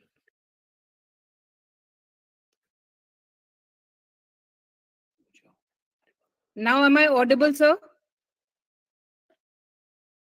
Yes, ma'am, you are audible. Thank you. Good afternoon. I'd like to present my name is Dr. Parul Nagar. I'm from Indian School of Hospitality in Gurgaon. The title of the paper is Impact of Tourism Industry on Women Empowerment in India. The topic that I've chosen is in line with the theme of your conference, which is talking about the contemporary research and the trends in different fields today. Just give you a little background that, since the year 2007, the Department of Ethics, Culture, and Social Responsibility at the UN World Tourism Organization, they have been trying to develop a sustainable, accessible, culturally and socially responsible tourism sector. And in fact, the UN Women, it recognizes women empowerment as a way to bridge the gender gap, which is one of the agendas of the 2030 agenda of your Sustainable Development Goal 5, which is gender equality. The reason for that really is that, economic and social empowerment addresses many issues which are much broader, like, poverty alleviation, inclusive society, and equal opportunities. And in India, the government of India has actually mentioned as a part of the National Commission minimum program, Millennium Program, they have listed women empowerment as one of the 6 basic principles of governance. Coming to the tourism industry, we all know it's a labor-intensive industry, and it has immense job opportunities. And India, it is contributing about 5% of the GDP, which is now touching towards close to 6%. And going forward, they're aiming at reaching 7%. So it has immense immense opportunity for employment. And women make up, globally, they make up about 50% of the workforce. And it's very surprising. I mean, as a part of my study, what I was able to see was that, there is a horizontal and a vertical segregation. When I say horizontal segregation, there are more women that are employed in this sector than men globally. And the vertical segregation, that, it's always the low menial jobs that are there and the low paid jobs that are there with the women. So the challenges, of course, are more because of job seasonality, the part-time jobs, job rotation. And when it comes to jobs at even higher levels, upward mobility of women is also a challenge, where there are gender pay gaps, gender stereotypes. So the objectives of my study, I've divided them into 4. One is the critical analysis of the growth potential of tourism in India. Second focuses on the critical analysis of participation of women and the impact on women empowerment. The third, how I've evaluated the government and the industry initiatives, both for tourism and for women empowerment. And last but not the least, and how to assess the impact of G20 presidency in India and how it has helped to place India as a tourist destination. And it has also had an impact on the role of women in this sector. Just given a list of some of the literature reviews that I have used for my research.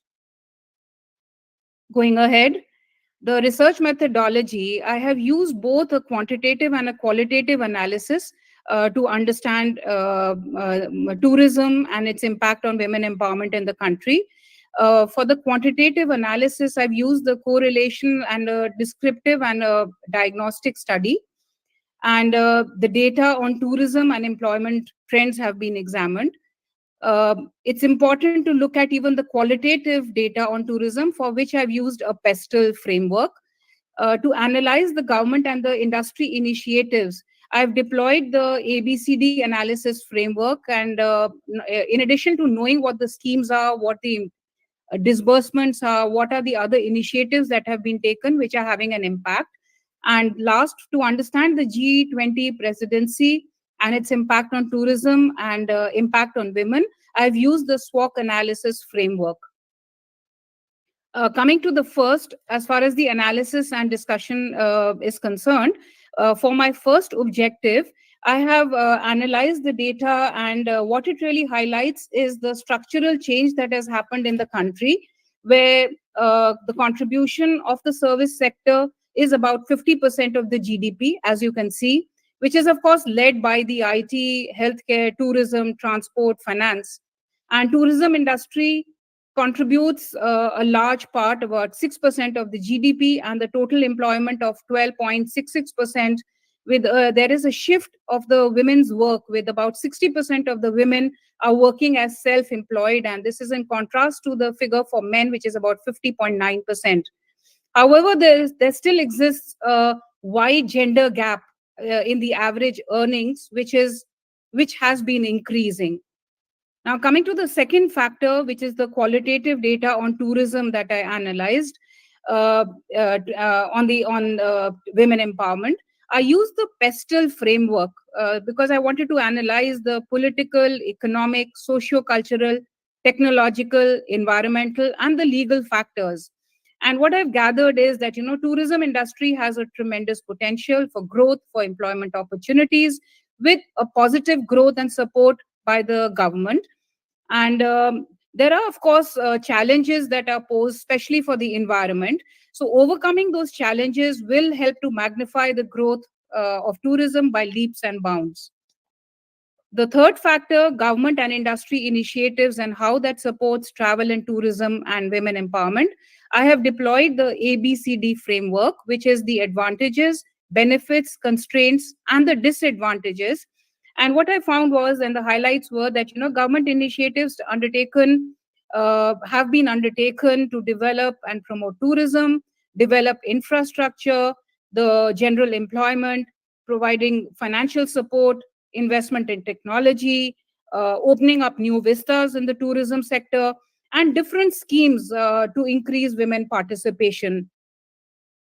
And coming to the fourth factor was to assess the G20 presidency and how it has placed India on the global map. I used the SWOT analysis, which is the strengths, weaknesses, opportunities, and challenges.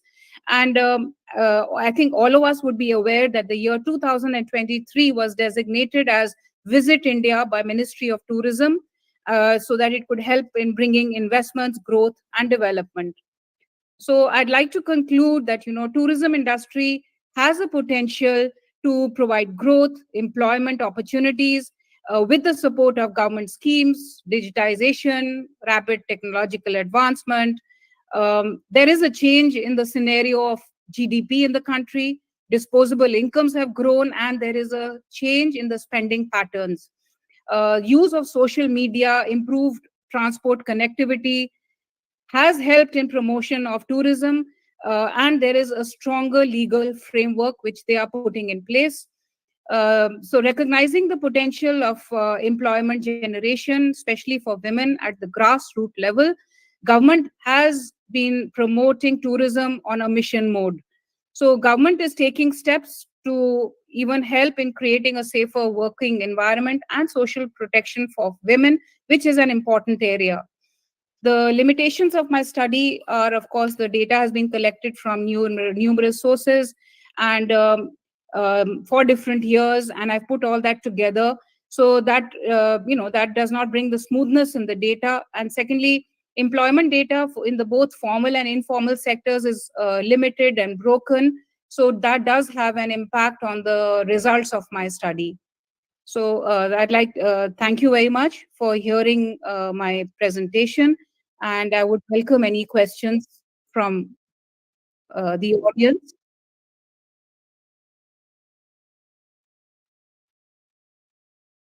Thank you.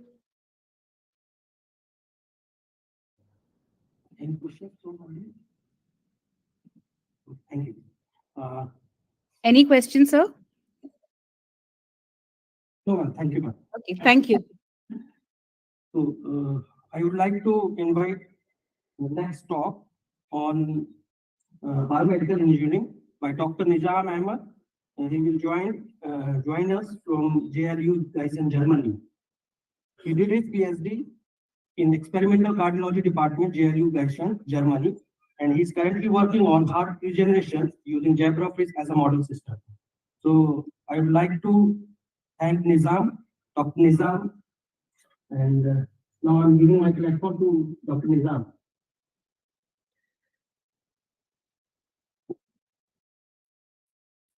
Hi, can you see my screen? Sure. Yeah, thank you, Dr. Diplace, for the nice introduction. There is one correction that I haven't finished my PhD yet. I am still working on it. So maybe in future I'll be Dr. Nizam Ahmed. Okay, but thank you for calling Dr. Nizam Ahmed. Yeah. So maybe this topic is a bit different from the other topic, and it may be new for the most of the people here sitting. And so I would like to be as basic and as elaborative as possible.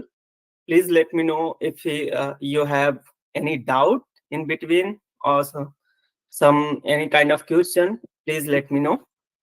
So currently I'm working at interleukin 11 dependent tissue regeneration. So talking about the tissue regeneration is something when you got some injury and your new tissue is your old tissue is replaced by completely new tissue instead of scarring. So if you go forward, tissue damage or injury in mammals and human and rodents, mammals we get like activation of fibrotic gene program. Fibrotic gene program is which lead to cause scar formation after the healing. And myofibroblast differentiation, so mostly for the fibrosis, there are cells responsible are myofibroblast. So differentiation of different kind of cells in the myofibroblast is caused the scarring or fibrosis. And deposition of collagen rich matrix, which is very important for the scarring and healing. So when you see or when you get injured or cut your some skin cut are there is after healing there is a scar formation. It is not same as it was previously. So that's called the scarring or fibrosis. And here is the example of mice. Most molluscus we got, there is ear punching. Ear punching causes inflammation and then healing repair, but it doesn't close the ear hole it was created. And in the corners, not here, but you can see there will be scar formation. There will be no hair growth, no skin. Basically collagen rich matrix are there. And like this, if you see here, after injury he got a scar. So while on other case there are regenerative organisms like zebrafish, xenopus, acomis, which can regenerate their lost organ completely. Even if you cut their heart or fin or any limb, they can completely regenerate it after some time by limited or transient deposition of matrix. What is transient deposition of matrix? It's deposition of matrix like collagen rich matrix for some time, and then it gets dissolved and it is replaced by the new tissue. And then regeneration specific gene program. So gene are the something which controls the regeneration or activity of inside the cell. So regeneration specific gene programs gets activated in these organisms, and de-differentiation, proliferation, and migration occurs. De-differentiation is something when you lose your identity and become something else. That is called de-differentiation. Proliferation is division of cells, and migration is the migration of cells. Like some place there at the injury site there is less cells, so from the far from that side, cells migrate to the injury site to fill that wound. And that's how it happens. First, if you give some kind of injury, this is an example of acomis mice. It is a spiny mouse found in Africa, which is the only mammal or rodents can regenerate. Here, if you do ear punch, inflammation occurs and blastema formation. So blastema is very new for everybody. Here, blastema is something when you have de-differentiated clumps of cells which are expressing the regenerative specific gene program, which leads to the regeneration. So in front of injury site, like if it's injury, there is a blastema formation, then morphogenesis occur, and it leads to complete regeneration of the tissue. Like you can't see the difference between regenerated tissue and old tissue. So coming to the point, there are a lot of model system currently used to study regeneration, like Hydra, which can regenerate its complete body. If you chop Hydra in multiple tissue, multiple sections, it can regenerate. Each section can regenerate its complete body. And another thing, its genome is completely sequenced, so it's a nice model organism. Planaria can regenerate its regenerates whole animal, germ cells, nervous system. Like here is the planaria. If you cut its head, it can even regenerate its head. And zebrafish can regenerate fin, heart, retina, spinal cord. Similarly, Xenopus laevis, tadpole tail, can regenerate limb, retina. Axolotl is another kind of amphibian which can regenerate. Similarly, there are a lot. Even mouse has some regenerative capacity at its embryonic stage, or at its neonatal stage. Neonatal stage is embryonic stage when it's an embryo. And Drosophila melanogaster is a fruit fly which also can regenerate some of its tissue like midgut, germ cells. So it's very interesting to study. Like if you see the axolotl, for example, axolotl limb, when you cut the completely grown limb, it's like blastema formation. Then there is a development of different bones, muscle, and nervous connective tissues, and finally it completely regenerates. Similarly, in zebrafish, when you injure its heart, and it can regenerate completely after some time. So coming to the zebrafish, why we study the zebrafish and how we study the regeneration in heart. So heart has different parts, like bulbous. Bulbous is a part of heart which supplies blood to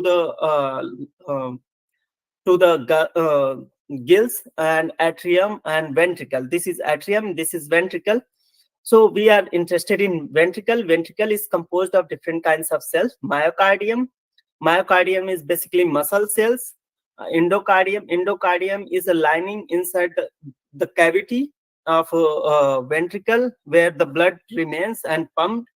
And epicardium is upper lining of the heart. And cortical muscle is just supporting muscle between myocardial cells and epicardium.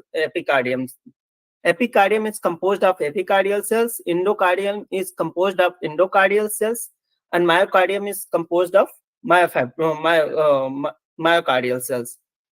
And there are obviously nerve cells, and there are obviously vessels which supplies blood to heart. And the interesting part of zebrafish is they are highly regenerative and are able to regenerate their amputated fins mean cut fins, and can, as well as lesion in brain. There are a lot of study going on in heart regeneration, retina regeneration, spinal cord regeneration, and other tissues. And another advantage of using zebrafish as a model system, because its genome is fully sequenced, and so genetic manipulation in zebrafish is very easy. And it has external fertilization, so you know when to set up the crosses, and they lay eggs, and you see the development of zebrafish, and and their embryos are transparent, so it's easy to imagine and work.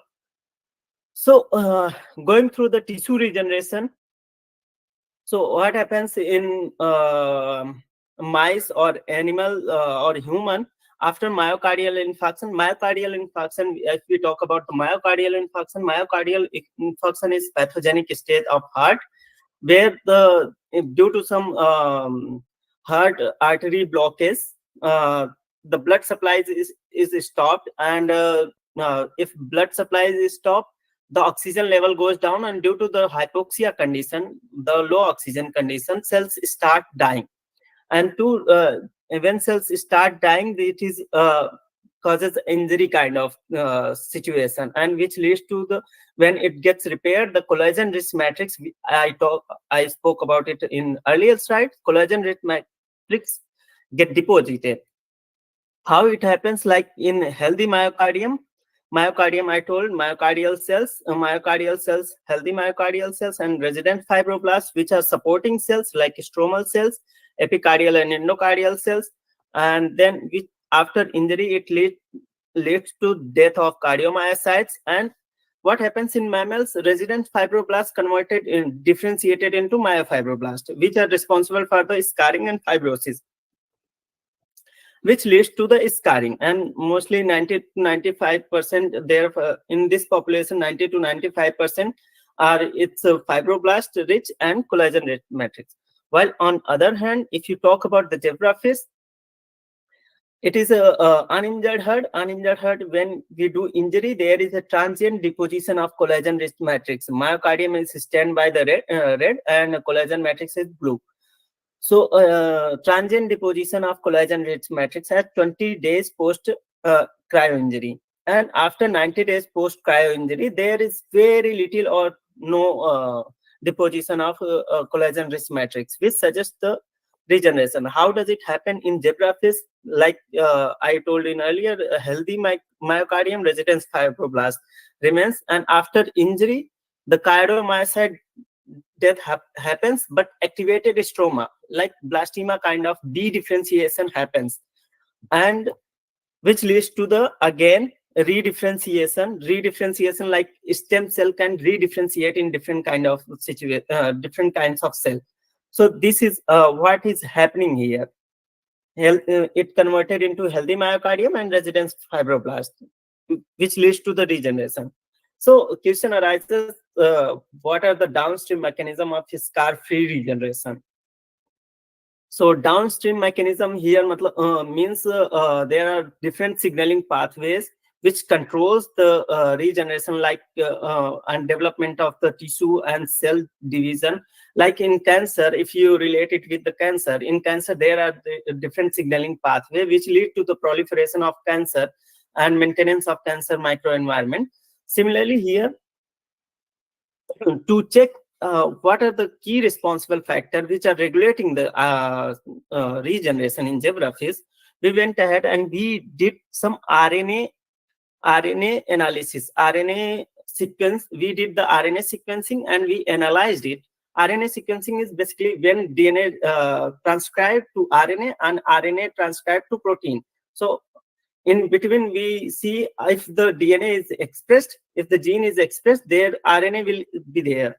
So we sequenced the RNA and we found out that interleukin-6 family cytokines are highly upregulated post cardiac injury, and together with the transcription factor like STAT3 are highly upregulated. So interleukin-6 is a cytokine. Cytokine is a it's a molecule which binds to the receptor of cells, and further it downstream signaling occurs.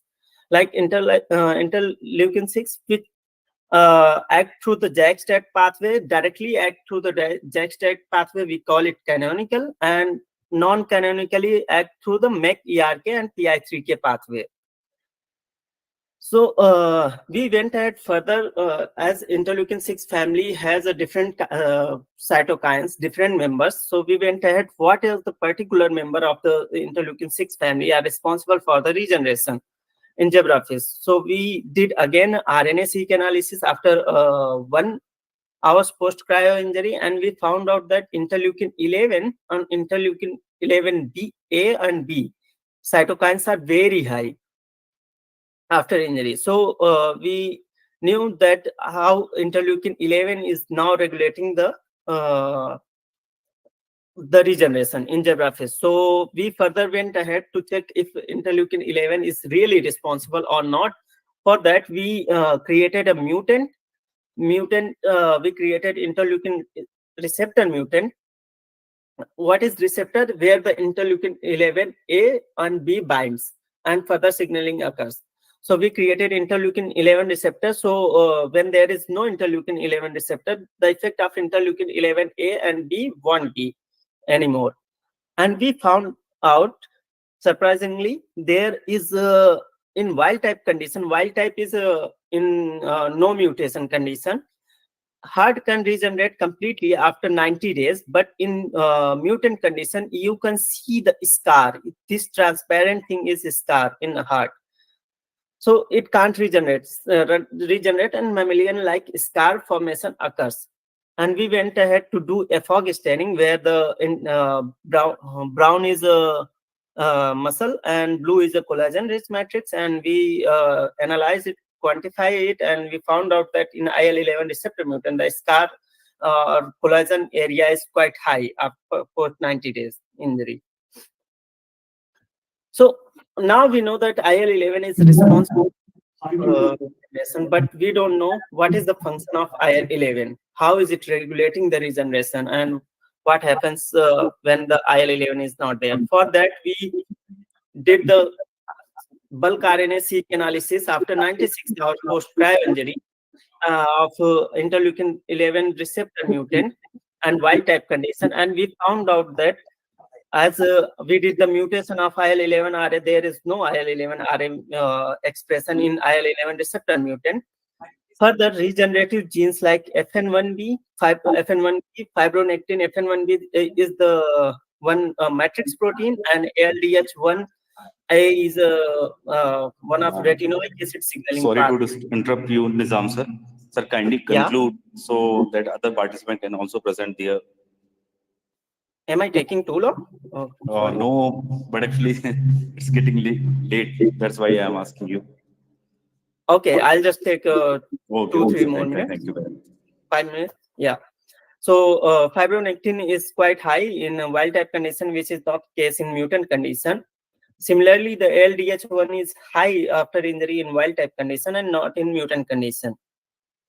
Further, we stand for the alpha smooth muscle actin. Alpha smooth muscle actin is a marker for the fibrosis, and we found out that in IL-11 receptor mutant, it's quite high, but in wild type condition, it's quite low. It suggests the IL-11 loss of IL-11 promotes fibrosis, and elastin, which is a pro-fibrotic marker, is also very high in IL-11 receptor mutant and not in wild type condition. So to rescue this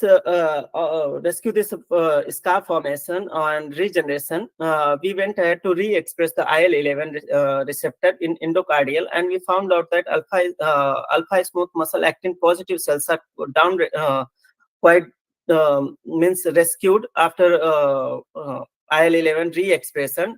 Not only the rescue in regeneration, but there is a proliferation of cardiomyocytes also occur, which suggests the IL-11 is very important for the regeneration. And I would like to conclude that IL-11 is a regenerative cytokine and promotes regeneration and after cardiac injury. And IL-11 mutants show the mammalian-like scar formation after injury, and re-expression of IL-11 RA in IL-11 RA mutant rescue the regeneration phenotype in after injury in zebrafish.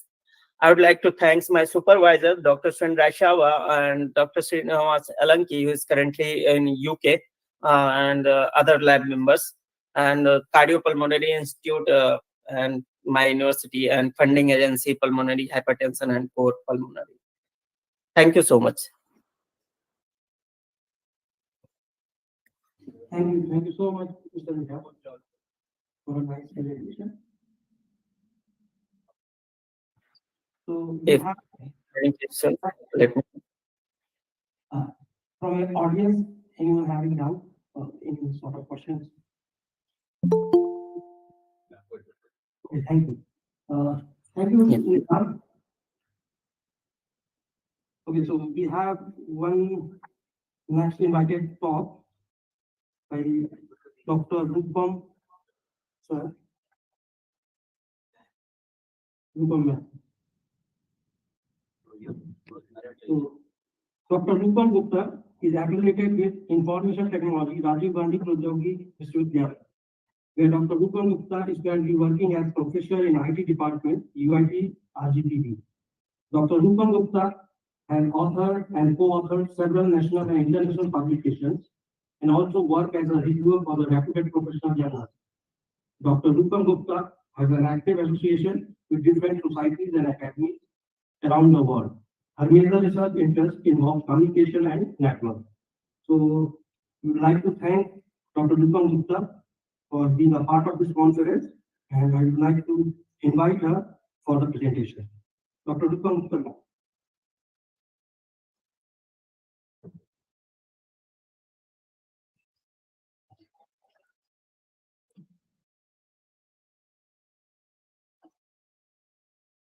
Dr. Rupam, can you share your presentation? Am I audible to you?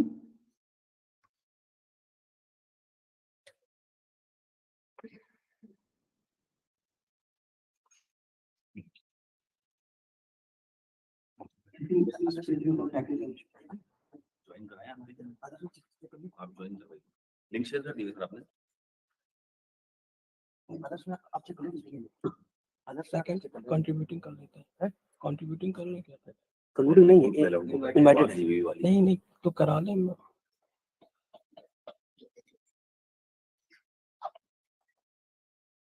Mute कर दो थोड़ी सी। Doctor ma'am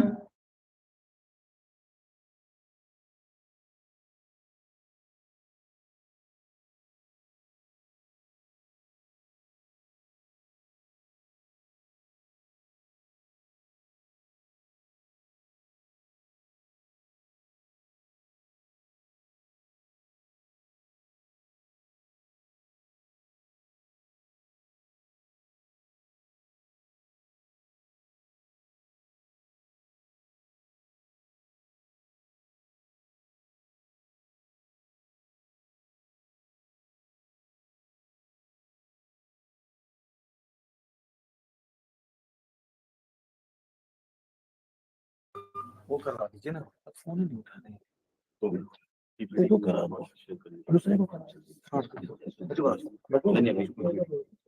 हाँ जब तक ये कर दो PPT को मैं ऑन कर लो।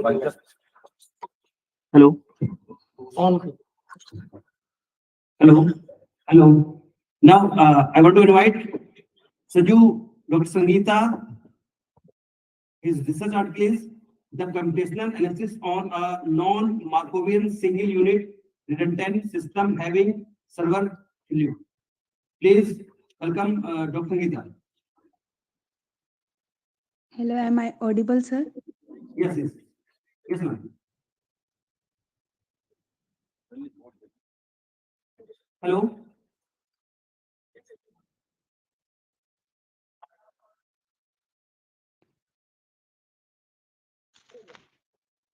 Is my screen visible, sir? Yes. Yes, your screen is visible, but yes, sir. Sorry, but I am representing my presentation from phone. Yeah, ma'am, but it is not visible properly. But you can check this. Not visible. Can you present the screen from there? Yes, ma'am. You can send. I'm sending you an email. You can send this paper. Then I will share this on our screen.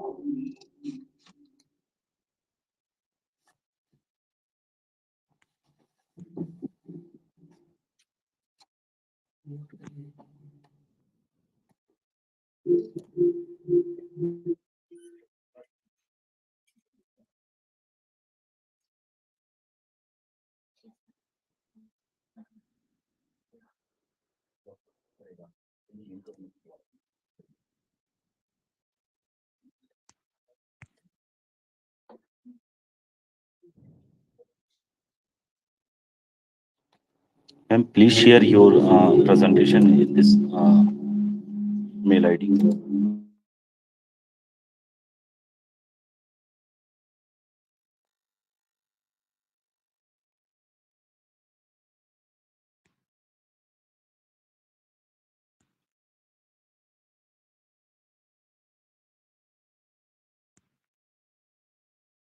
I have shared the PPT, sir. That is in PDF format.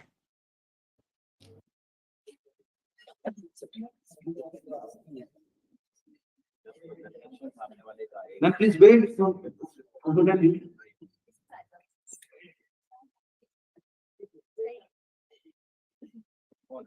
Sanju ये जो present कर रही है उसका है। हाँ।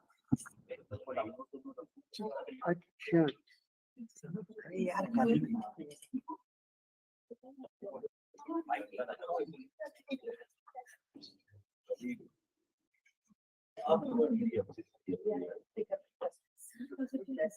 अरे तो सर जब आएगा तब तो उसमें जैसे हो रहा है आपने उसको बोल दिया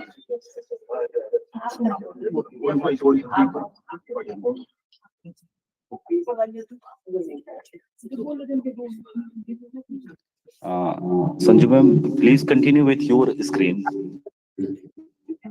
Okay, sir.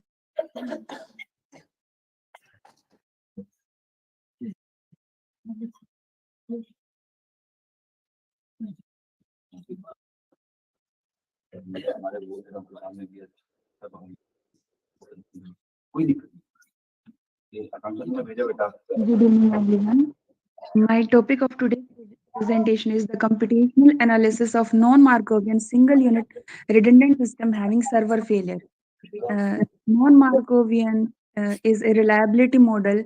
Reliability models are basically of three types: non-Markovian, Markovian, semi-Markovian. I am presenting my presentation on the non-Markovian single-unit redundant system. Redundancy is means you have मतलब जो बेसिक यूनिट होती है उसके साथ हम अलग यूनिट अप्लाई कर देते हैं ताकि रिलायबिलिटी सिस्टम की बढ़ जाए, क्योंकि कोई भी नहीं चाहता कि कोई वॉशिंग मशीन बार बार खराब हो, या फिर कोई मिसाइल जो कि आपको, या फिर कोई यान जो आपको चंद्रयान या फिर इस टाइप का कोई आपको भेजना है तो वो फेल हो जाए जिसको इतनी मेहनत से बनाया गया है। तो इसलिए रिडंडेंट यूनिट साथ में लगा दी जाती हैं। जैसे कि जो ट्रक्स होते हैं उनमें मल्टीपल टायर सिस्टम होता है ताकि कोई टायर खराब हो जाए तो उसको रिप्लेस किया जा सके आपस में। तो सिंगल यूनिट रिडंडेंट सिस्टम मैंने मॉडल डिस्कस करना चाह रही हूँ कि जो नॉन मार्कोवियन प्रोसेस होती है वो पीछे जो स्टेट्स होती है उन पर डिपेंड करती है। तो जो मेरा मॉडल है वो है सिंगल यूनिट सिस्टम है जिसमें एक सिंगल यूनिट है ए और उसके साथ हमने अटैच किया है cold standby unit B, और एक सर्वर है साथ में। सर्वर यानी कि रिपेयरमैन जो हमारे सिस्टम को रिपेयर करने के लिए आता है, और उसकी अवेलेबिलिटी 24/7 है। मतलब वो सिस्टम को रिपेयर हमेशा अवेलेबल रहता है, सिस्टम को रिपेयर करने के लिए वो सर्वर। तो हमारे पास बेसिकली 3 यूनिट्स हैं। यूनिट है हमारी ए, और जो दूसरी यूनिट है हमारी जो साथ में पैरेलल में लगी हुई है हमारे साथ मॉडल के साथ, वो है बी यूनिट, और जो सिस्टम को ठीक करने के लिए है वो है एस यूनिट, सर्वर यानी कि सर्विसमैन। तो हमारे पास 3 यूनिट हैं, और अगर वो खराब हो जाती हैं, मान लो जो सर्वर है खराब हो जाता है, या फिर जो बी यूनिट है वो खराब हो जाती है, फिर जो ए यूनिट खराब हो जाती है, तो उनको ठीक करने की जो हमारी वो है, सबसे पहले हम सर्वर को ठीक करेंगे प्रायोरिटी बेसिस पे, फिर हम बी यूनिट जो कि पैरेलल में लगी हुई है उसको ठीक करेंगे, और फिर हम मेन यूनिट को ठीक करेंगे। ये मेरा लिटरेचर रिव्यू है। इसमें सेंसिटिविटी एनालिसिस किया गया है बहुत सारे जो पुराने मैथमेटिशियंस हैं उनके द्वारा। ये मेरी assumptions है। assumption है कि there is one repairman whose availability is 24/7 after joining the system and specialist server is called on the need basis। जो specialist server है वो need basis पे है, और जो repairman है वो 24/7 अवेलेबल है। तो जो डिस्ट्रीब्यूशन ऑफ डिसअपॉइंटमेंट और जो रिपेयर टाइम्स है मशीन को या सिस्टम को ठीक करने के, वो कांस्टेंट है, डिफरेंट है और स्टैटिस्टिकली इंडिपेंडेंट है। और अगर सिस्टम फेल हो चुका है तो उसमें कुछ और अलग से फेल नहीं हो सकता है। ये अल्फा जो है वो मेन यूनिट की डायरेक्ट कंटिन्यूएशन फेलियर रेट है, अल्फा 1 है वो फेलियर रेट है ए यूनिट की in the reduce state, alpha 2, alpha 3, alpha 4 जो है वो फेलियर रेट्स हैं ए, एस और बी यूनिट की, और बीटा 2, बीटा 3, बीटा 4 है वो रिपेयर रेट्स हैं। ये मेरा स्टेट ट्रांजिशन डायग्राम है। जो नॉन मार्कोवियन मॉडल है उसमें बेसिकली 6 स्टेट्स हैं। जो गोलाकार बना हुआ है सर्कुलर शेप है वो हमारी फुल ऑपरेशनल स्टेट है एस नोट। उसके बाद हमारी S1 स्टेट है जो अंडाकार इलिप्स शेप जो है वो हमारी है रिड्यूस्ड स्टेट, जिसमें सिस्टम फुल परफॉर्मेंस में हमारा काम नहीं कर रहा है। उसमें या तो ए फेल हो चुका है, या फिर वो रिपेयर्ड कंडीशन में है, या फिर जो बी है हमारा यूनिट वो रिपेयर कंडीशन में, या फिर जो सर्वर है वो अनअवेलेबल है। और जो स्क्वायर रेक्टेंगल शेप है हमारी S4 स्टेट वो हमारी फेल्ड स्टेट है इसमें। तो S0, S1, S2, S3, S4, S5 इसमें 6 स्टेट्स हैं, और जो 6 स्टेट्स हैं उसमें जो S0 स्टेट है वो हमारी, उसमें A यूनिट है वो फुल ऑपरेशनल है, और जो B यूनिट है वो हमारी कोल्ड स्टैंड बाई में है, मतलब वो जुड़ी हुई है लेकिन वो काम नहीं कर रही, और S जो है वो फुल ऑपरेशनल है।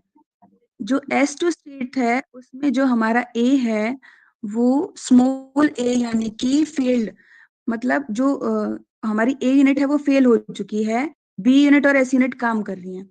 S1 जो स्टेट है उसमें जो A स्टेट है, A वाला जो मेन यूनिट है वो रिड्यूस स्टेट में काम कर रही है, B unit cold stand by में है और सर्वर फुल ऑपरेशनल है।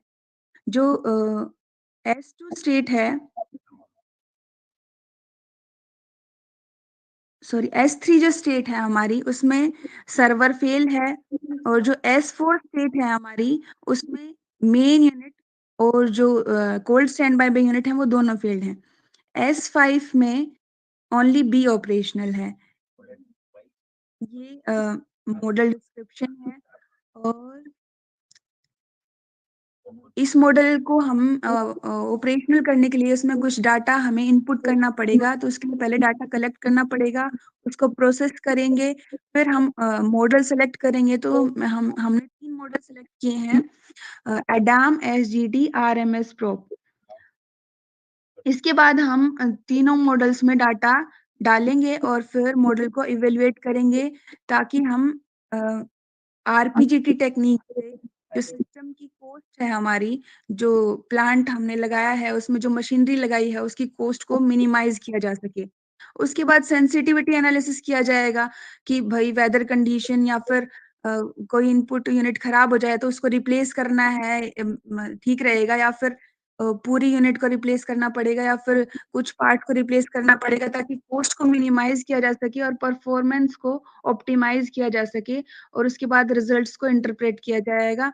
तो ये टेबल ऑफ पैरामीटर है, वो 2 टेबल ऑफ पैरामीटर चूज की गई हैं, accuracy, mean time to system failure, या expected number of visits by the server, busy period and precision इसके द्वारा नापा गया है। इसके बाद जो एक्यूरेसी है सिस्टम की वो नियरली इक्वल टू 1 होनी चाहिए, और एक्सपेक्टेड नंबर ऑफ सर्वर, मतलब सर्वर जितना ज्यादा अवेलेबल होगा इंस्टेंटली हमारा मॉडल उतना ही अच्छा परफॉर्म करेगा। तो accuracy and expected number of server visits should be nearly equal to 1। Busy period of the server, मतलब जब वो रिपेयर में चल रहा है तो busy period should be low and precision should be nearly equal to 1। After the results on the table 2, I have tried to figure it out with a graph that compares the bars based on the 3 models, ADAM, SGD, and RMS. On the performance, accuracy of the ADAM's model is best, and expected number of server visits of the ADAM model are best. Busy period is low of ADAM model, and precision is also high of ADAM model. So on the basis of the results and this figure, we can conclude that ADAM model is the best. And these are my references. Thank you so much. Thank you so much for bearing me. Thank you. Thank you. Thank you, Dr. Sunita. Thank you, sir. Sorry if I did anything wrong.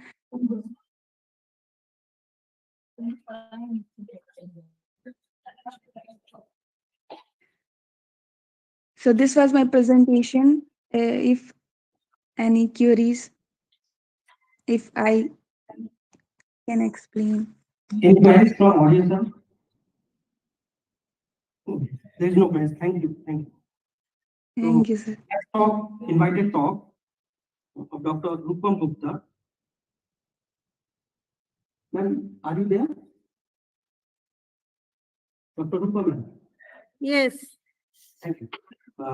So Dr. Rupam Gupta is affiliated with Information Technology, Rajiv Gandhi Pradyogiki Vishwavidyalaya, where Dr. Rupam Gupta is currently working as professor in IT department, UIT RGPV. Dr. Rupam Gupta has authored and co-authored several national and international publications and also worked as a reviewer for reputed professional journals. Dr. Rupam Gupta has an active association with different societies and academies around the world. Her major research interests involve communication and networks. We would like to thank Dr. Rupam Gupta for accepting our invitation and here for the presentation. So, ma'am, the platform is for Okay. you. Is it Uday? Uday, you are there now. So thank you, Uday, for my introduction. Thank you. Good afternoon, all of you, because it is now quite late, 4:30, almost 4:15. So I would like to congratulate the organizers for organizing this conference. And the topic which I could see is the research, contemporary research oriented topic in various disciplines. It is basically multidisciplinary subject is being chosen for the conference. So as per the discussion with Pradeep, it was like the students, the graduate and the postgraduate students are the main audience, it seems like, as per my discussion with Pradeep. So I have taken the trends in research and innovation as my topic. I'll be sharing my screen on the same, and just will be giving the overview regarding what are the requirements or what are the mandatory requirements for having pursuing in engineering field, and what are the parameters that we should know for research. So I'm sharing my screen. Please let me know if it is done properly. Hi. Just a minute. Okay, sir.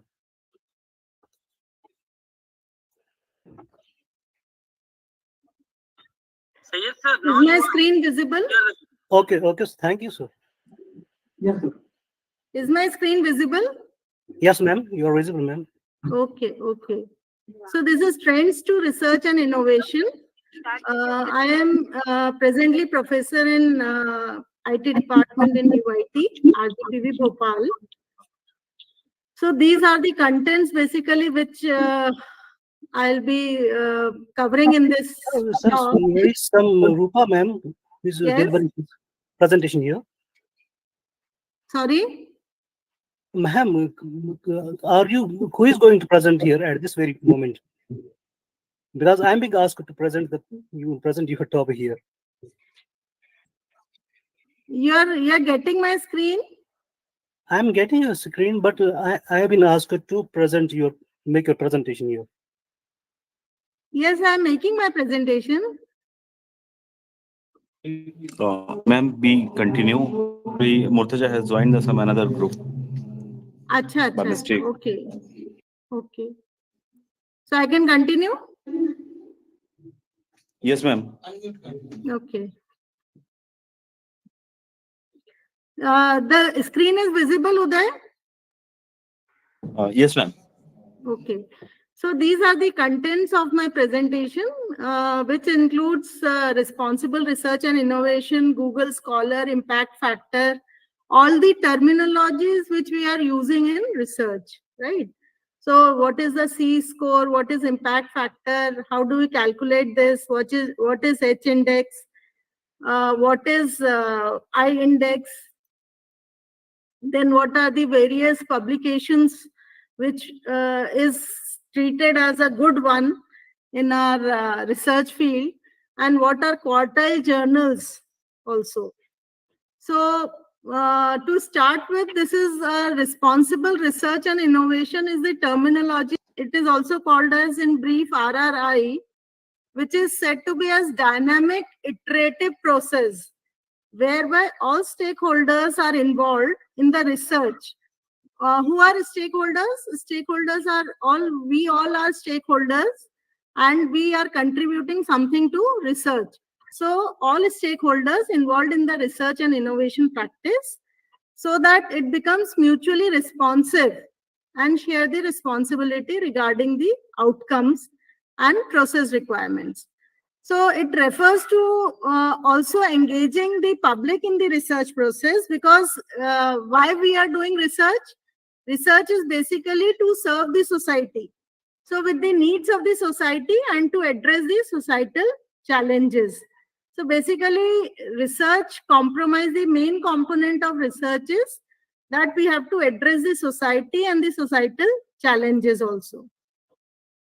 So this is something cycle in which responsive research and responsible research and innovations that has to carry, that is in all fields, with gender equality, ethics. Ethics is one of the important parameter of research. Diversity and inclusion, openness and transparency, again it is very important. Anticipation and reflexivity and public engagement, open access, science education, these are all required for RRI.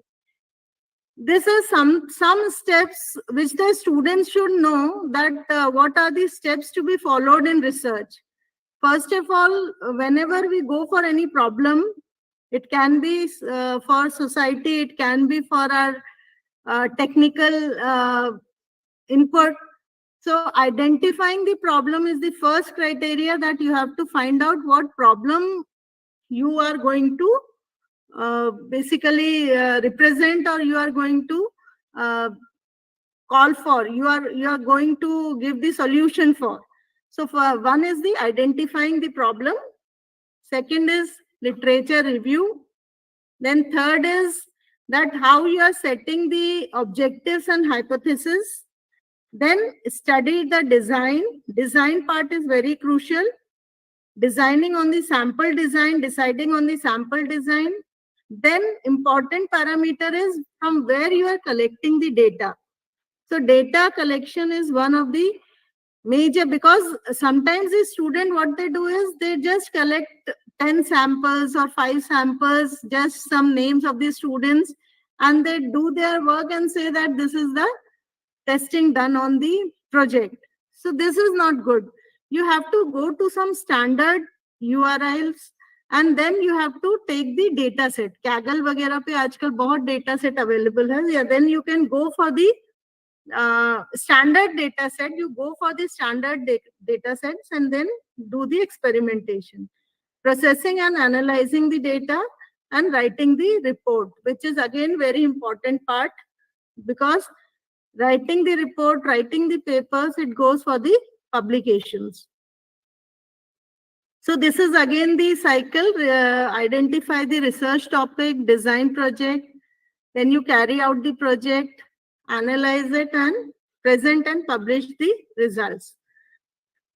Google Scholar, we all must be aware of.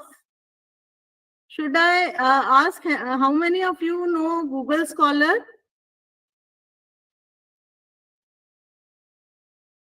All the students and the faculty, because it is one part of the this thing I am viewing. So you all are aware of Google Scholar? Yes, ma'am. Okay. So this is one sample you are getting, that if you type on the Google Scholar my profile, then you get a Google Scholar window. I have just opened my window of Google Scholar. Is it visible? Yes, ma'am. Okay. So we can see that citations are represented on the right hand side, and there is a graph which represents how many citations you have down the years. It is representing 2016 to 2023 presently, with 3 cited parameters. One is citation, other is H index, and the other is I-10 index. So it is for last 5 years, as well as it is for the complete tenure from which you have started doing your research. And these are the various papers for which citation is being given, cited by and the year. So list of papers you can see on the Google Scholar for your reference that yes, particular paper is being cited how many times through this. So this was, I was interested to communicate you on the through this Google Scholar slide. My slide is visible now, Google Scholar.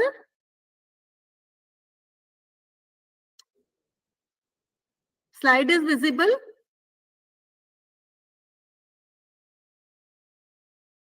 Uday?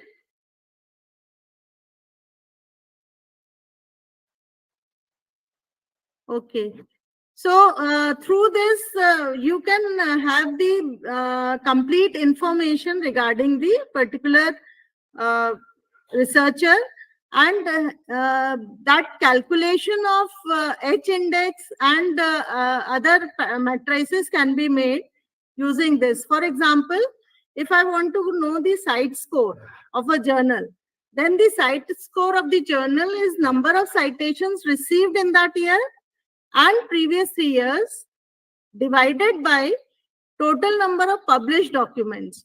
So current year and minus 3 years, matlab, last 3 years divided by the total publications in the current year and the last 3 years. So this is the total site score which is given for a journal, and it is for a tenure of 4-year period.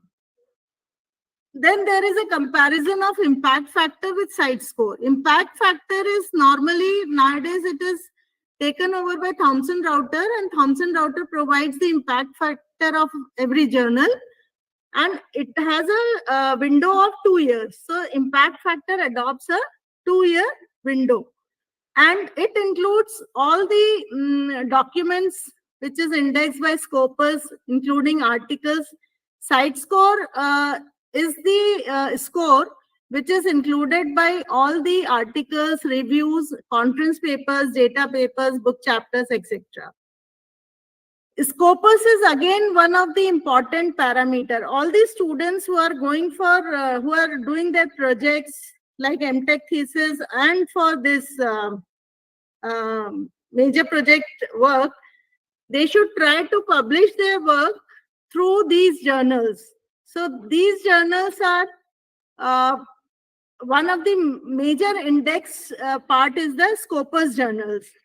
Scopus के ये जो SJR, SNIP, ये सारे इसके index factors हैं. These are nothing but quality measure for their titles, for their journals in which they want to submit the paper.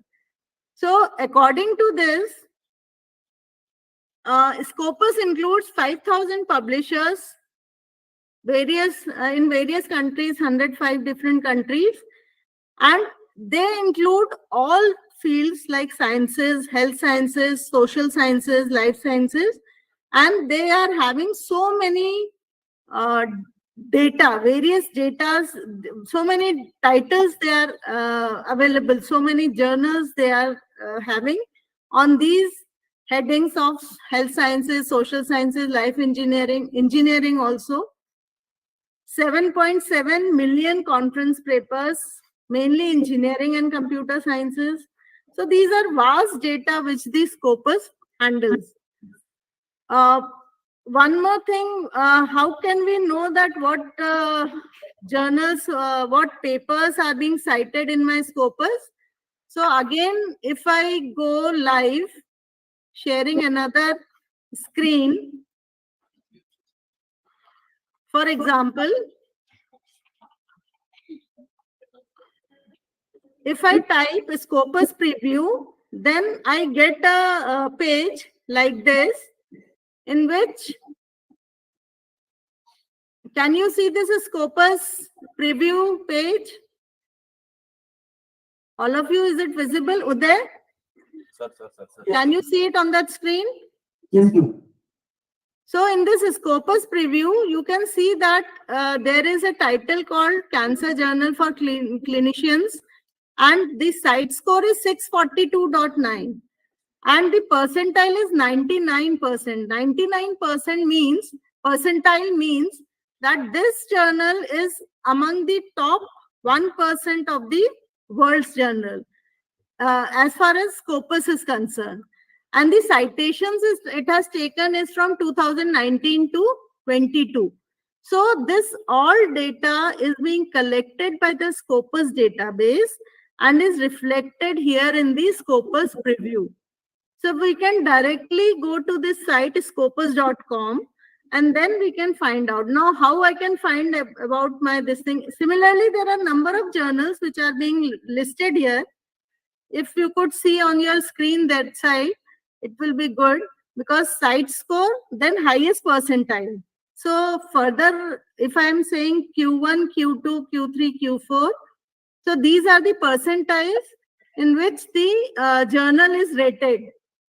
Top 1%, top 2%, or top 10%, top 25%, like this.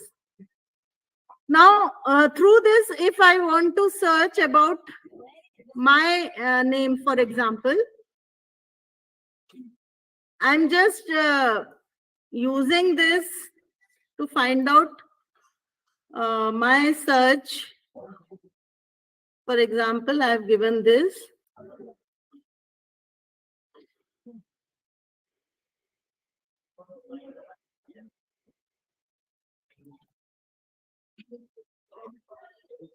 Now, it is showing Gupta Rupam, and it is showing 38 documents. Can you see this? Yes. Gupta index, Gupta Rupam, and then 38 documents with some graph shown here. And then you have the list of papers which is being indexed in the Scopus. So through this, you would able to understand that what is your graph of research, where the paper is being published, and it is a genuine Scopus paper or not. So this is a Scopus ID also. This is being generated as soon as you go for the Scopus preview. And if you go for the sources, then you can find out that there are many publishers. For example, if I want to search a journal for IEEE, then on the sources, I can find out that here it is publisher. Publisher may I can go for IEEE, for example. IEEE I have typed, and then I am going for this search.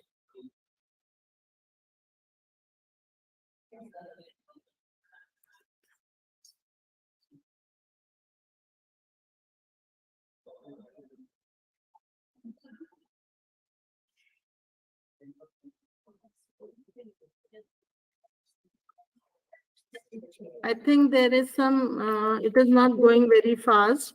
So after when I go for this IEEE, it will show me all the listed IEEE journals here, and I would be able to know that what is the citation and what is the percentile, what under what top journals this is being seen as.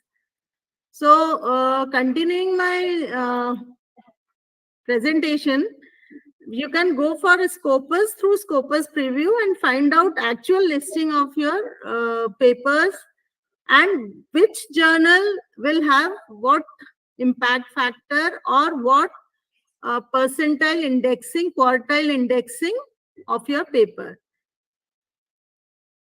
There is a term called C-score in Scopus, which is again a site score, which is the number of citations received by a journal in 1 year to documents published in the 3 previous years, divided by the number of documents indexed in Scopus, published in those same years. So Scopus provides a 11-digit author ID. That author ID I have told you 3 से जो शुरू हो रहा था, वो एक author ID देता है, और वो 11-digit identifier हमको author को मिल जाता है. इस तरह से ही यहाँ पर हमारा जर्नल स्कोपस है नहीं है, ये अभी जो मैंने आपको बताया था www.scopus.com पर जब हम जाते हैं, वहां हम सोर्सेज जब करते हैं, तो सोर्सेज में it shows that publication is IEEE and that IEEE, the complete list of IEEE publications is being listed there with the indexing. So it shows that whether your IEEE particular journal is indexed in the Scopus or not. Then there is another indexing called as Web of Science, which is again very prestigious. Web of Science, Scopus, these are being taken for grading also. Web of Science, मतलब आपसे पूछा जाता है as a researcher, as a faculty, that how many papers is published in your Web of Science or how many papers are your Scopus index papers or SCI papers. SCI अभी हम करते हैं आगे. SCI is Science Citation Index. So Web of Science is a website that provides subscription-based access to multiple databases that provide comprehensive citation data for many different academic disciplines. So Web of Science it also includes Publons, EndNote, EndNote Click, and Scholar1. And it is Web of Science. It is also called as ISI-WOS. ISI stands for Institute for Scientific Information, and WS stands for Web of Science. And it is being developed by Thomson Reuters itself. Thomson Reuters has also given this SCI and SSCI. SSCI stands for Social Sciences Citation Index, and Arts and Humanities Citation Index also. SCI is a very reputed and a good impact factor journals. And if your paper is being submitted to an SCI indexed journal or SCIE, one of the extension is Science Citation Index Expanded. So then almost your research work is given a credibility. कि authenticity भी है, credibility भी है, because it is being gone through multiple review process so that it can be published. So these are some parameters which are very important for a researcher to know, that where the research work should be published, because generally what we do is in some journals they ask for some money, 2,000, 2,500, and you publish your paper. But this is not a good citation, or this is not a good tendency to publish the papers. You have to understand that which journal should be used for publication and which journal will give you some credit for that publication. Credit in terms of indexing, मतलब कहाँ पर आपका कौन से journal में submit हुआ है paper, वो इम्पोर्टेंट होता है. तो ये कुछ उसके कंटेंट कंपैरिजन है वेब ऑफ साइंस से. Scopus has a broader domain as compared to web of science. Scopus के बहुत सारे ब्रांचेस जैसे physical sciences, health sciences, life sciences, social sciences, तो इनके करीब 5,000 से ज्यादा पब्लिशर्स हैं जो स्कोपस पे काम करते हैं. और अगर उनको हम वेब ऑफ साइंस से कंपेयर करते हैं, सो देयर आर 3,300 पब्लिशर्स और more for web of science. So web of science is taken as a sub domain of Scopus. So Scopus, the pros and cons of Scopus is being compared with the Web of Science. Scopus is said to be less expensive also as compared to Web of Science, but it has been growing rapidly, and it has covered maximum number of journals, reputed journals is being covered in Scopus. Whereas in Web of Science, the main thing is that impact factor is being used because Web of Science is being represented by Thomson Reuters, and Scopus is being represented by Elsevier. तो Web of Science के ही काफी सारे extensions जो हैं वो SCI, SCIE और ESCI में use होते हैं. Emerging Sources Citation Index. ESCI is Emerging Sciences Citation Index. So this is a comparison of Web of Science with Scopus. Again, there is a comparison of journal analyzer, result analyzers, ORCID integrations, because I've been told by Pradeep that I have only 20-25 minutes. So I'm going through these slides fast. Again, on the number of journals, Scopus 22,000, ISIWS is 12,000. Then ranking worldwide, there are many types of ranking given. Shanghai ranking is being given for WS. Shanghai ranking is also being given for Scopus. Then world university rankings are there. Then you can see that the producer is Elsevier for Scopus and the producer is Thomson Reuters for ISIWS. These are all universities. These uses Scopus as reference. This is also one of the university analysis. This is University of Rhode Island, which has done study on Scopus analysis and how what percentage of subject areas are being covered for various research fields. For example, agriculture, it is 18.5%. For engineering, it is 15%. For environment, it is 12.6%, like this. For computer science, it is 10%. So various Scopus analysis of that particular research university has been done using this type of work. Then there is a terminology in research which is again very important, called as H-index. H-index refers to that if an H-index is 20, then after 20 years it is treated as good.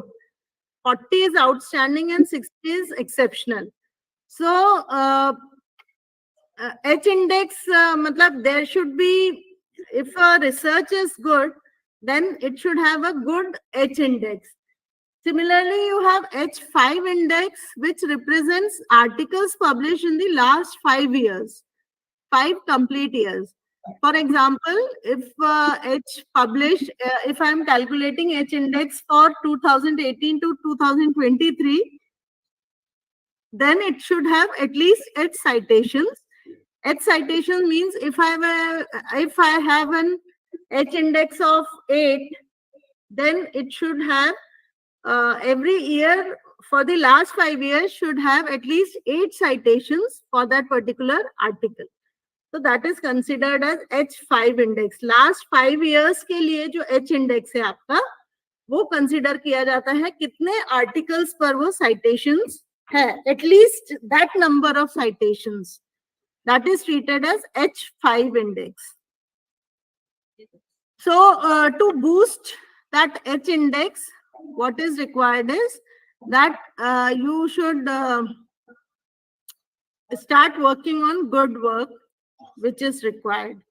This is one of the highest H index of 100, which is one of the great scientists, Dresdel, he was working on material sciences and on nanomaterials, and he has an H index value of 100. Similarly, you have I-10 index. I-10 index is number of publications with at least 10 citations. अगर publications को 10 citations मिले हैं, तो उसको I-10 में count किया जाएगा. तो I-10 बहुत simple calculation है इसका, कि उसमें अगर हमारा कोई publication है और उसको वहां से लोगों ने उसको 10 citation समझते हैं आप लोग. citation मतलब कितने लोगों ने उसको अपने पेपर में साइट किया है, हमारे पेपर को अपने पेपर के अपने रेफरेंस में साइट किया है, is called as citations. So 10 citations is required for an I-10 index. Then there are journals like SCI, SCI or ESCI, which I have already discussed. SCI stands for Science Citation Index. SCIE stands for Expanded. Science Citation Index Expanded. And ESCI stands for Emerging Sources Citation Index, which says that ESI is an indexing category, which says that that journal not yet fully accepted to the database, and they are included in the database on a trial basis. So ESCI को भी एक important parameter लिया गया है journals के type selection में. SCIE I have already discussed, which is an expanded, and this is being accepted universally, and is taken that if a researcher journal is being indexed in an SCIE or SCI, then his work is authentic and is given credit to for that work. Elsewhere, we have talked, this is again a publisher. It is a Netherlands-based publishing company, and they have published more than 500,000 articles annually in 2,500 journals. So a very vast database is being taken by elsewhere. Similarly, IEEE, everybody of us know, Institute of Electrical and Electronic Engineers. This is a professional association for electronic engineering and electrical engineering. Again, IEEE has many journals on the listed in the website. Similarly, Springer is again one of the very vast journal provider. Very vast number of journals are being associated with Springer, and Springer is a publisher for them. And they are mainly given as STM publishing.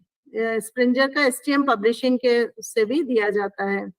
Now there is an essential parameter called as plagiarism. Whenever we talk of research, then plagiarism takes important role in this. Plagiarism means we are copying someone else's work without giving them proper credit.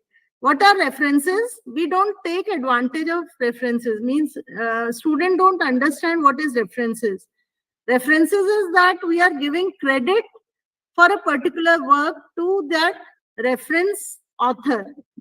So plagiarism means that someone else's work without giving them proper credit is plagiarism. If we don't give credit to the author, then it will come under plagiarism. And plagiarism is banned because it is sort of a theft. It is a form of a theft, since it involves taking ideas from others without taking their permission. So it is academically, we can say that it is being dishonest, and it can have serious consequences. So we should take care of plagiarism once we are into research. These are some of the free plagiarism checkers which are available. And this is a comparison of free versus paid plagiarism checkers. Turnitin is one of the best plagiarism checker, which is now being used so that the plagiarism can be checked. And I wanted to show you an example also. I have just downloaded one Turnitin. This is my account. And in this, you can see, is the screen visible? Just this is the last second screen. Yes, ma'am. Turnitin, the headings you can see is Turnitin. This is a plagiarism software, although it is a paid software. इसके लिए हमको licence लेना पड़ता है, उसको पे करना पड़ता है. तो यहाँ पर जब मैंने एक पेपर इसमें अपलोड किया है, और यहाँ जब हम सिमिलैरिटी इंडेक्स देखते हैं इसका, तो ये similarity index, it is coming to be very high, almost 45%. So that index, that itself is a very higher similarity index. So we have to reduce it step by step. How? See, here they have given 8% match, and there is a link. So I've clicked this link. If I click this link, then I can go to that link from where the student has copied this work, particular part of the work. Sometimes the plagiarism may be only for the title, only for the reference, which can be common also, because if the some work title is same, then it can be, for example, YOLO word is common, so it can be taken, but it gives matching of that. Then 7% match from this. So this is how the plagiarism report is being generated. And through this report, if you go for a plagiarism checker before submitting your paper, then you can reduce your plagiarism check in your paper. And then what is the permissible plagiarism which is allowed? It is 15%. Under 15%, it is permissible. So 15% से कम होता है तो PhDs और MTech में वो permissible है, और उसको हम permit करते हैं, because वो कुछ references ऐसे होते हैं जो commonly सारे कई पेपर्स में वो टर्मिनोलॉजीज यूज होती हैं, जिसको हम प्लेगरिज्म के हेड से हटा नहीं सकते हैं. So that is not exactly plagiarism, but 15% is the cutoff which is normally taken by publishers also and by universities also. Now Q1, Q2, Q3, Q4, these are the quartiles, and what I have shown you in Scopus. So Q1 is occupied by top 25% of journals in the list. Matlab Q1 is best and Q4 is last. So Q1 is 25% of journals, Q2 is 25 to 50, Q3 is 50 to 75, and Q4 is 75 to 100% of the journals.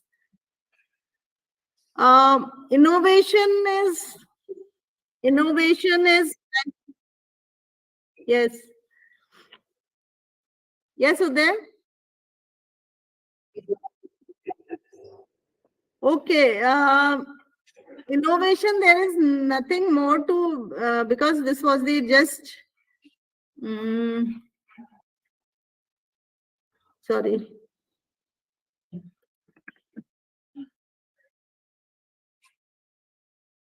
Innovation, you can say whatever the new work you are doing is part of the innovation. If you are following these standard research norms, then obviously your work is going to be innovative. Innovation is more like you're going for something new, which the society will take advantage of whatever work you have done. So innovation, this is a matrix for innovation: breakthrough innovation, sustaining innovations, then disruptive innovations are there. And this is the cycle for research and development and innovation, that you have to design, develop, and test. Then you have to synthesize and theorize. Then you have to explore the hypothesis and clarify their results. So analysis of your results and doing something for the society is very important in case of research and innovation. These were the references, and as per your requirement, this was all from my side in my presentation. Thank you so much. Thank you so much, ma'am. I understand you have a lot of things to share with us, but we have a short of time and we have 2 more. Yes, I can understand. Thank you so much, ma'am, for a wonderful presentation. I am Nitesh Gautam from Department of Mechanical Engineering, Satna. I have one doubt, means how these impact factor, side score, and at indexings are playing important role in selecting or any means like selecting the journals for submitting a research work. Like in my field, there are some very good journals also whose impact factor are low, but means the journals are quite impressive, as well as the articles of that particular journals in which impact factor are low. Yes, ma'am. So how these 3 terms are playing an important role, like for selecting any journal? Look, for selecting any journal, the criteria, like at what stage you are submitting your paper. if you are at the preliminary stage and doing your literature work, and you find that you have done substantial, because the publication of your work is again in steps. You cannot directly publish your results. First, you start with your literature survey, and then you go slowly with the final submission of your results. So, while going through the first publication and like your survey paper, so you have to see that whatever journals are being listed, whatever I have shown you the indexing of all the journals, that how can you find the Scopus journal listing? How can you find the Web of Science journal listing? Because in Clarivate, you can see the Web of Science listing, right?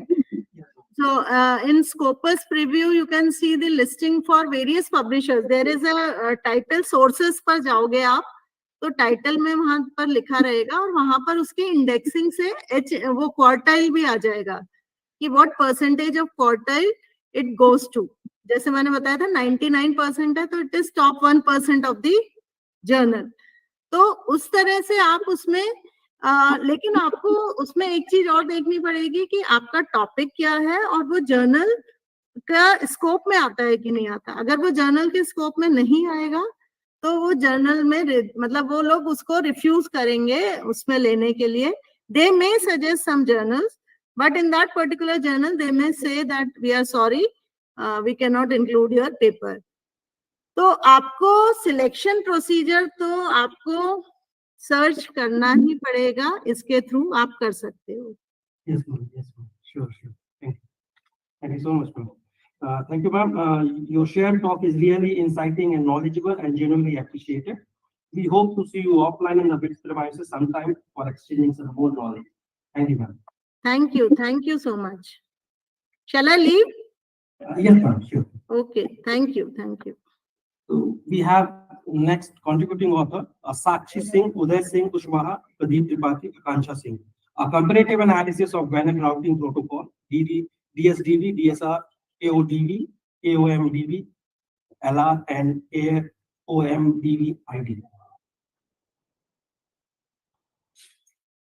Who is present? Akansha Singh, no? Akansha Singh. Yes. Okay.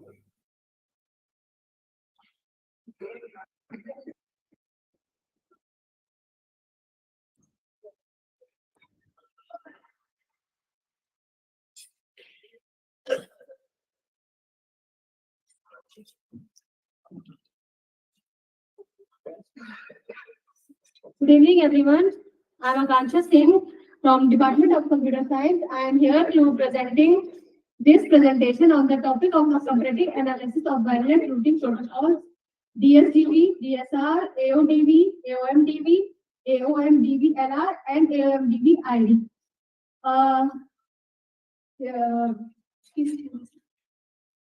Here are the contents of my presentation, which is introduction, routing, DSDV, DSR, AODV, AOMDV, AOMDV LR, AOMDV ID, conclusion, references.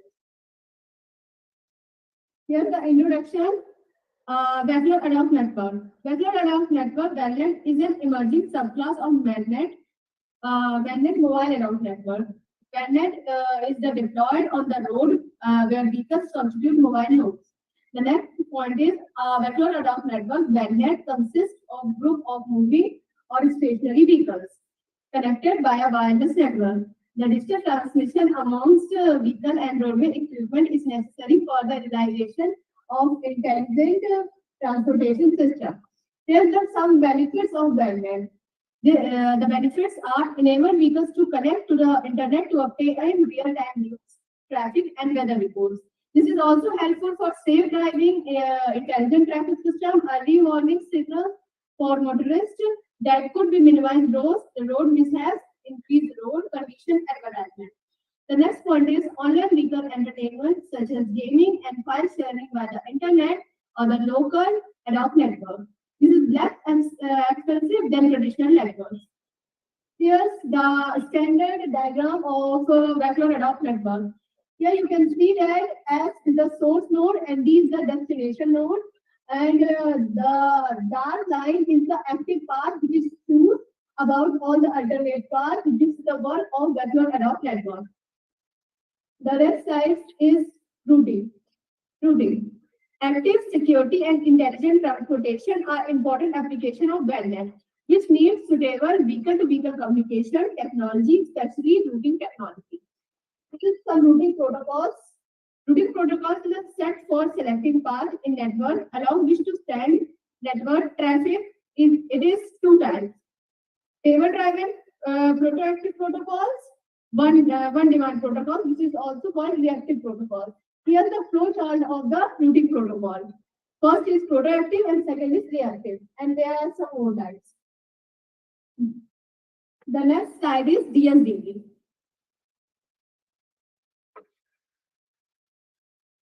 DSDB, this is the part of our this is our protocol DSDB, which is stand for Destination Sequence Distance Vector.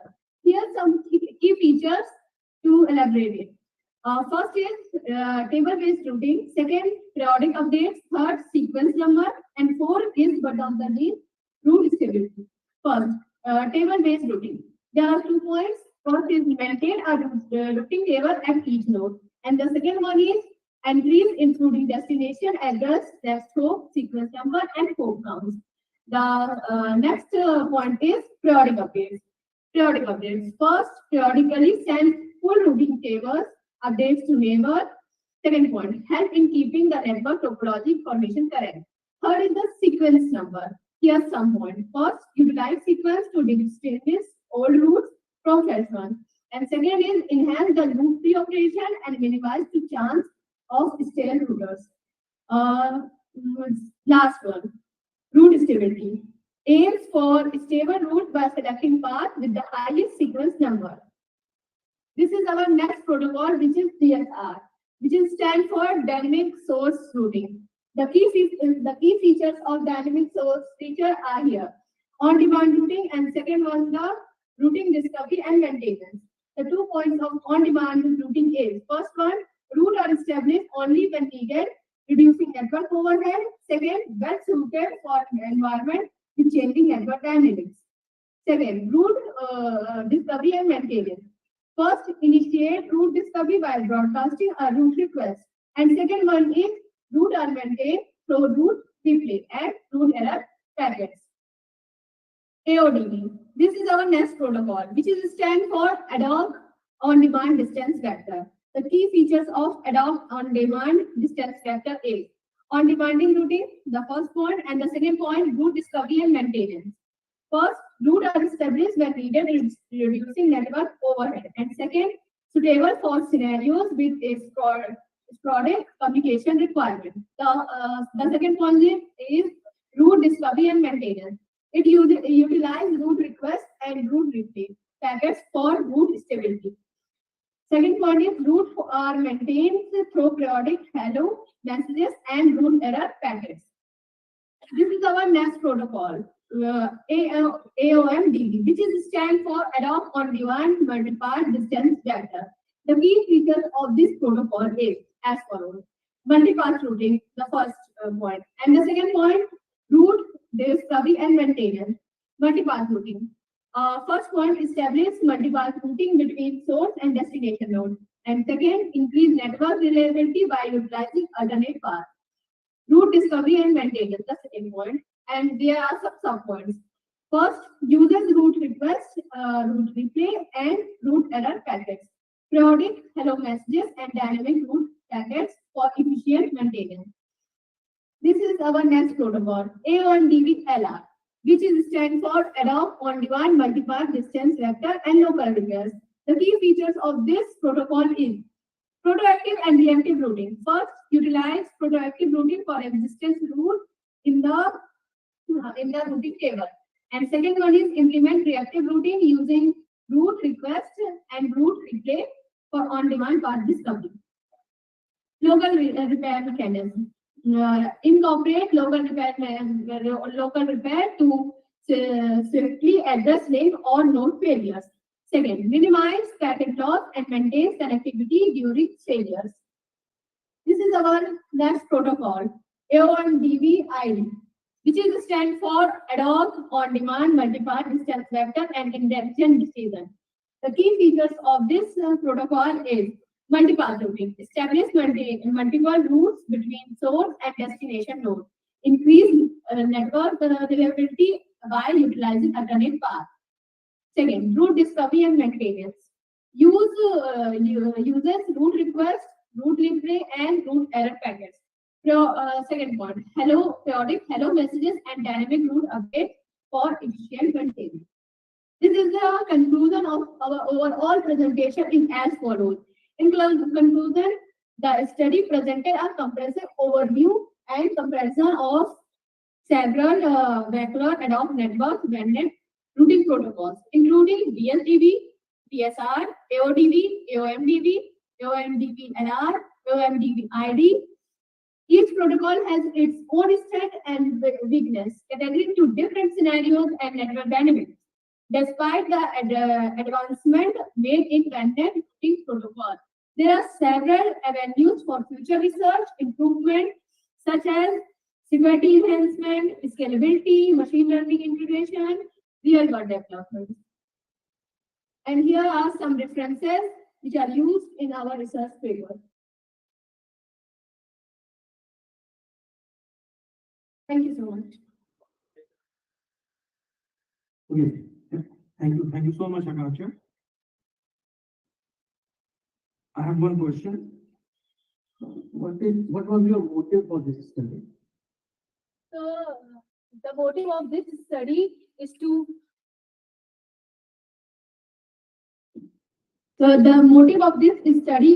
develop an intelligent transport system that can perform efficiently.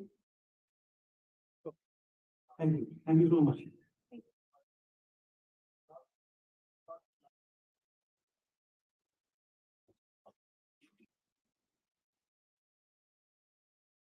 Saurabh sir.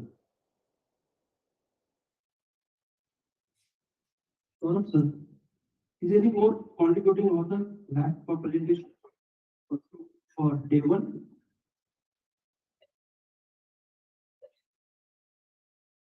Dr. Saurabh Jain sir. Am I audible sir?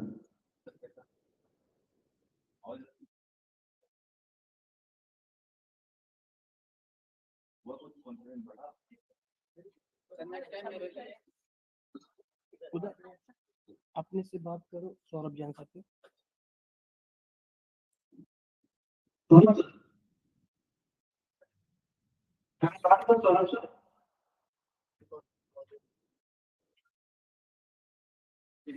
अरे मेरा वाला मेरी वाली है।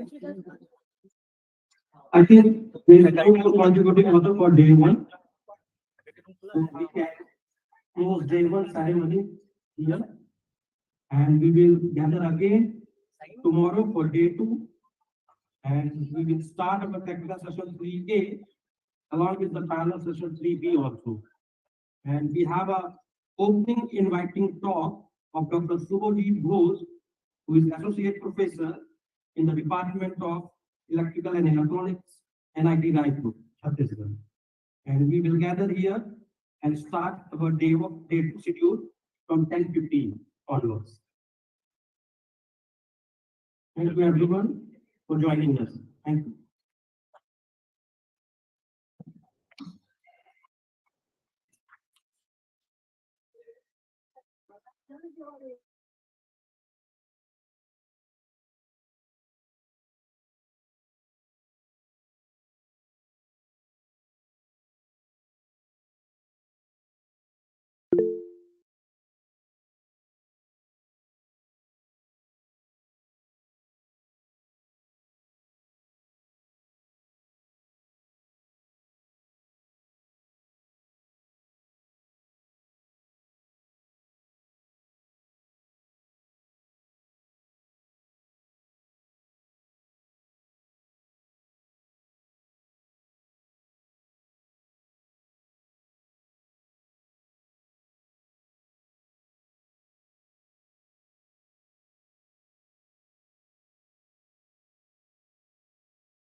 Thank you.